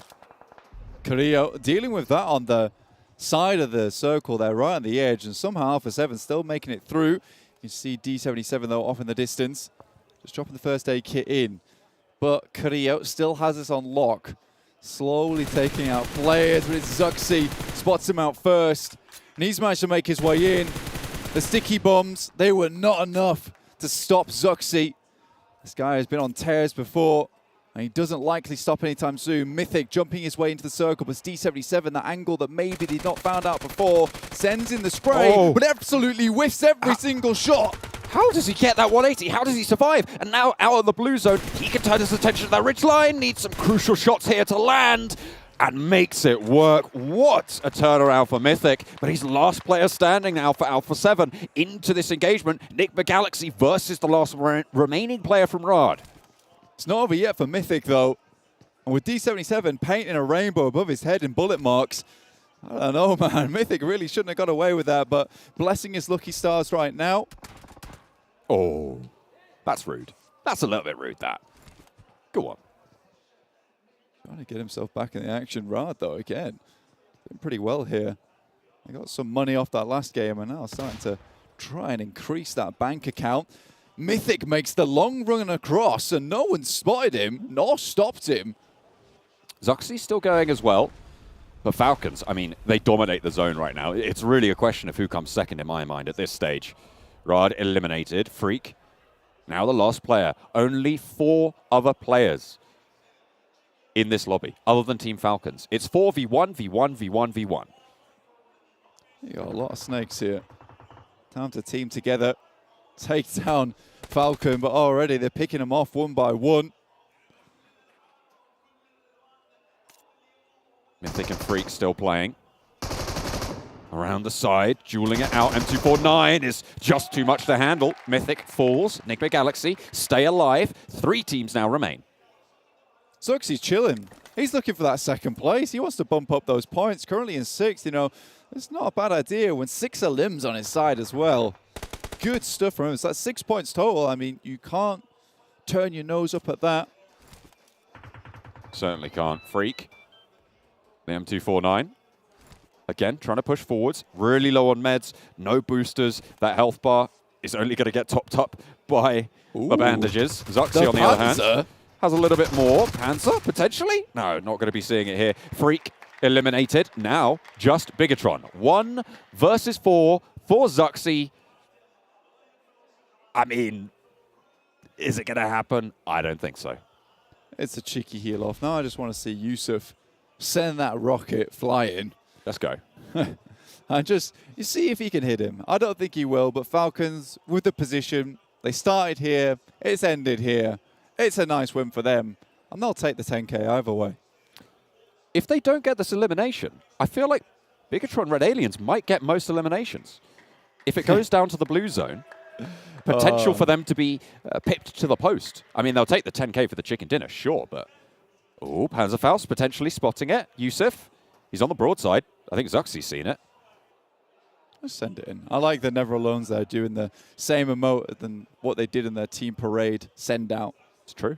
Yeah, it's nice stuff. You know, cosplaying as yourself in game. That emote was created for Team Falcons, in fact. Hells yeah. No more. Only 1 more first aid. Sorry, I take that back. I apologize. He spotted Damar. He's got to. He's got to have done, right? And now he's going to lie down. Oh, that's unfortunate.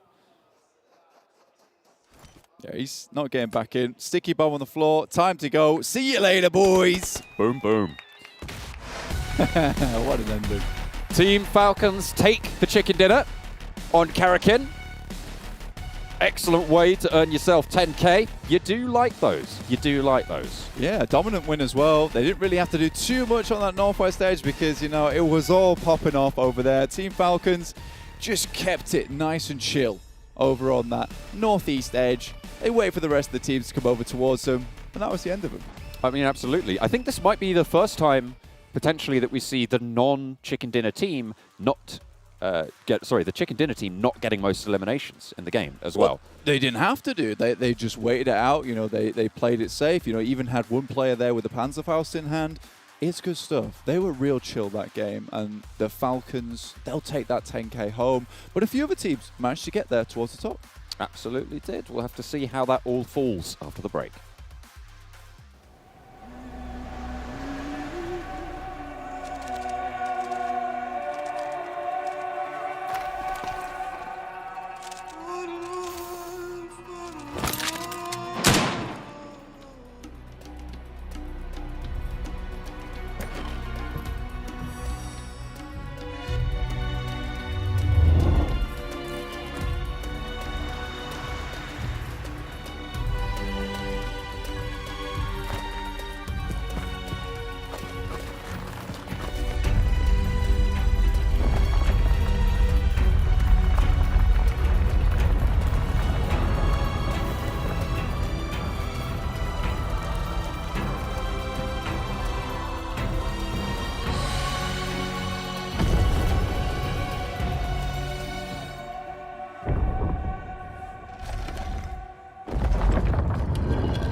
Team Falcons, the eyebrow saviors of Karakin, have once again strike, getting their second chicken dinner on the day and another $10,000 at a minimum on the board. Kalaris, you called it, the profit, saying that Team Falcons are going to get themselves a second chicken dinner on the day, or we shave Max's eyebrows. Will they get a third? No, we're not doing this again. One was enough. I love how he got ahead of it. Yeah, he did. That was impressive. I was in a rough position because I am the blesser. You know, I normally call things quite well, but I really didn't want them to win, considering there was the opportunity of a lifetime. But anyway, they get themselves the victory. They really didn't have to do much for it here. Karakin's a bit of an odd battleground, I think, to say the least when it comes to this, but they do get themselves the victory. 15 points go their way.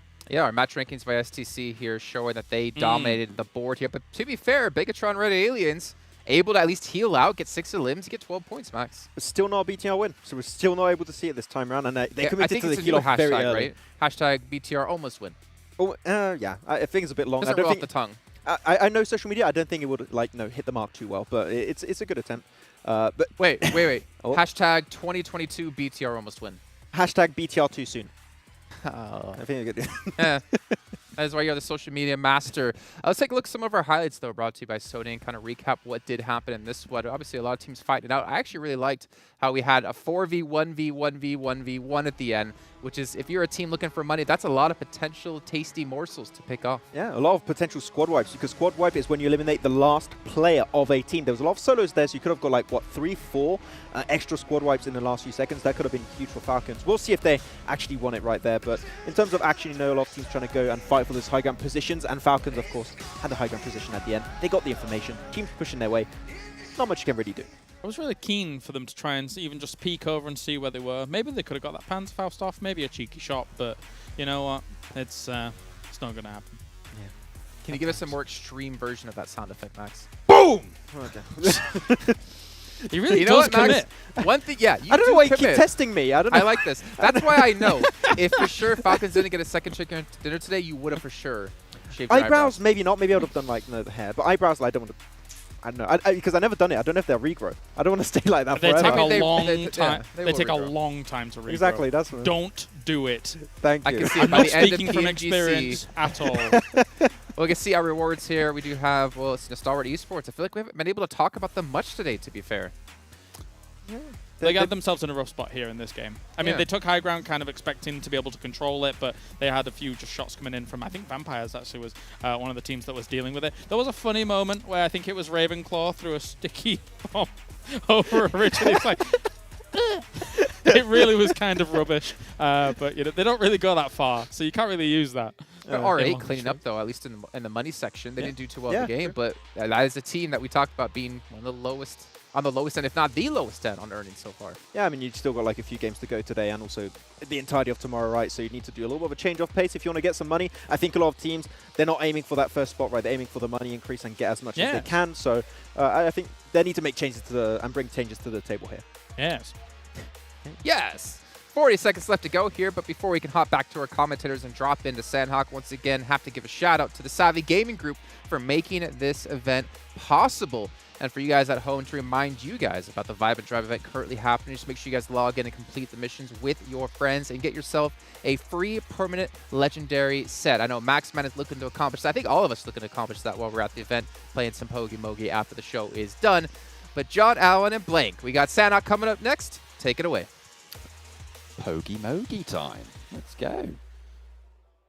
That's right. Anyway, I promised you guys at home some basketball facts. You did. And we are now in the next match, so it's time for some basketball facts. Now, the basketball fact of the day is that the reason you have a net is because when you throw the ball in, the basketball in this case, it spins around the top and then comes back out again. Depending on how far it gets into that and comes back out, that's still a point. It doesn't have to pass through the net to make a point, and that's why the net is there. So you can see when the ball makes it all the way in and then potentially bounces back out, which is why you have those long little segments where people are trying to figure out how far did the basketball go through the hoop. And now we know. And now you know. Absolutely. And knowing is half the battle. Exactly. The rest of the battle is actually doing it, though, and that's certainly what these teams That's are going to be trying to battle their way through if they can get past those incredible basketball facts. I say facts in a plural sense. There was only a singular fact. There's another fact here. Okay, we'll save that for in a minute. All right. Okay, it's been a minute. What's the fact? There you go. Second fact is that the net's also there for when the cameraman is on the side of the sideline. This is a little sub-fact. But, you know, you can, with the way that the hoop is set up, you know, toss the basketball up for a cheeky three-pointer and it go to the left of the hoop and still look like it's gone in. So you have the net there also to ensure that everyone on the court knows exactly what's happened. And already we're getting some absolute carnage on the court here in Paradise Resort.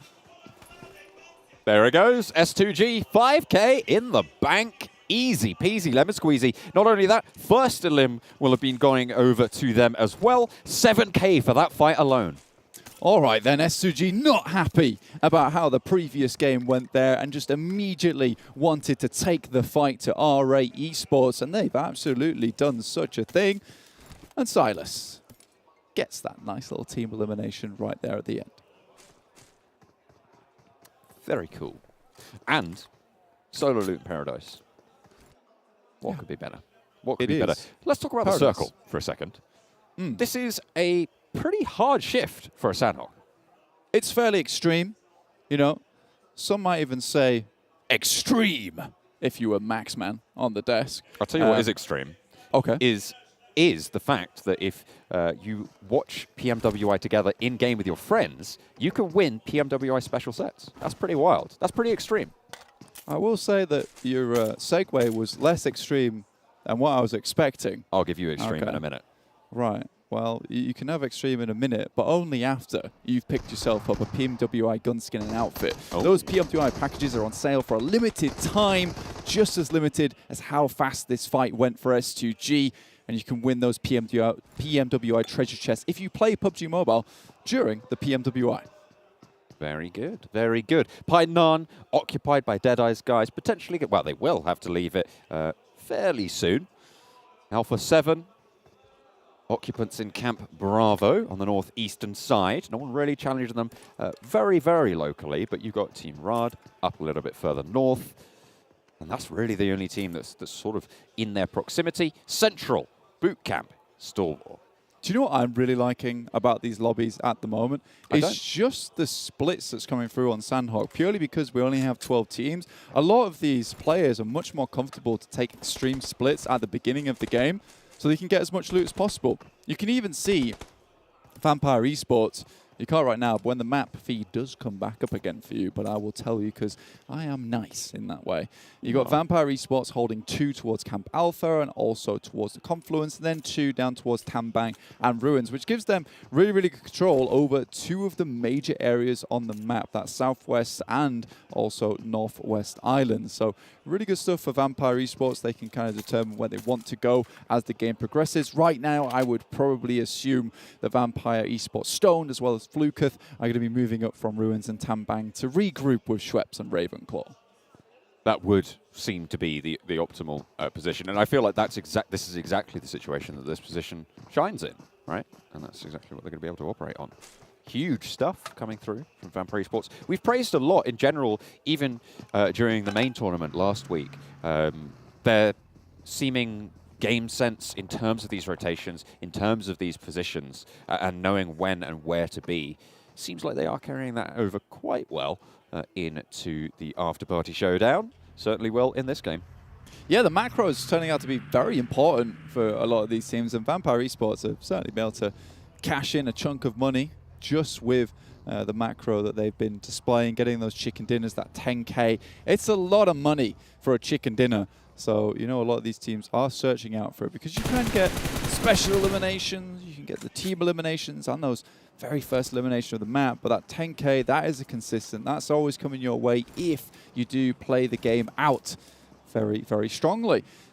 S2G, though, they've got a bit of momentum here. You know, they've puffed out their chest. They're feeling good after that squad wipe. You know, you're feeling maybe a little bit down after the last match, and even if you get that full squad wipe coming into Sanhok, you know, it's not the best. You know, you feel good about yourself. But getting it a revenge versus R8, ooh, that's got to feel good.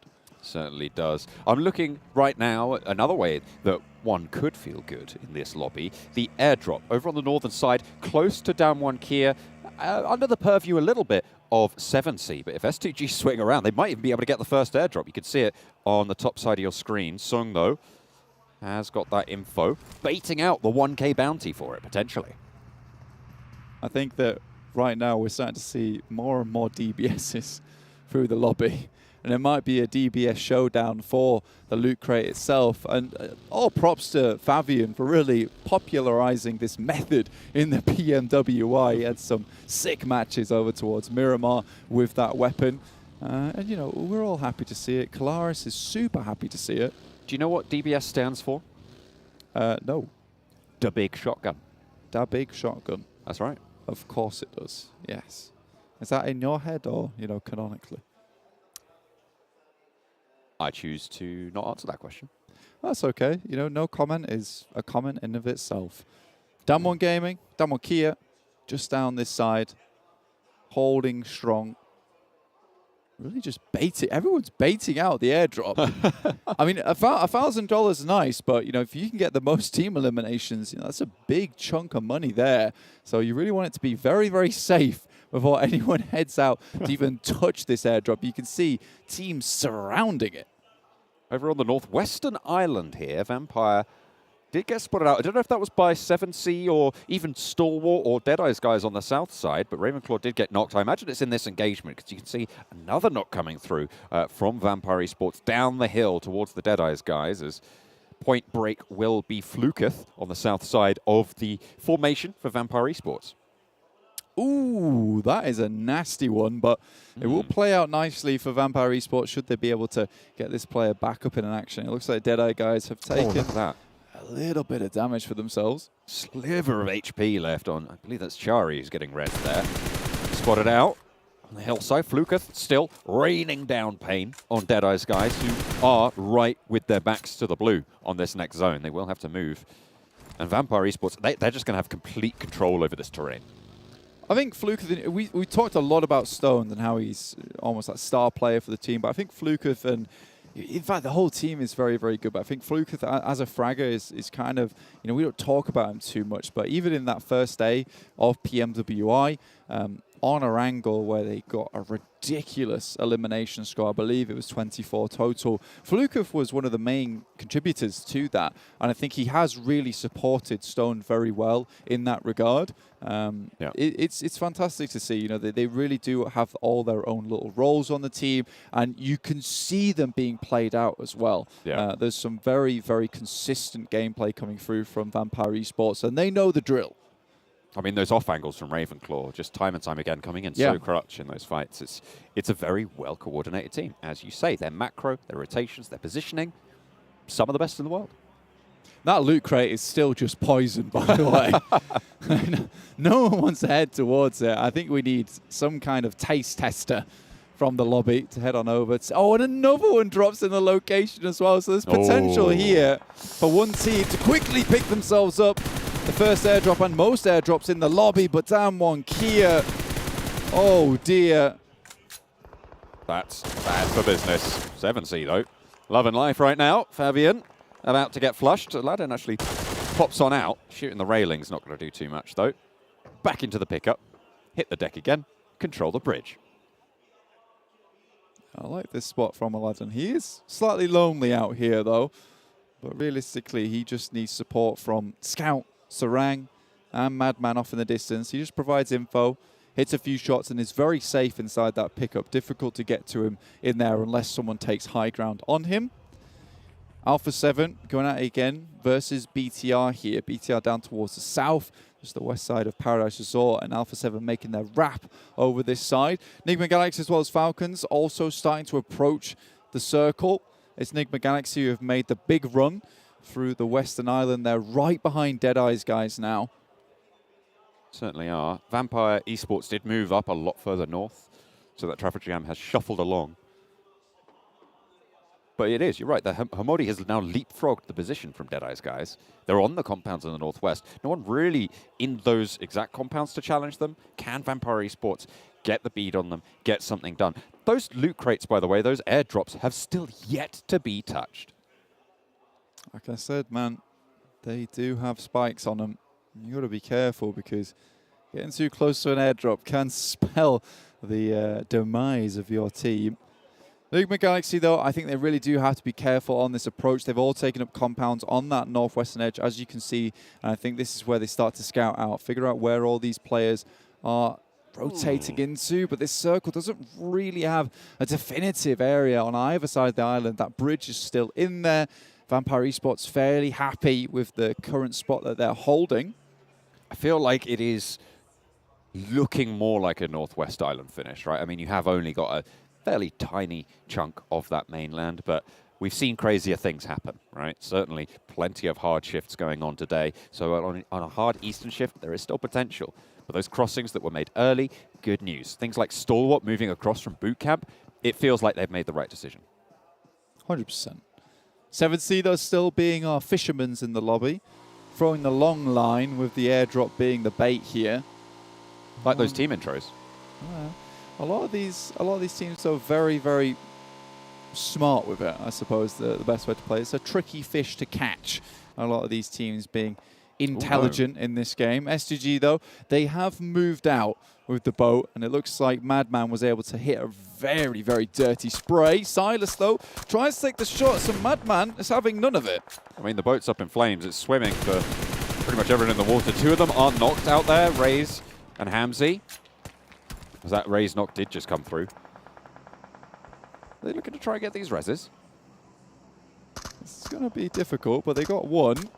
And Silas just trying to provide support, but I don't think he realizes that from that angle, Madman can just peek on the left side, and he's just never going to hit that shot through the window. Just trying to suppress, but the suppressing fire is just not good enough because it's never going to be a problem for Madman if Silas remains there.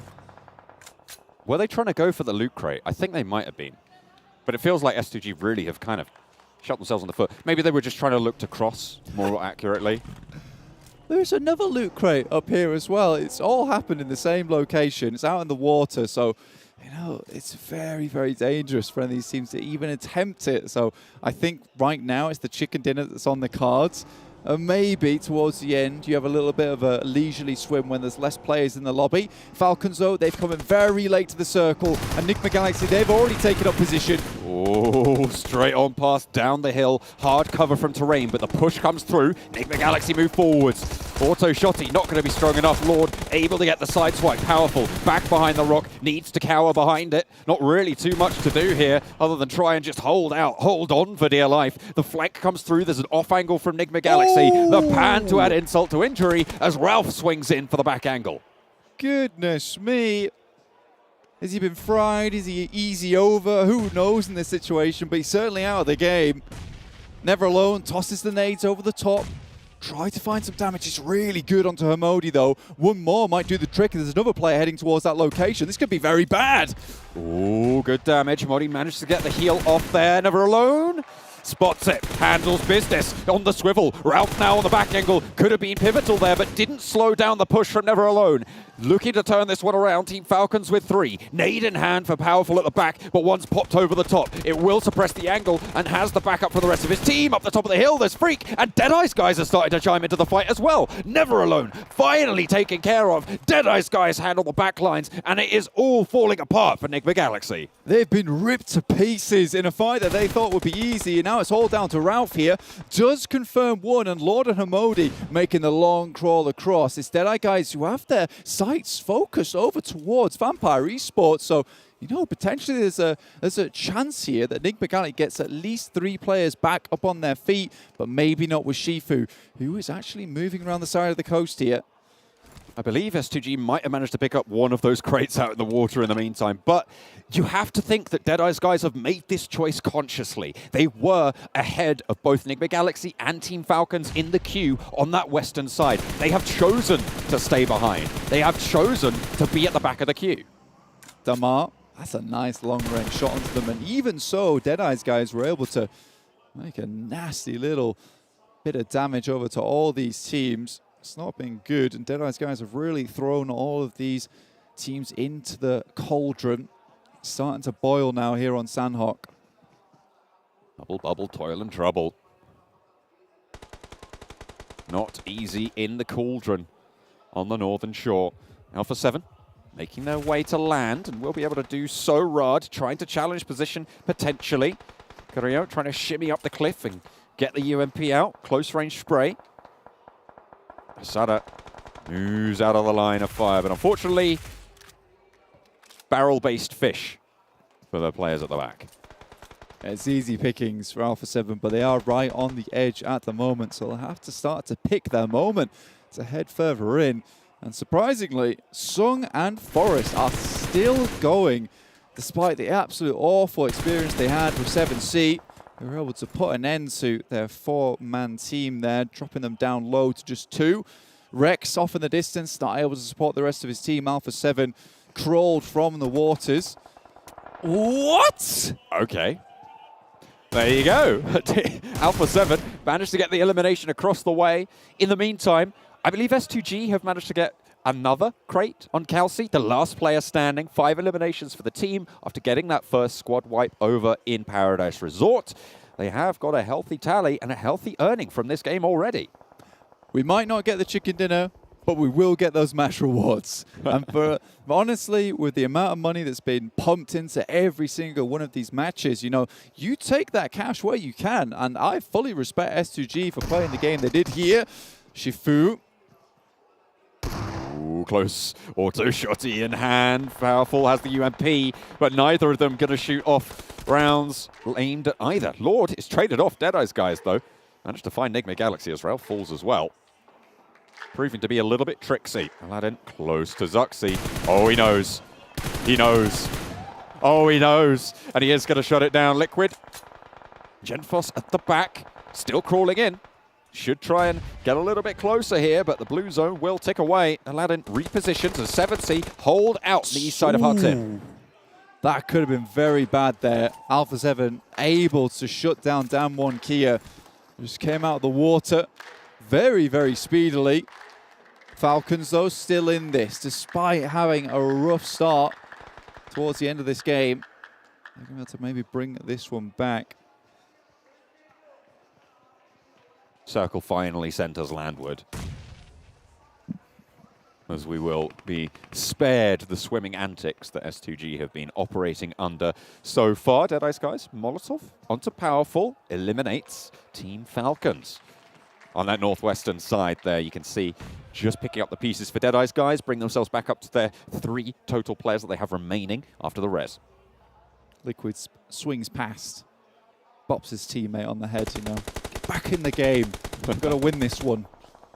Keep your wits about you. Alpha 7, though, swam across. 4 players still alive, John. They have done some absolute magic in terms of survival. Scout, though, 5 eliminations so far. 4, 7C.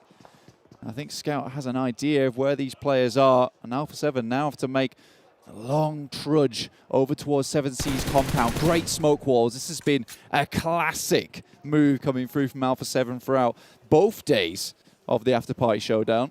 For the position that Vampire Esports have held, the fact that they have no elims surprises me. I feel like they've been close to conflict for the last 10 minutes or so, but it seems like they just haven't opted to go in for these direct fights. They've been playing quite passively, and now the circle moves towards them on the south side shift. Well, you remember the northwest side, all the teams who have fought over there have lost 1 or 2 players or are completely out of the game entirely.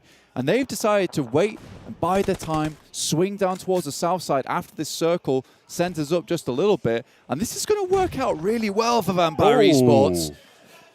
Nade over towards Alpha 7. Mafioso taken down. Kelsey for S2G manages to get to land.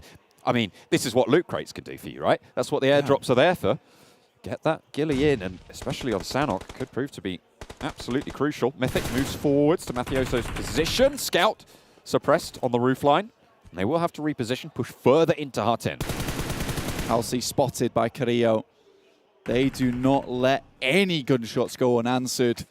Very much on the swivel now. Kelsey's in an awkward scenario. 21 players left here. 7C still with 4. Unfortunately, Bigetron did take a knock there. But now Vampire Esports starting to spread their arms here in the circle, spread their influence. The darkness swells, hopefully, for Vampire Esports in Hut-In. Nades still pouring in towards Alpha 7, but 7C, they're moving into the back of the push for Bigetron. Now crunched between Vampire Esports and 7C. Aladdin falls back as there's answers from the barrels of Bigetron. Spray? Maybe? No. Turned around. Shut down. Mythic keeps them alive. Alpha 7 eliminate S2G. Goodness me, Mythic has been unbelievable with these spray transfers because you know he's waiting for the money transfers back to his bank account, so he has to make them good.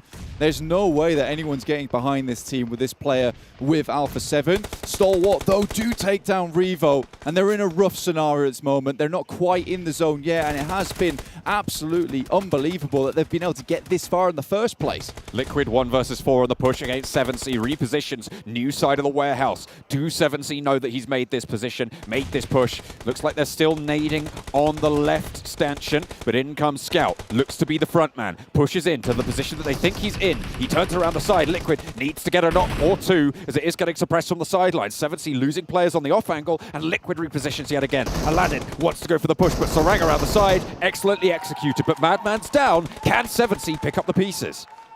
Should be able to get this player back up and moving, considering they're still in the zone. Stalwart, Pika takes down Joker. And Stalwart have been very quiet during this map, but still have 3 players. But it's Scry who goes down. And Alpha 7, how have they got in once again? They just escape death from time to time, but now just Mafioso left alive. They are the survivors here. 8 eliminations, tying up with 7C on 8 as well. But you're right, it is only Mafioso with so much to do and a long way to run. 7C looking their way. Stalwart as well, putting that lead right down range. And Mafioso trying his best not to eat it for lunch. Vampires, they know where the shade is from the blue, and you'd expect it to be so. As it moves down towards their position, Stalwart's still ahead of them. They've not had to do too much at all, and they're starting to get some eliminations, 2 so far, but it's that 10K that they're looking for this game. If Alpha 7 can take down 7C, or, well, I'll stop that sentence right there, because that is going to even up the elimination points. If 7C go down right now, could potentially be a little bit tricky on the tiebreaker for most eliminations, but Stalwart, they're suffering. In comes Vampire, pushing on through. They want the 10K chicken dinner. They want that money. And who can blame them? Champions of the PMWI here at the Afterparty Showdown. And spraying around the corner, Scout can't quite win out the fight against Pika. Pika's just a little bit too on the ball, but Sarang has the bead, has the angle. Scout, potential to get res, but Ravenclaw might have something to say about it. This is so rough here. It's very, very lucky they were able to get that knock onto Schweppes and delay the fight, but Scout gets taken down. Now just Sarang and Aladdin, but Fluka with the DBS in hand. What are you going to do against Dubig Shotgun?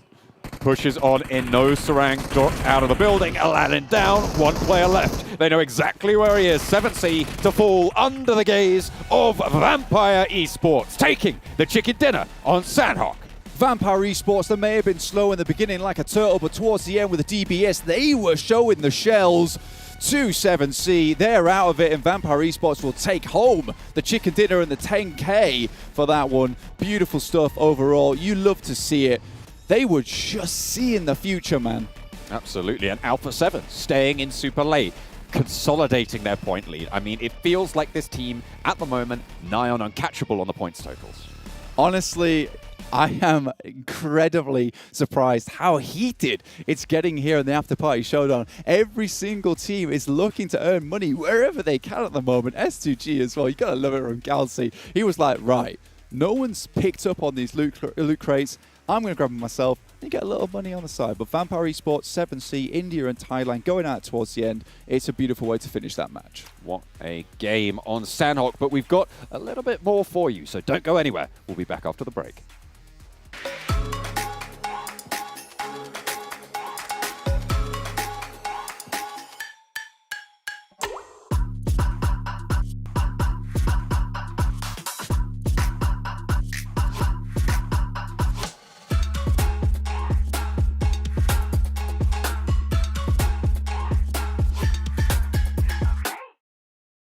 Progress is a race that has no end. After every finish line, another challenge awaits. How can we continue to push innovation in a sport at the forefront of technology? This is how.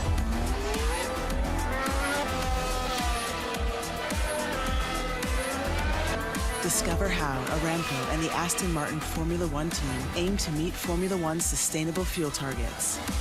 Aramco, powered by How.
Vampire Esports, another big win coming out of them today. That's 2 for them, and that's 2 for Team Falcons and 1 for Alpha 7. We could have another day here, a back-to-back day of 3 teams getting themselves 2 wins apiece. Let's take a look at our match rankings brought to you by STC so we can see all the points collected by them and, of course, the other teams out there who did participate. And speaking about participating, 7C Esports getting 16 points as well, tying things up. It was always scary for them at some point. Like, you were talking about one compound in particular north of Hatton they had to take to try and stop Alpha 7 from getting involved. Oh, but yes. They're just full sent in the middle and trying to get a really good spot. Sorry, I was still embodying the soul of John Allen there for a moment. Yeah, you're right. I mean, spot. Yeah. Thank you.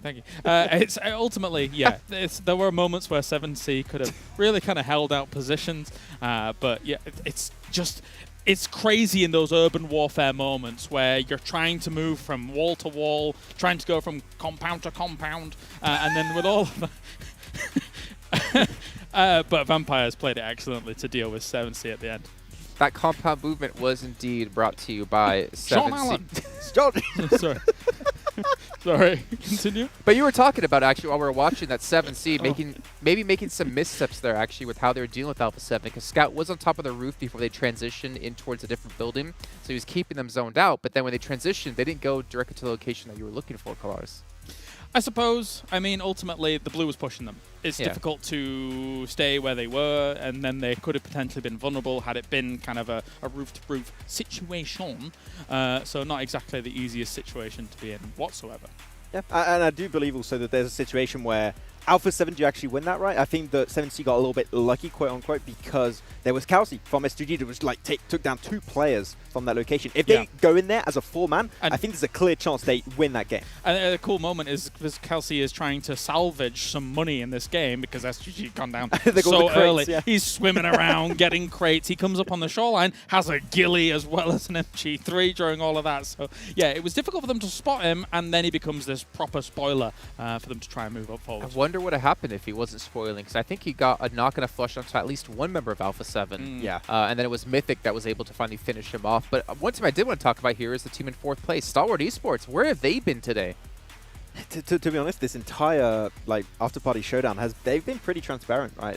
I think they've had a hard time adapting to this kind of lobby, to these type of matches in particular. So yeah, still not quite able to convert a win. I would like to expect at least one win coming out from Stalwart, but they just haven't been able to even get to the late game consistently. They're just very topsy-turvy right now. Yeah, they've bled out in some of these games. Then they've been kind of crunched down on in some of these games. They've not been able to catch too much of a break. Yeah.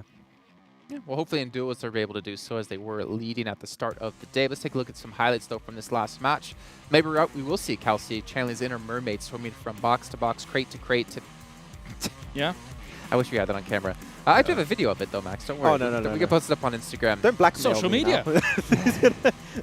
This blackmail is brought to you by John Allen. But still, I mean, a rough game nonetheless. He's molding on the sidelines right now. It's brilliant. One thing I did want to bring up, though, Kalaris, that I was mentioning before we actually went on air was, 7C, they've had a very rough day today. And I did ask you, do you think 7C got this far in the game because of the zone that was kind of gifted to them? Yeah. Yeah, I mean, Harting, once it's moving up there, they're kind of holding in a very spread split. And I think that's really good for the earlier versions of these circles. Obviously, you had one guy over in kind of the dumpster area on the bridge actually holding people out as well. So it's a heavy split. It works out for this. Yeah. They did get together when they needed to, which is obviously kind of rule 101 for PUBG Mobile when it comes to these later circles. But again, transitioning through the urban ending is very difficult. I think if it's any other compound, they could have held it. But Hatton is a relatively big compound. For one whole team, holding all of those angles is a very hard task at hand. It's not a compound. It's basically a city. It's a mini city, basically, right? Yeah. So and because of that, Vampire could actually enter from the western side. If they actually had a smaller compound, maybe they hold it. But that big of a city, quote unquote, is just too hard to hold on to. Yeah. Well, we can see here, though, S2G 1 slot away from getting the full casino, the full slot machine. The full package? Considering they had not much going on in the later stages of the game, that's extremely respectable. It shows how much potential there is in the early moments of the game. And they've been dominating Paradise today. They won it in the duo show match versus R8. They won it here with 4v4 versus R8 again. They are truly the kings of Paradise Resort. So if I'm R8 and I want to get more money, I might avoid it now. I think when it comes to Paradise, they're doing a good job of controlling the outer walls, looking in on the compound. Yeah. They're very good at that. If you've got a team that's dropping on the inner building, you're kind of a little bit paralyzed as to where you can move. If you can move into the courtyards of Paradise, that gets sketchy. Yeah. Okay. Why don't we actually take a look at our overall rankings, because I'm curious to see who will be sitting number 1. It should still be Alpha 7 with Falcons getting close. And we'll see. Yeah, I mean, that's actually still pretty decent lead, to be fair. And even Vampire with the 2 wins today haven't closed that gap up against the Falcons. Yeah, I mean, right now is the time to see. We're going to be seeing other teams get chicken dinner right now because it's a high contest and no one wants to share their $10,000 at the top. I mean, at this rate, Alpha 7 is almost guaranteed to break $100,000 at the very end of all of this, once all the prize pool is tallied up, etc., and things like that. So the fact that they've been able to put 70k on the board for first place and still have a lead of, the 36 points that they do, that's nuts here from Alpha 7. Yeah, with all the extra rewards on top too, right? They might reach 200k total plus the first place if they can remain up there. So 200k in this format, unexpected, but it could happen. Well, But you're talking about 100Ks, you're talking about 200Ks. What about Vampire Esports, who have won 500,000 from the main event and are now sitting on 36? Like, that's 536,000, not including what they get for just being here. And obviously the team intros and the duos. That's a lot of money that they're sitting on. Yeah, no, $500,000 now you get that like pocket money. It's fine. I mean, if I'm not mistaken, I think it was you talking about this, Max, actually. The Vampire Esports, they went into this event, the second part of the event, right, thinking that if we just do okay here, we all could just buy houses flat out. Yeah, they said, like, if we win 3-4 games and we do really good in 3-4 matches, like, we get a house pretty much. Like, they got 2. That's crazy. Right now, so if they get 2 more, like, they got a house. So, good investment. What's better than 2 houses? 3 houses. Yeah. You can see down the list, though, on our rankings. I mean, S2G, $59,000, but in 5th place is insane as well. Yeah, I mean, I feel like we're still going to see another chicken dinner from these guys, right? Unfortunately, I feel like they are taking some early skirmishes, but if they make us a 3 or 4-man crew into the late game and they have a good position, we saw it yesterday on Livik in particular, they are a team that can close off games in really, really strong fashion. So I don't think we're going to see them end with 2 wins. I think we'll expect a few more. And I'm not going to shave my eyebrows. No. Oh, okay. Well, that's fine. Ultimately, though, still kind of impressed that Bigetron Red Aliens have been able to gather the amount of points that they have without, with almost dodging some of the money in essence for this. But, you know, there's still big money for placement overall moving forwards. It seems like that seems to be their focus currently. S2G in 5th place when it comes to points, but 2nd place when it comes to earnings. Really well done by them, and obviously whenever S2G do well, we have the Turkish crew next to us, the talent. They're screaming. They are popping off, brought to you by S2G. Yeah. Damwon Kia, though, they've been insanely quiet today, unfortunately. Yeah, a little bit quiet, unfortunately. I think that a few teams that we wanted to see actually pop off have been a little bit quiet. I want to see more from Stalwart in particular. Like, they really struggle. Yeah? Didn't Damwon Kia have 40k coming into today?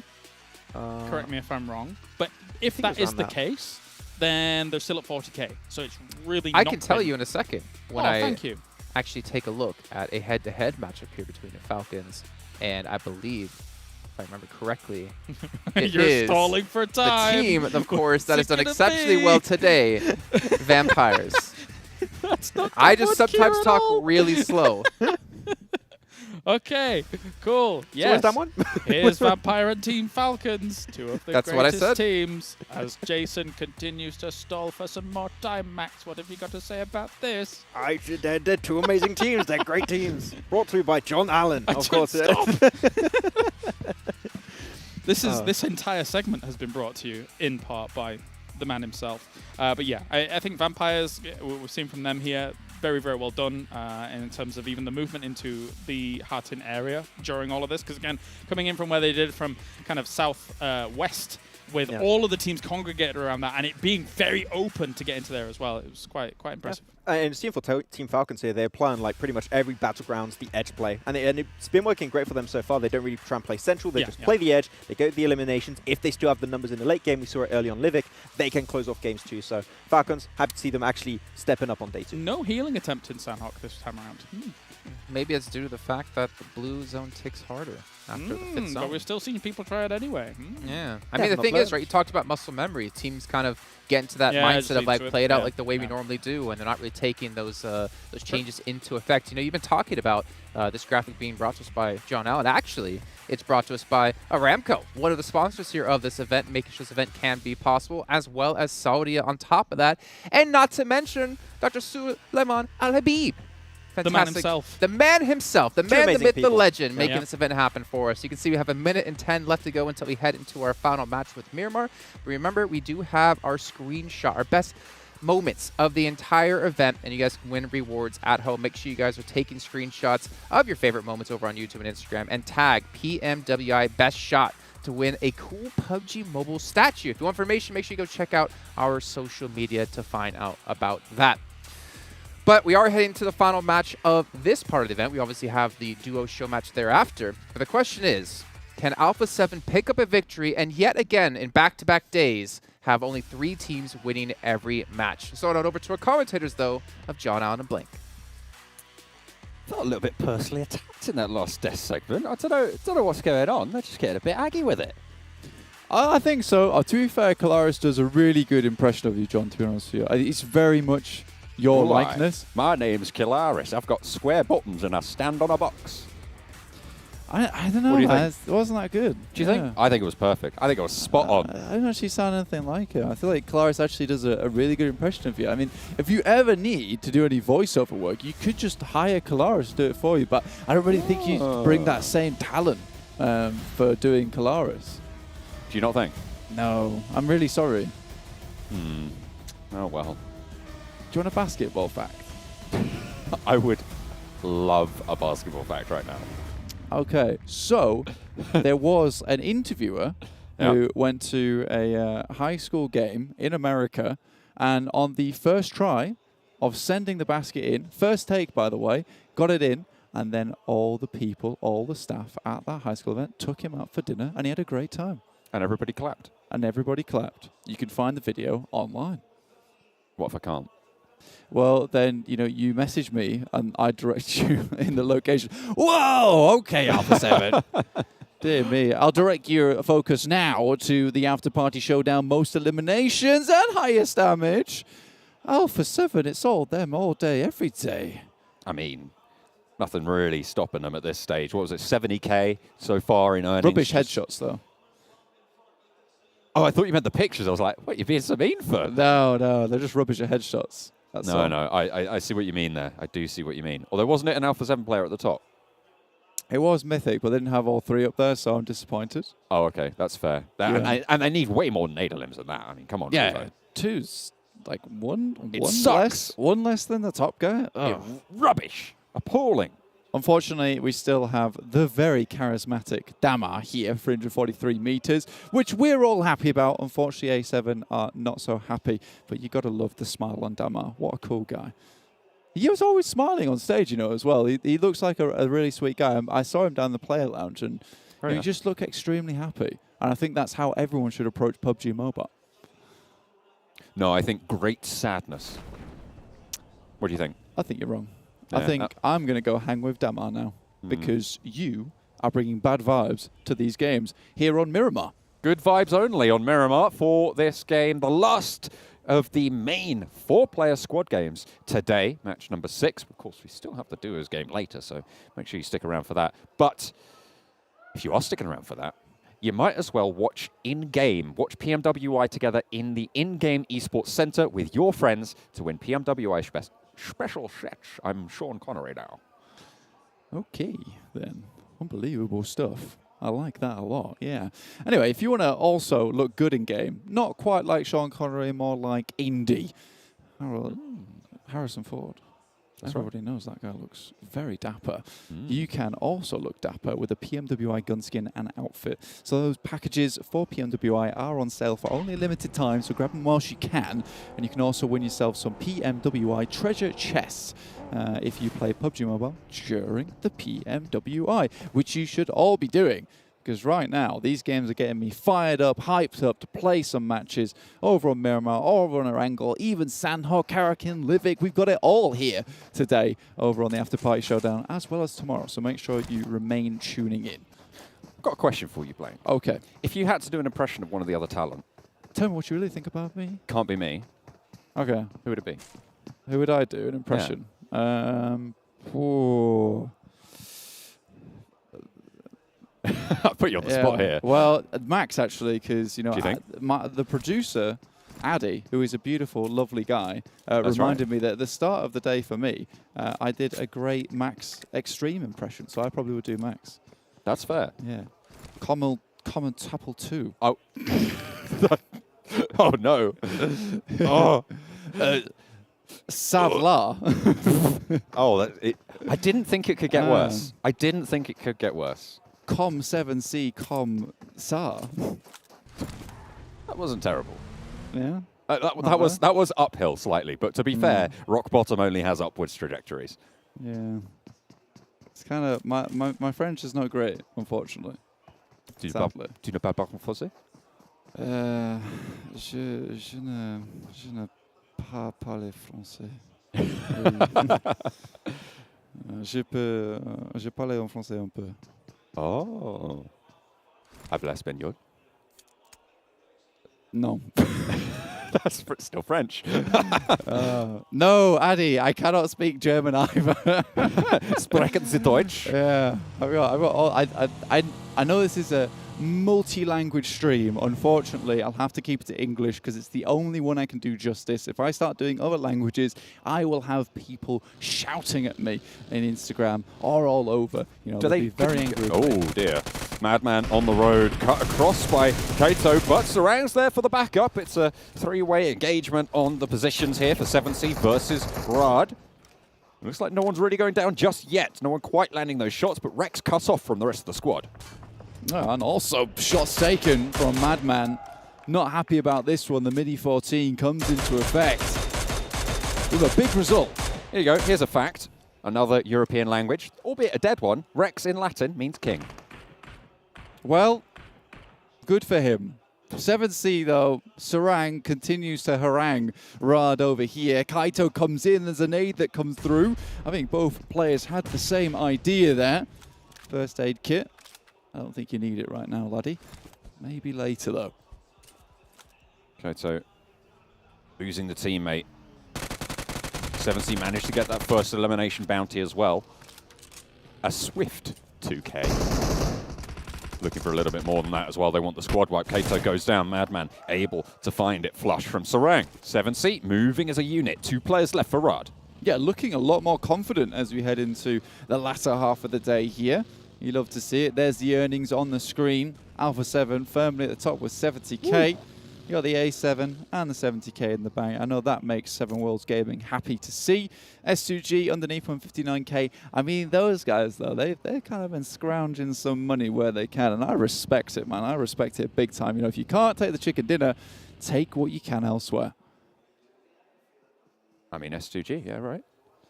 That's what they do. Yeah, that's what Big I said. Gaming. Yeah, that's what I'm saying. Yeah, it's just that's what you're saying. I was emphasizing your point. Are you also saying that? Sorry, who are you? Yeah, okay. Interesting. They let you in? Okay, fair enough. Yeah, they do. I don't know where you've come from. Apparently I'm a timeless entity. That's what I've been told. Right, anyway, at the game, 7C moving down. Circle's already hitting. Absolutely, we have to remind you all at home that these games are accelerated. We want the pace of these games to be fast, quick, and action-packed, which is exactly why we're doing this. Teams will have to make their way into the circles pronto.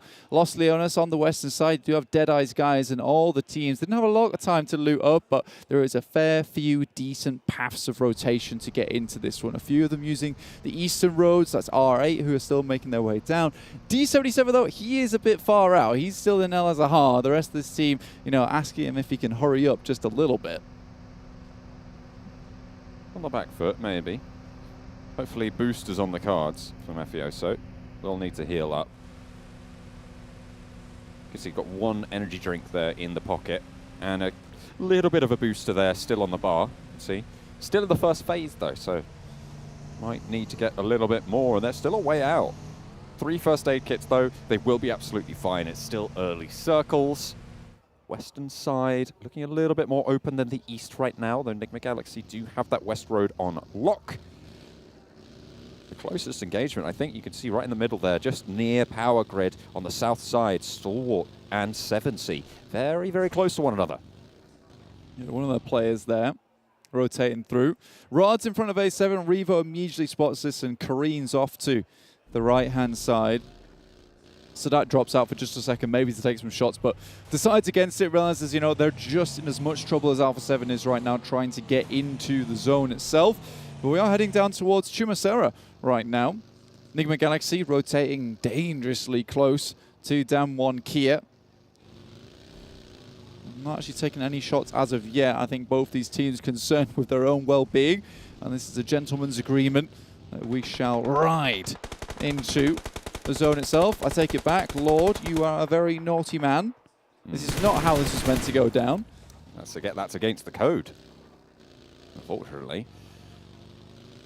But fortunately enough, doesn't actually manage to land too many shots. Doesn't really do too much to slow things down. Just diverts course slightly. Looks like Riyadh still on the warpath. I mean, they didn't get the memo that the duos game is next game. They are going to be playing with 2. Sung in a flaming car right now. will have to try and regroup. Just keeping himself nice and warm. You know, warming the hands at the fire. Very nice, very nice. Yeah, I mean, he's having a happy time there. I mean, he will have to get that vehicle soon because it does have a bit of a time limit on it. S2G rocking up the Deadeyes guys. Silas will be tossing a grenade soon. Takes a couple of shots. I'll have to put that pin back in it. Shifu needs to have an impact from the off angle here. It is outnumbered right now for the Deadeyes guys on their current position. Turulov around the side there, trying to keep this angle suppressed. Beautifully found there, an off angle for Joker at the back there, all the way across the way, nearly shut down, but still up, still kicking, and still pumping out lead. S2G falter on their push. 5K bounty is still here, John. No team eliminations have come through as of yet. Sadat just drops out and lays Scry low there. Knock found, actually, over onto Chari, who will have to drop down. I think Vampire Esports weren't too far away from this. Raze knows where Shifu is now, drops the smoke, stops the push up the ridge line, seeing him on that angle. A nade over from Silas, still not quite under the watchful gaze of Shifu, swings around the side, repositions the buggy, potentially a little bit of cover there. But are S2G wanted to go for this, or are they disengaging? Really sparse on loot at the moment. S2G, if you took a quick peek at their meds, you can see right there, bandages, one painkiller, one energy drink. It's really rough in terms of stims as well as medical supplies. This would be a fight that would be nice to win, just to, you know, steal some equipment off the enemy team. But I think right now, Deadeyes guys are certainly outlasting S2G. Move just a bit further into the zone here so they can keep this fight going for a little bit longer. Circle heads back up towards Picardo. Stalwart, a little bit unhappy with this one though after losing Scry there. This is this engagement right on the eastern side of the next circle. Raze not quite finding those angles. That was the first airdrop collected. Did you catch who it was? I was focused on the engagement. I did. Yeah. Who was it? I gave him a little golf clap as well. It's Ralph. Picked himself up. A nice little airdrop. That's on the western side of the map. Directly opposed to this engagement here, which is right on the eastern edge. R8 are moving in through the northern side of this engagement. I wonder if we're going to have the back and forth between R8 taking down S2G, S2G taking down R8. Could be amusing, but it looks like R8 are more prioritizing getting into the circle itself here. Kelsey on the roof. Covered, actually. I think this is a pretty good spot for Kelsey. The way up to the roof is covered by his two teammates, meaning that if you push up, you need to deal with Silas, you need to deal with Raze first. Either that, or you just win out those trades hands down. Ooh, potentially able to bobble a little smoke there onto the stairs to push on up. They know Kelsey's up there, but they can't quite get there yet. And it's not going to be super easy to make that push unless you can get a little bit of a squeaky, cheeky play done. Yeah, they're kind of locked in this fight now, though, with Kelsey on the top side. It's going to be difficult to get him down without completing that fight. You can see already the blue has made its way over to the circle, so it is not waiting around for any of these teams. It is go time. Next circle about to hit and heads down towards Alpha 7. Looking to pack another chicken dinner into that backpack of theirs. And honestly, they're going to need a level 3 at this rate because they have had so many. Absolutely. I mean, it's going to be one each if they can take this one home. Lovely nade onto Raze. This is what we were talking about before. The openings that need to be found in order to get up towards Kelsey. Silas laid bare, somehow dodging through the hailstorm of bullets.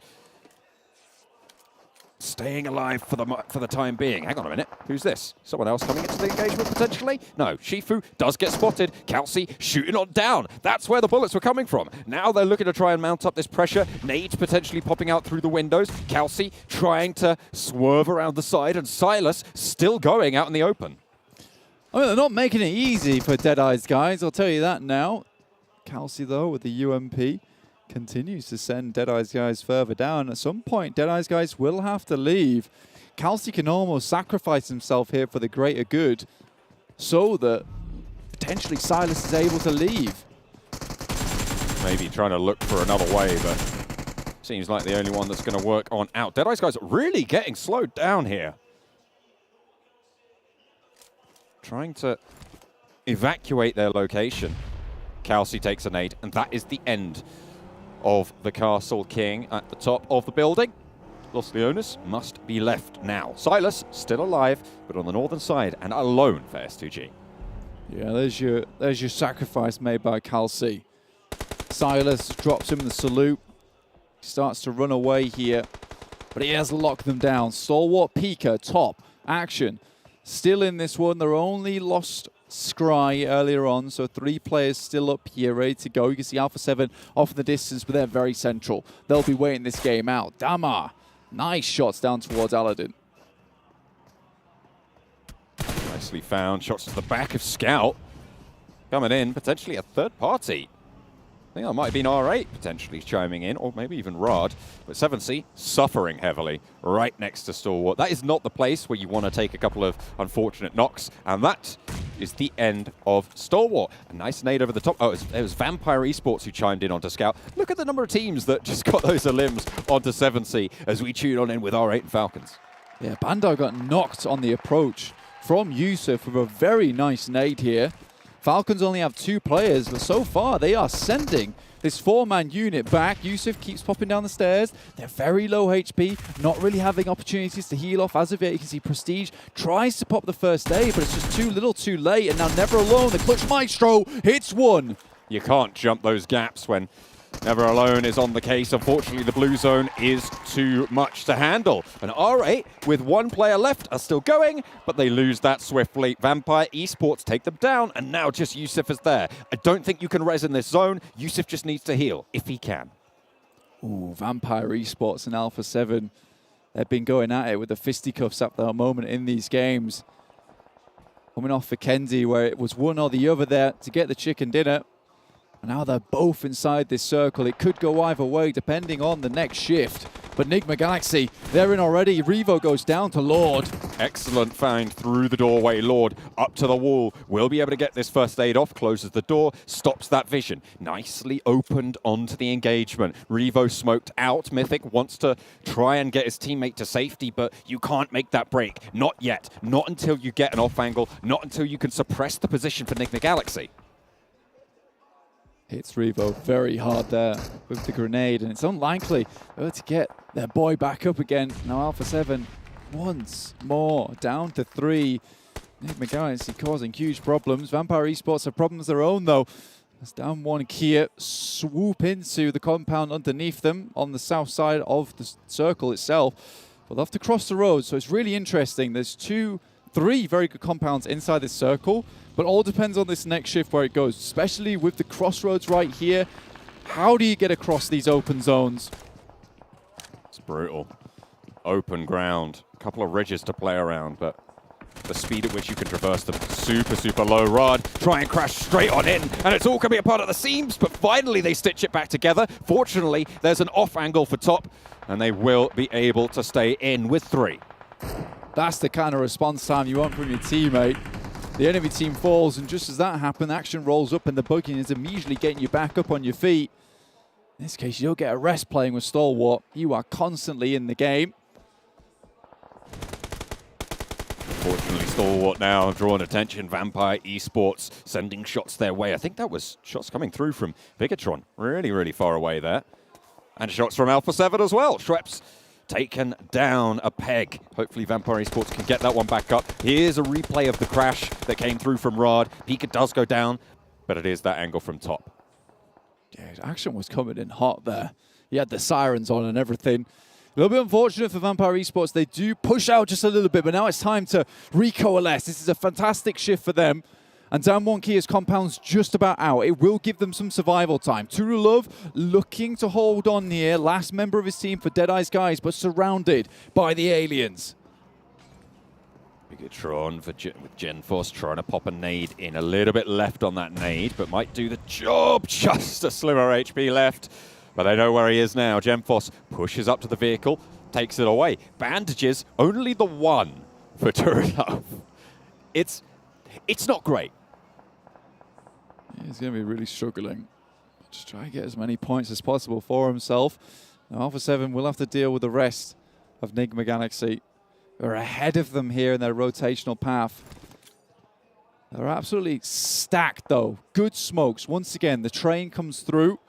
And they're looking to move through the steam here and start somewhat strong for themselves. Molotov out the window will prevent the push-up just a little bit, and with the confusion laid bare by the smokes, that was a nice nade. Starts things off strong. A7 heavily injured now. Bigetron will eliminate the Deadeyes guys, but in goes that push. Carrillo in the corner. Mythic and Mafioso trying to give any sort of support that they can. Ooh. Lord takes a little bit of damage from a nade around the side. Carrillo up the stairs. A little bit of respite, a little bit of safety. Trying to blow the doors off the hinges as Ralph goes down first, bringing the numbers even so far. Mafioso, though, is going to get traded off. The flush is good, but Carrillo's there, caught with nade in hand. The push comes through from Momodi, and he's allowed to sneak through the gaps. Only one player now for Alpha 7, and they know where he is. It's Carrillo up the stairs, potentially looking to get this res if the doors are going to keep that cover going, but Carrillo opts instead to pop that Molotov down and give themselves a little bit more cover. That was an insanely fast molly he brought out. He knew exactly what he had to do in that moment, but he tries to move out the building. But it's BTR. Genforce comes out of nowhere. They've moved upon this position, and Nigma Galaxy are just completely trapped. But BTR have moved up to this position. They've given ground to Vampire Esports, who have now got the lion's share of this next circle. I mean, they've been here for such a long time, John.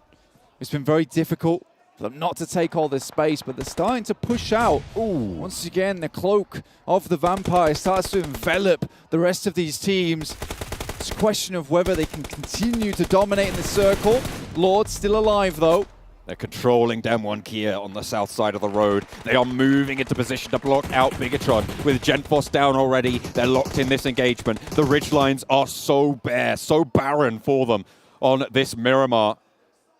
And Vampire Esports control the circle. They control the quadrant.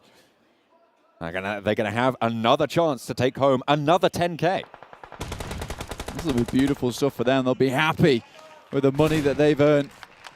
They've got a fair few team eliminations as well, so there's potential for even more cash on the line for them. Beautiful nade from Song, though, from Damwon Kia. And another. 3 players still going. Oh, didn't quite find anything else there. The res should be possible over onto Ravenclaw. Song, you imagine, doesn't have too much more in the back pocket in terms of utility. And maybe even then wants to save it. Oh, dear. Bigetron regrouping. Zuxi spotted. They will not be able to move forward to more than 3. They take their chances there as well. I love that from BTR. They hear the third party, instantly wrap around and try and surround them from both teams' side, understanding that Damwon Kia is over towards the south. They'll take the north, and now Vampire Esports are going to have to play out their mind as a 4 to prevent these teams from just starting to crush them between 2 walls of players. They need to take one of these fights or certainly win it out as fast as possible. The nades continue to just bobble over the top of the roadside from Damwon Kia. Unfortunately for them, the blue zone is pushing. They will have to move. The smoke wall has been established. They will push through. Frontman Sung looking to try and draw some fire potentially, try and allow those teammates to refrag. Jumping in, trying to gather info. The smoke starts to clear. Vampire Esports have clear rain. Across with the car. Fabian careens across the side. Sung taken down on the first push. Fabian low as well. Should be handled. Now they need to turn their attention to the last player from Damwon Kia. Trying to get across. It's looking hairy. It's looking ropey. And I don't think they're going to be able to do too much more. Forrest finally dealt with. Schweppes did go down in the meantime. What can BTR do? Really good smokes coming out from Vampire Esports to isolate that fight between them and Damwon Kia. Big. Another nade, though, onto Ravenclaw, and now it's 2 versus BTR, but there's 2 down! How does this happen? Just Luxy alive! Last player going in. Fluketh 1 versus 1 against Luxy from BTR. One of the longest standing members on this roster. Made the name for Bigetron. They've been dodging the money all day, all tournament at this Afterparty Showdown. Is now the time that they take that 10K. A nade pours in over the top. The reses are coming through, and they are denied yet again. Vampire Esports take the 10. Quick on the swivel, quick on the game, and quick on the decisions coming through from Vampire Esports in those final moments. It was very, very difficult. You know, it felt one of those stressful situations where you're in an escape room, you see both the walls start to close, and you have to figure out a solution in that moment. And you know, Stoned, the rest of the team, they had a solution in the back pocket. They've trained for this exact moment. Certainly did. I mean, it worked out incredibly well. We know what sort of strength they have in these engagements. We talked about it so much. We've praised them so many times. But we've got an American, a Frenchman, and a Yorkshireman to talk about the match standings. Brought to you by STC. I was wondering if I was the Frenchman there, and then I realized we have Max, and I also realized I have no ability to do accents whatsoever. But anyways, Vampire Esports, they take the third win, 30,000 bucks on the day just from chicken dinners alone, 23 points as well, helping close that gap right behind Alpha 7. But Bigetron, that was the first time we've seen them really show up so far yet today, Max. I'm a little bit offended you forgot about me for a second there, Jason, but hey, still here, not going anywhere, not especially my eyebrows. But yeah, Vampire able to get himself the win here, good to see on their side. And yeah, back-to-back coming into this one, I believe the first back-to-back we had, even though a lot of teams actually got 2 wins yesterday. So yeah, Vampire, they're here to play, they're here to take the wins and get themselves a big portion of that prize pool. Yeah, nobody wants to share these wins, which I think is kind of cool to see, to be honest, with the effective dominance of some of these big teams up at the top being able to consistently assert themselves well with the positions that they're taking here. And Vampire Esports, once again, does so well. And it also shows, at the very end of this game, the importance of keeping even just a little bit of utility here or there, because being able to get those nice arcs on those nades and being able to shut down a 1v1 almost instantaneously against a potentially deadly threat in Luxie is very important. You had very predictable lines of sight, right, that were going to come out from the other side. So if you do not have that nade, I think that he could have picked up the 1v2 pretty easily because you knew exactly where they're going to peek from. And I think he had the better equipment because Luxie had an AUG. True. Going up against that gun is a laser. So I don't really want to take a 1v1 against that, to be honest. Yeah, I've been learning quite well not to take 1v1s pretty much against anyone because I'm terrible at PUBG Mobile. But still, I mean, it was at least great to see Bigetron step up. The funny thing was we're watching the match in our room, and we have the Indonesian talent room next to us who are 5 minutes ahead of us because we're on a little bit of a delay. And we hear them scream, and they're like, oh, I guess Bigetron's doing well. I guess they're going to be at the end of the game. But yeah, in the end, like they still weren't able to close things out. And I don't remember where they actually stand when it comes to the match awards ranking. But I feel like they're one of the lower teams. They indeed are, yes. They were kind of very middle ground in terms of overall placements, but it was pushing them up enough to kind of negate where the overall rewards from money came along, but they still were very low. So this will give them a little bit of a boost, I guess, for all of this. And I like some of the transitions that they were doing. Although that being said, they're not on there. So maybe the next page, question mark. Stalwart's still taking money every time. Even though they didn't get the wins, they still bring in some money every single game. So they still clearly have a game plan in mind, even though it's not like chicken dinner oriented. They still get some money, right? So you can't really argue with that one too much. Yeah. But I feel like that domination we saw in the first week at a Stalwart has just completely disappeared. Yeah, where have they gone? We were expecting like some pretty major changes, right? Because main tournament compared to the Afterparty Showdown, everything is different, right? So not too surprised. But one thing that has remained consistent, though, is the fact that Vampire dominate not only the rankings, but also these extra prizes, the game awards, and eliminations. Teams eliminated too. I mean, yeah. I mean, 500K was not enough for them. Yeah, and you know what? They might come out winning this event as well. I mean, you think about PMGC down the line, Vampire Esports are definitely putting a bullseye on their back for all the teams to come for. Especially since we saw Alpha 7 put their head above the parapet so far here when it comes to the lead as a whole. But yeah, Vampire's really bringing the fight back to them with another 23 points on the board. I'm looking forward to the overalls. I mean, they were looking at buying a house potentially. I think you can buy way more than a house is how much they want here. They're going to get a whole mansion. Okay? They could buy us a house. I'll accept it. Thank you. I'll take it. Thank you very much. Yeah. Well, James, you have a house. Yeah, true. But that's a big catch-up. I'm more of a Mustard fan myself, to be honest, but 27 points, Vampire Esports are behind Alpha 7. We're only down by 12,000 bucks. So we did have S2G up quite heavily when it came to money. They're actually in second place still when it comes to just the earnings alone. But obviously the prize pool at the very end, determined by your ranking or placing, still is quite a big factor. Yeah, S2G really struggling to convert chicken dinners, mostly due to the fact that they're taking a lot of early mid-game fights, right? They lose a player here and there, and then late game, if you don't have the full squad, then you're going to struggle because you've got Alpha 7, you've got Vampire still there as a 4-man squad. Damn One, if you're one of the games where they're popping off, they're still alive. So S2G need to maybe rework the early stage to make sure they can get a chance for those wins. Damn One's still alive in a lot of these end circles, but because they're not getting the chicken dinner conversion off the back of it, and they're not really being flashy up towards it as well, they're not getting first eliminations, they're not getting most team eliminations, etc., and things like that. They're really not moving in terms of much money whatsoever. So actually, for Damn One, it's been quite a little bit of a fall off here throughout the day, considering they were nicely in second place. I feel like we kind of expected that, at least when it comes to earnings, right? Damn One don't really have a play style that allows them to get up these big rewards. They're not usually getting the first first eliminations or the most They need amount the of wins. squad Yeah. wipes. Exactly. They're a team more Yeah. about winning and getting to those late zones. So it's kind of reflected in that. I would also say like there's been a major change of like aggressiveness in general from yesterday to today. I think teams like, you're looking at Rad, you're looking at R8, 7C, Deadeyes Guys a little bit too at some time. Like they see, okay, we're not getting a lot of money, right? That is the goal of this tournament. It's not like the main tournament, you're going to get 500k. No, that's not the case. Here, you want to be extra aggressive. And I think that is hurting the side of Damwon a little bit more. There's like very positional focus, right? Sure. And teams are willing to contest a lot more, so they use players and then chicken dinners. They don't really come your way as often. Yeah, or you catch circle, and you've got a nice spot to play with. But it's not happened here throughout the day, really, for them, to be honest, so it's difficult. Okay, well, we do have a minute and 20 left. Remember, that was our last when it comes to squads. We're going to be heading over to duos in our show match here. That's right. Yeah, I'm excited for it. Obviously, we saw Stalwart not have the best of starts in the duos today, but yesterday was great for them. Keen to see what's going to happen here. It's Livik, right?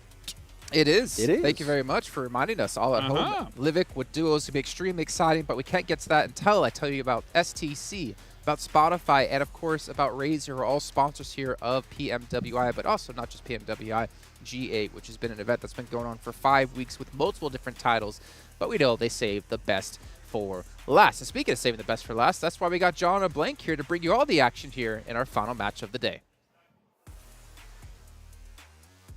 2 players per team, 1 map, 1 more to play today. Thank you very much, Jason. We're going to be throwing it back to the best for last later on after this game, as we do head back to the desk afterwards. So very well said. Thank you very much. What about Jason comes in here all hype, having a great time, and then you pick up with the most chillest little throw to the game, which is fair play, because we're heading over to Livik. It's duos. You want these teams and these players to be chilled out.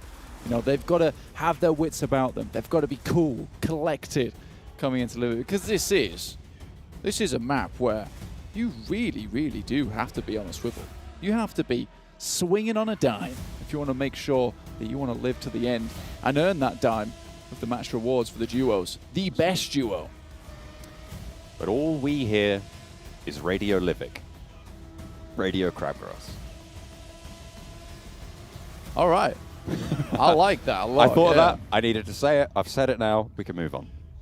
Well, let's kill the radio star and get right back to the video, because we're here in game. Keep your eyes peeled on this screen, because you're about to watch it pop off here on Livik. Revo's out. He sent it. Look how fast this guy is in the parachute. I swear this guy's got rocket-propelled boots on at the same time, which is going to take off when he hits land. It's not quite the same as ice skates on Karakin. Doesn't help you as much, in my opinion. He's moving like Martin in the pool. I don't know if you saw Martin swim the other day. Yeah, it's like a seal. Like a seal? Yeah, cuts through the water. Nimble, agile. Yeah, he is like a motorboat. He's fast. He's speedy. No, that's 7. What, 7? Don't know what all the bubbles are behind him, but he goes quickly. He does. That is true. I feel like he's cheating somehow, but we're not sure. I do see him eating a lot of that cabbage in the hotel dinner, though, so I might be having something to do with it, but I'm not too sure. Anyway, straight back over to Livik. We get our first circle, heads down towards power plant. Already got Damwon Kia over here with that big shotgun that we have seen them use before. The DBS comes in clutch for them. I think that, they've practically stuck around power plant for the majority of this time. R8, though, here over at this beautiful place in the map with a waterfall in the background. It's happy days overall, and it'll be even happier days if you participate in the PMWI Watch Together with us. We love that you are hanging out with us here on the English stream or any of the other streams as well. Just make sure you are watching together with us in-game over at that esports center with your friends if you want. Get as many people involved as possible, and you could win some of those coveted PMWI special sets. And if you want a gun skin or an outfit, then you know what? You're in luck, because PMWI packages are on sale for a limited time. And you can also win PMWI treasure crates if you play PUBG Mobile during PMWI. That's right, and only one more day to do that, so get cracking, get a move on, get in game, grab those chicken dinners, absolutely dominate the competition, or just play and get taken down early like this. It doesn't matter. just as long as you're in the game. Powerful already down to Revo. Alpha 7 not looking to lose their top spot in either of these things, either in the duos or over on the match reward and earnings in the main tournament of the Afterparty Showdown. Bad news bears for Team Falcons. Still one player to go though, Yusuf, trucking along. Will be solo from now on in. There's the M1014 on the back of Carrillo, the auto shotgun replacement. I mean, it's still the big shotgun, but it isn't quite the same. That long shotgun. That's the one. Sure. Flukuth with one of his own shotguns in hand, chasing R8 Escaton up the stairs, nade down the bottom of the staircase, drops down himself as well, tries to evade the damage and maybe giving Vampire the old slip, but the spray with the UMP will give the game away. Ravenclaw around the side, Scar in hand, player up the top as well, P90 as well there, around the door frame, good for one. Escaton needs to be aware that there's a player dropped out and he'll find the bullets hitting the back. Prestige in the meantime got dealt with, I don't know who by, but chased back up and he's given them the old ropey dope. Ooh. It's R8. Okay then, Escaton, the grenade sails over the top of his head, but R8 will anchor the run here for Vampire Esports in the show match right at the beginning of the game. We're down to 11 teams already, but Stalwart, they picked up the scent. They smell the action over off in the distance, not the action on their team. They don't spend much time sniffing him, but he's definitely doing the work for them.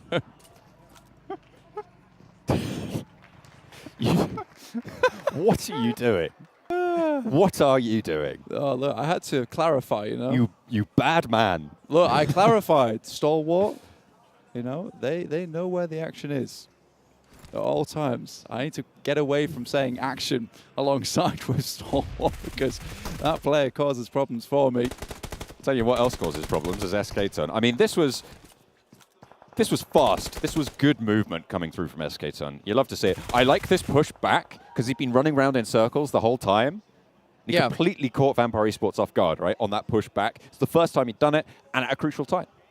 Yeah, I mean, he checks his fitness watch. He's done his 10,000 steps for the day. He was up and down those stairs like a shot. So, you know, I'd hope for him and Prestige, you know, they chill out for a little bit now. They are towards the center, so they don't have to do too much more walking in these final moments of day 2 for the Afterparty Showdown. We are again here in the show match. Just to remind you, we're playing duos at the moment to figure out just who is the deadliest duo of them all here in the Afterparty Showdown. There is money on the line as well for these teams for the points at the top. We'll figure all that out tomorrow in our final show match on day 3. We've got to get some of these thumb socks.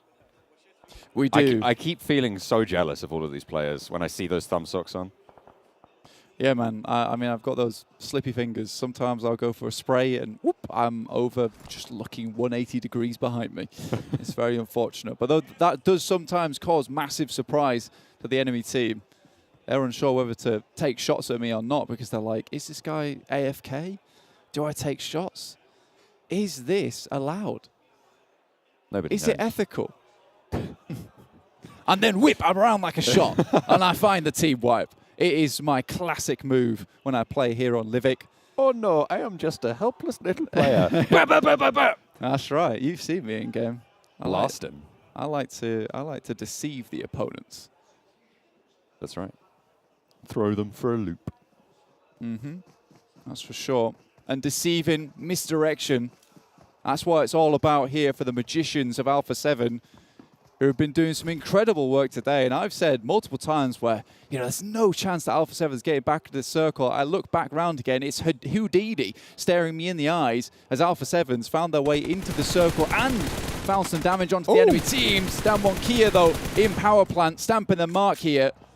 I beg your pardon. Damwon Kia just spraying it down like it ain't no thing. Kelsey takes the knee, takes the L, not down fully just yet, but Silas quite a way away from it to regroup. Really can't be going for this wide of a split when you know there's players this close, unless you know you're going for that full engage. Silas hopping around, trying to back it up, but you've got to expect he's going solo from now on. I think for Damwon Kia here in power plant, they really do have to bring the energy. from the midst of the turbines, because honestly, you know, there are so many angles you can take around here. You have to full commit to this position. Silas has moved in here because he has no choice, really. He's got to hide. He's got to remain tucked away so no other teams can find him. I don't think Dan Wonkia is even aware of his presence. Galaxy has gone down, though, so he is all on his lonesome. There's a Scar and a shotgun on the back. That long shotgun. Yeah, that's right. Yeah. That's right. That's right, man. That's right. Good in these close range engagements. I mean, you're looking at level 3 helmet, level 3 vest, so still a force to be reckoned with is our Silas here. We've seen him do so much work in general, S2G. Still a long way to go, though. Still with 11 teams in it. Vampire Esports, the only team to take both the Ls so far, going down to R8. I mean, Silas, you know, a veteran on a lot of these Turkish teams, going way back towards Class Digital Athletics and even before that as well. And even there, he was popping off all the time. It's nice to see him finding some good success here on S2G. And he's surrounded by pretty damn good teammates actually as well. So that is... it's very fun for me to watch and check back in with players that maybe I don't commentate all the time. BTR, on the other hand, you know, we definitely have a very, very fond relationship with this team, considering, you know, they were around right when we started. You're not Santa. What are you doing, Joker? Yeah, that's not okay. And I don't think you're going to be gifting anything out other than a nade in the mouth, which no one wants. And honestly, look, it's not okay to be in that chimney because I'm pretty sure you're now stuck. I've decided it. Well, you're certainly not allowed to get out of there. It's been decreed. And even if he is Santa, he hasn't given me any presents. Exactly. So what's going on? Maybe sort it out. Maybe that's why he's the Joker, you know. He comes in with a jest, says he's Santa, rips off the outfit, he's wearing a jester outfit underneath. You get a bag of coals, you go on your way. But Deadeyes Guys, they want a few more points, honestly, here in the duos. I've been actually quite impressed with Deadeyes Guys. I think Chari's had some good moments, and you know, it's nice to see On Top coming through into Deadeyes Guys. Has done some fantastic work over in the South Asia region. Seems like 7C and Rada having quite a few clashes, quite a few conflicts in these last couple of matches, and that will continue as Scout takes down a player for himself, bags the point, pops it into the bank. Everyone was not happy with Scout, other than everyone at home, including us. Everyone disliked this. About that scouting play. Insane shots, though. You know, he made it happen. Took Stalwart completely by surprise. Now we're looking to do similar here, but it's Alpha 7 with the ghillie suit in the grass. Ooh. That's going to be one sneaky fellow. Oh, I don't think long's going to last too long here. Last player for Stalwart. Oh. Bang, bang. He's out of that. Out of the park. Nigma Galaxy picking up the point. 2 eliminations for Nigma Galaxy. Hamodi and Lord will keep on going. Stalwart, not so lucky. Picks up the loot there instantly. That's a John type of play. What the hell, man? Slurping up the loot. Can't believe you do this to me. Not letting anyone else get involved. Look, I really need a 3x. That is fair play, honestly. Dude, you just don't understand. 3 elims here, though, for R8. Really, really well done. You know, they're still going. They've got a slight split going on at the moment. Just looking out towards their south. Now they're going to have to start to pay some attention up towards this northwest side. BTR will also have to move. Down 1 Kia, they've not moved a muscle. Looking at their fitness watch, on the other hand, there are 0 steps. So, I mean, maybe they need to get a move on, just a touch. But honestly, for them, sitting here all day long works out. Certainly would. But how else are you going to burn off the chicken dinner, you know? Maybe they don't have to. You just enjoy that chicken dinner. That is true. I mean, I've got the metabolism that I've had for so far my whole life. Yeah, it's still going quite well for me. You have a metabolism of raging furnace. I'm not sure. Like, good. The food goes in, and then it disappears. So I don't know how you make that happen for me. It's fueling this giga brain of mine. Fueling the giga brain. I will agree with that. That is fair play. I don't have the same luxuries, unfortunately, but I do enjoy myself a nice chicken dinner from time to time. Silas, though, drops around the side. The long shotgun working out fantastically. There is another big gun over that side for BTR, but Silas immediately disengage. Pulls it back pops the nade. Luxy not going to be able to get teammate back up, and low HP there. You have to wonder, does he have the meds? Okay, yep, did manage to get that first aid off. M to 4-9 back in hand. Instead pops the nade in. Might be good if Silas stays where he is.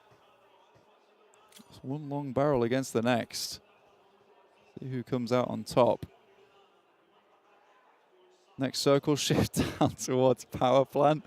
Damwon Kia absolutely laughing right now. This has worked out fantastically in their favor. Again, not really able to take too many shots up towards the little cliff sides that run around this area, the ridges. But for them, as long as teams keep coming towards them, they get the onus on these fights. BTR does go down, though. Unfortunate blank. You know what? I'm going to say it. There's no way that Alpha 7 get into this circle. You don't say it. They'll prove you wrong. They've done it before. They'll do it again. That's what I was hoping for. That's what I was hoping for. It's all right. Maybe that's the key. We have to doubt them. We must be the sad doubters here on the desk so that A7 may succeed. Oh, you doubting Thomas, you. That's me. That's us. Doubting Thomases. Falcons are still going. Yusuf with the ghillie. Pretty good loadout as well. Unfortunately, just the adrenaline and the first aid. Molotov to his side. Just chilling. Doesn't even move. That's going to make him move. Ooh, okay. Oh, dear. Nade around the side. Deadeyes Guys try and cross. They're like, oh, loot, loot, loot. Shut down immediately. Himodi cuts it. A little bit short. Joker is out of the chimney into the frying pan. Just not something you get to say very often. Alpha 7, though, dropping the smokes, trying to make their way across the road. Start to make the long run. Carrillo moves across. Joker might have seen him here. It is Nigma Galaxy out inside the balloon. Carrillo drops some heavy shots towards him. Does make it in. Deadeyes Guys finally going down outside the zone. Himodi still alive. Alpha 7 are there. They have had a little bit of a truck from the blue. Himodi with a broadside at the back if Silas wants to peek it. But no, it's Damwon Gaming. The arbiters of power plant. Damwon Kia, though, will now have to start making a move here. Pull on the trainers. Start to walk just a little bit. Alpha 7. There's no way they make it. There's no way they make it. In fact, they're in a pretty good spot to make it. They will start to have to make the wrap, but it's SK Tom with a dinner plate, ready to serve up some fresh, hot eliminations over towards A7 if they can make their way round. Revo, the M4, though, very good for long-range sprays. SK Tom drops to the deck. Will go prone. Silas has been alive for a very long time. To be fair, the circles have allowed him to keep on going, but finally, Damwon Kia removed the thorn from side. And we'll keep it on going. Revo peeks out. SK Tom wants those shots. Immediately takes the drop, but Revo knocked out in the open, crawls across in cover. Carrillo is looking for the res, but in goes Prestige. They don't want to allow Alpha 7 to get in any further. The shotgun in hand, the res not there. Molotov around the side to potentially stop that push. Over the top, it will stop. And over the high ground, Carrillo tries to send it. Low HP, needs to find a knock. Prestige is low, but it will be enough. R8 stay in it, and it's 2 versus 2 now, Blank. The amount of stims in this man's body as well just kept him running for the last moment. Basically, the heart beating on adrenaline alone. Prestige, though, starts to move up, has hit himself with that first aid kit. But now Damwon Kia, they've been very leisurely, and they're looking for a leisurely win too. Both M4s here. SK Ton still with the DP. All right, looking to finish strong here on this map.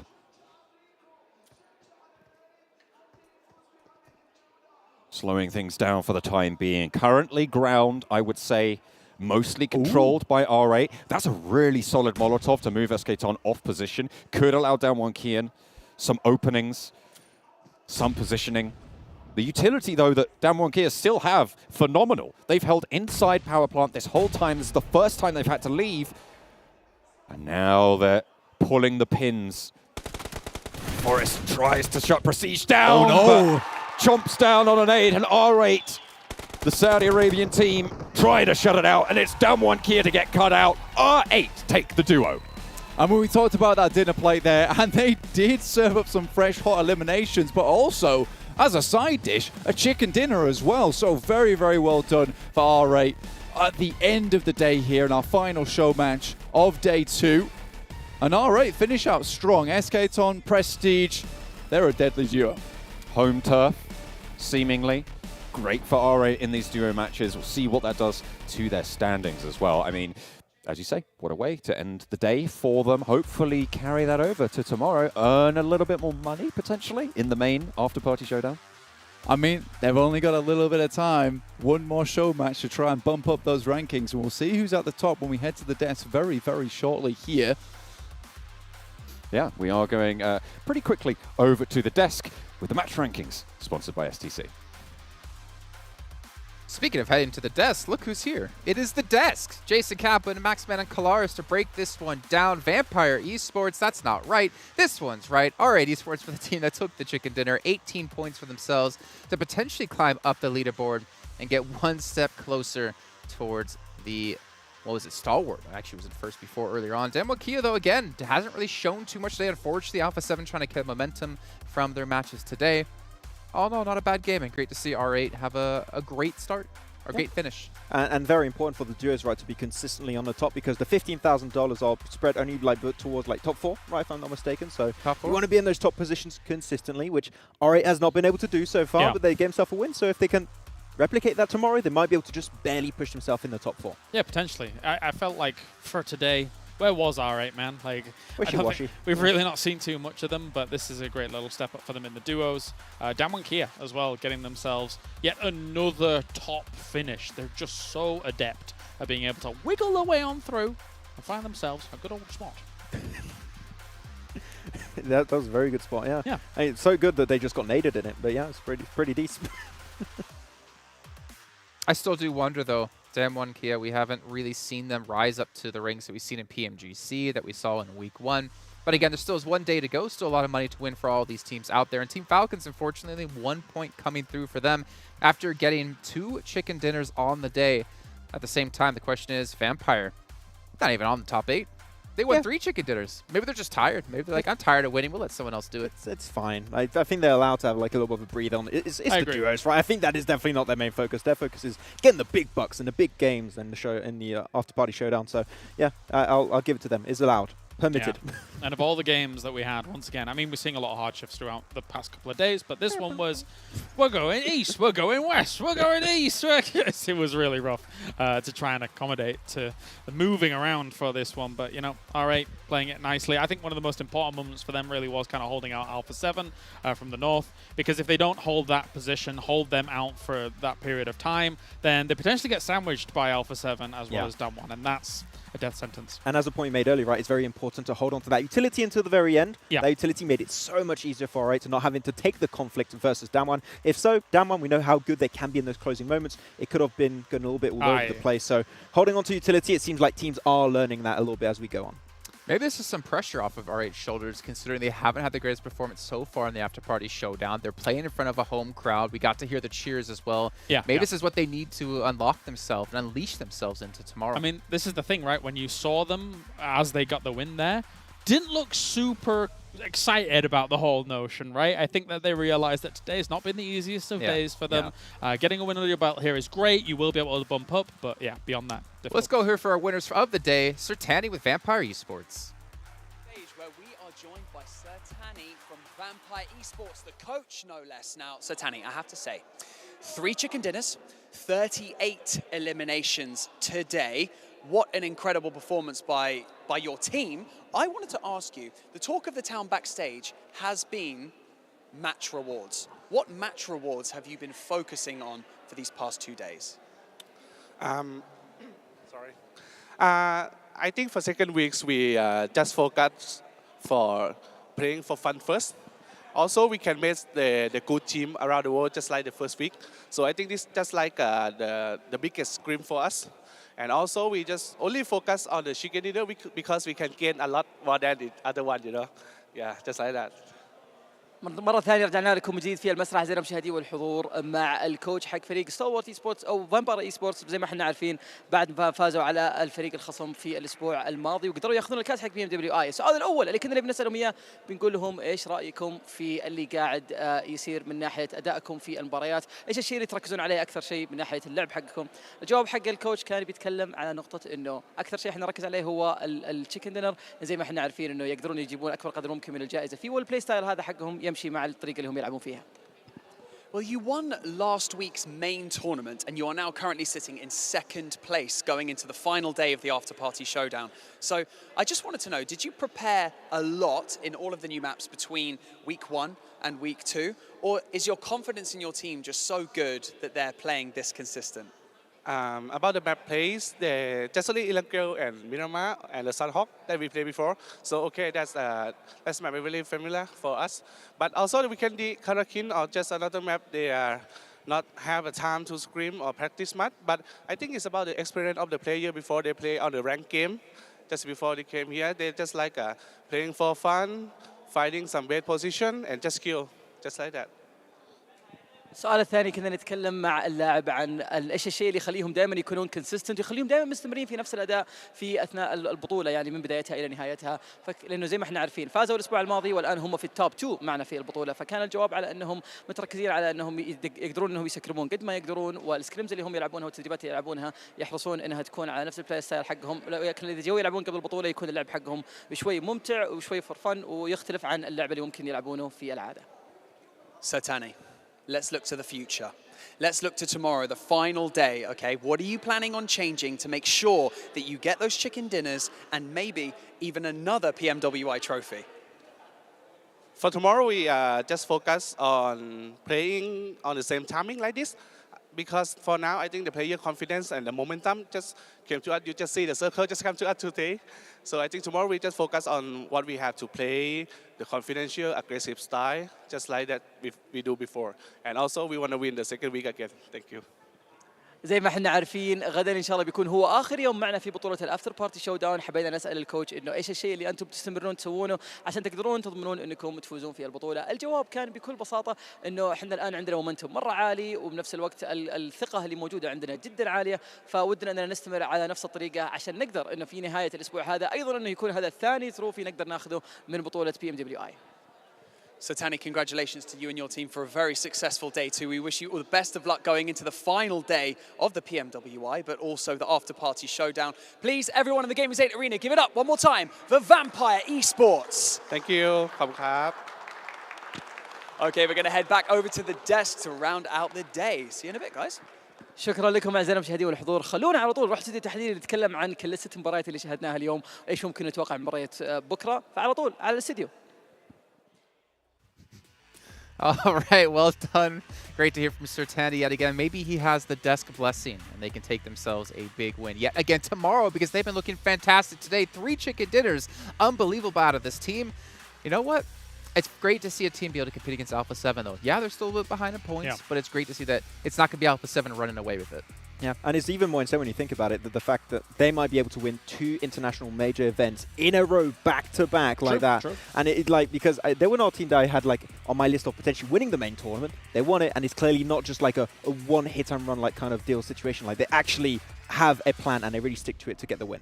And it's even more impressive because it's not like Alpha 7 even slowed down today from yesterday either. They're still number 1. They still had a nice lead. They were still gaining a lot of points across these games. So very, very impressive by, I think, Alpha 7, but as you say, Vampires will be able to catch up, try and compete, and trying to push on tomorrow, which will be close. I think it's going to be close tomorrow.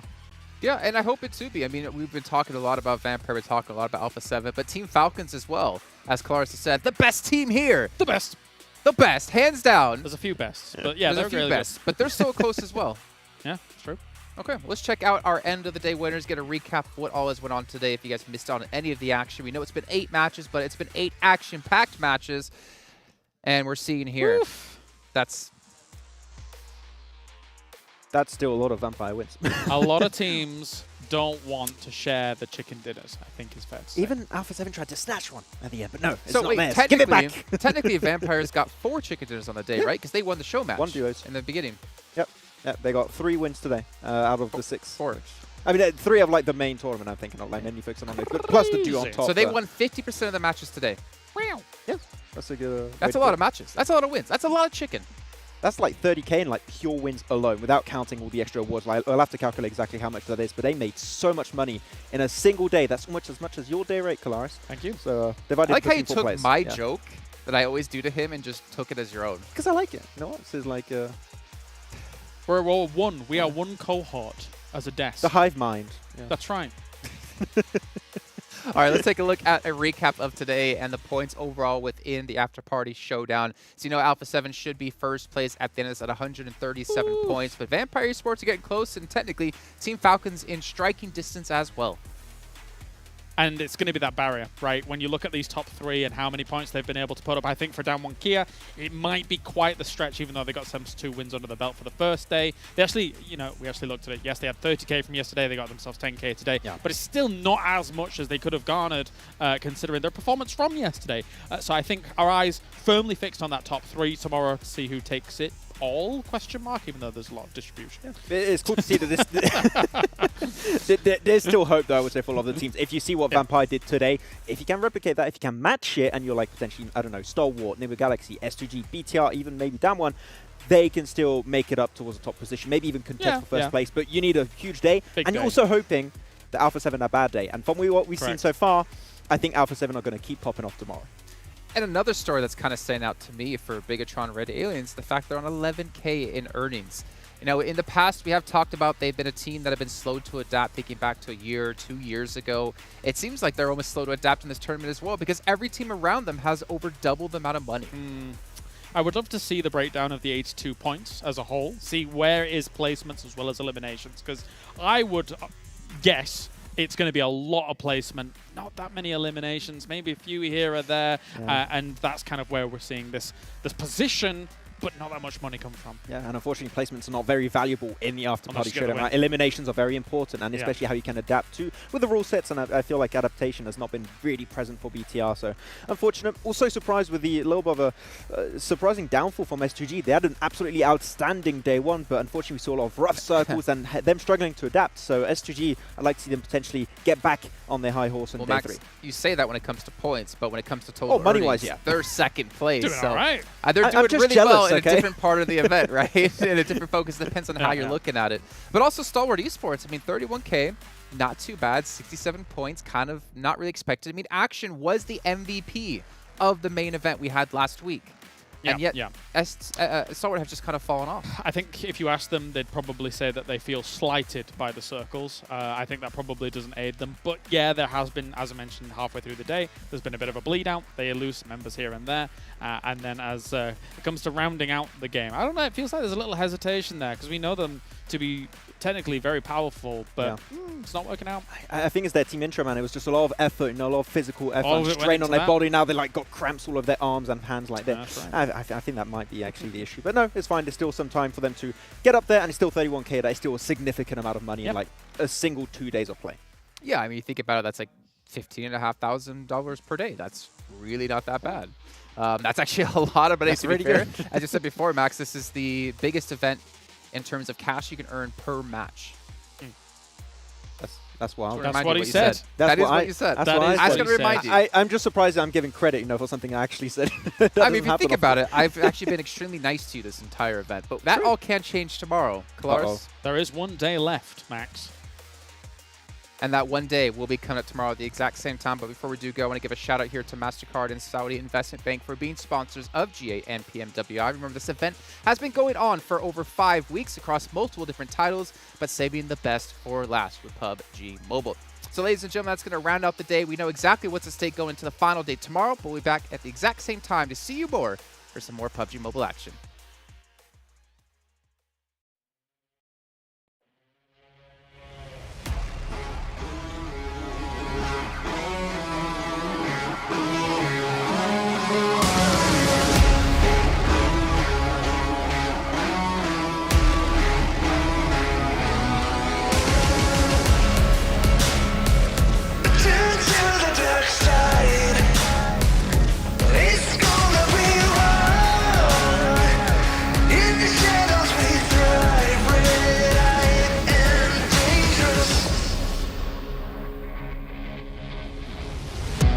Find the heart of a dragon.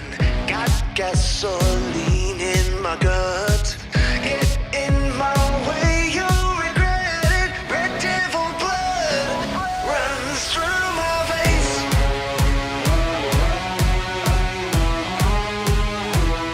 Red devil blood.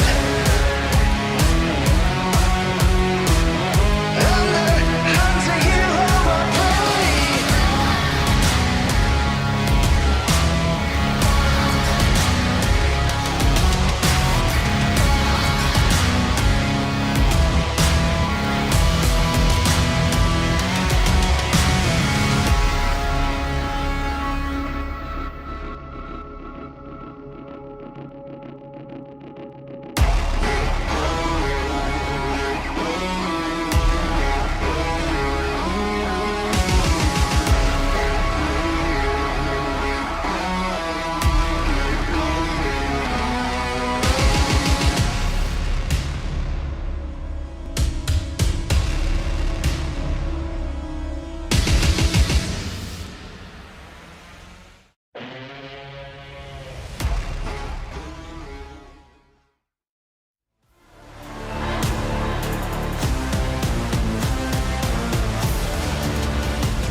hopes up, take them to the way beyond. All endeavors never settle when the play is on. Turning measures from a little to a major one.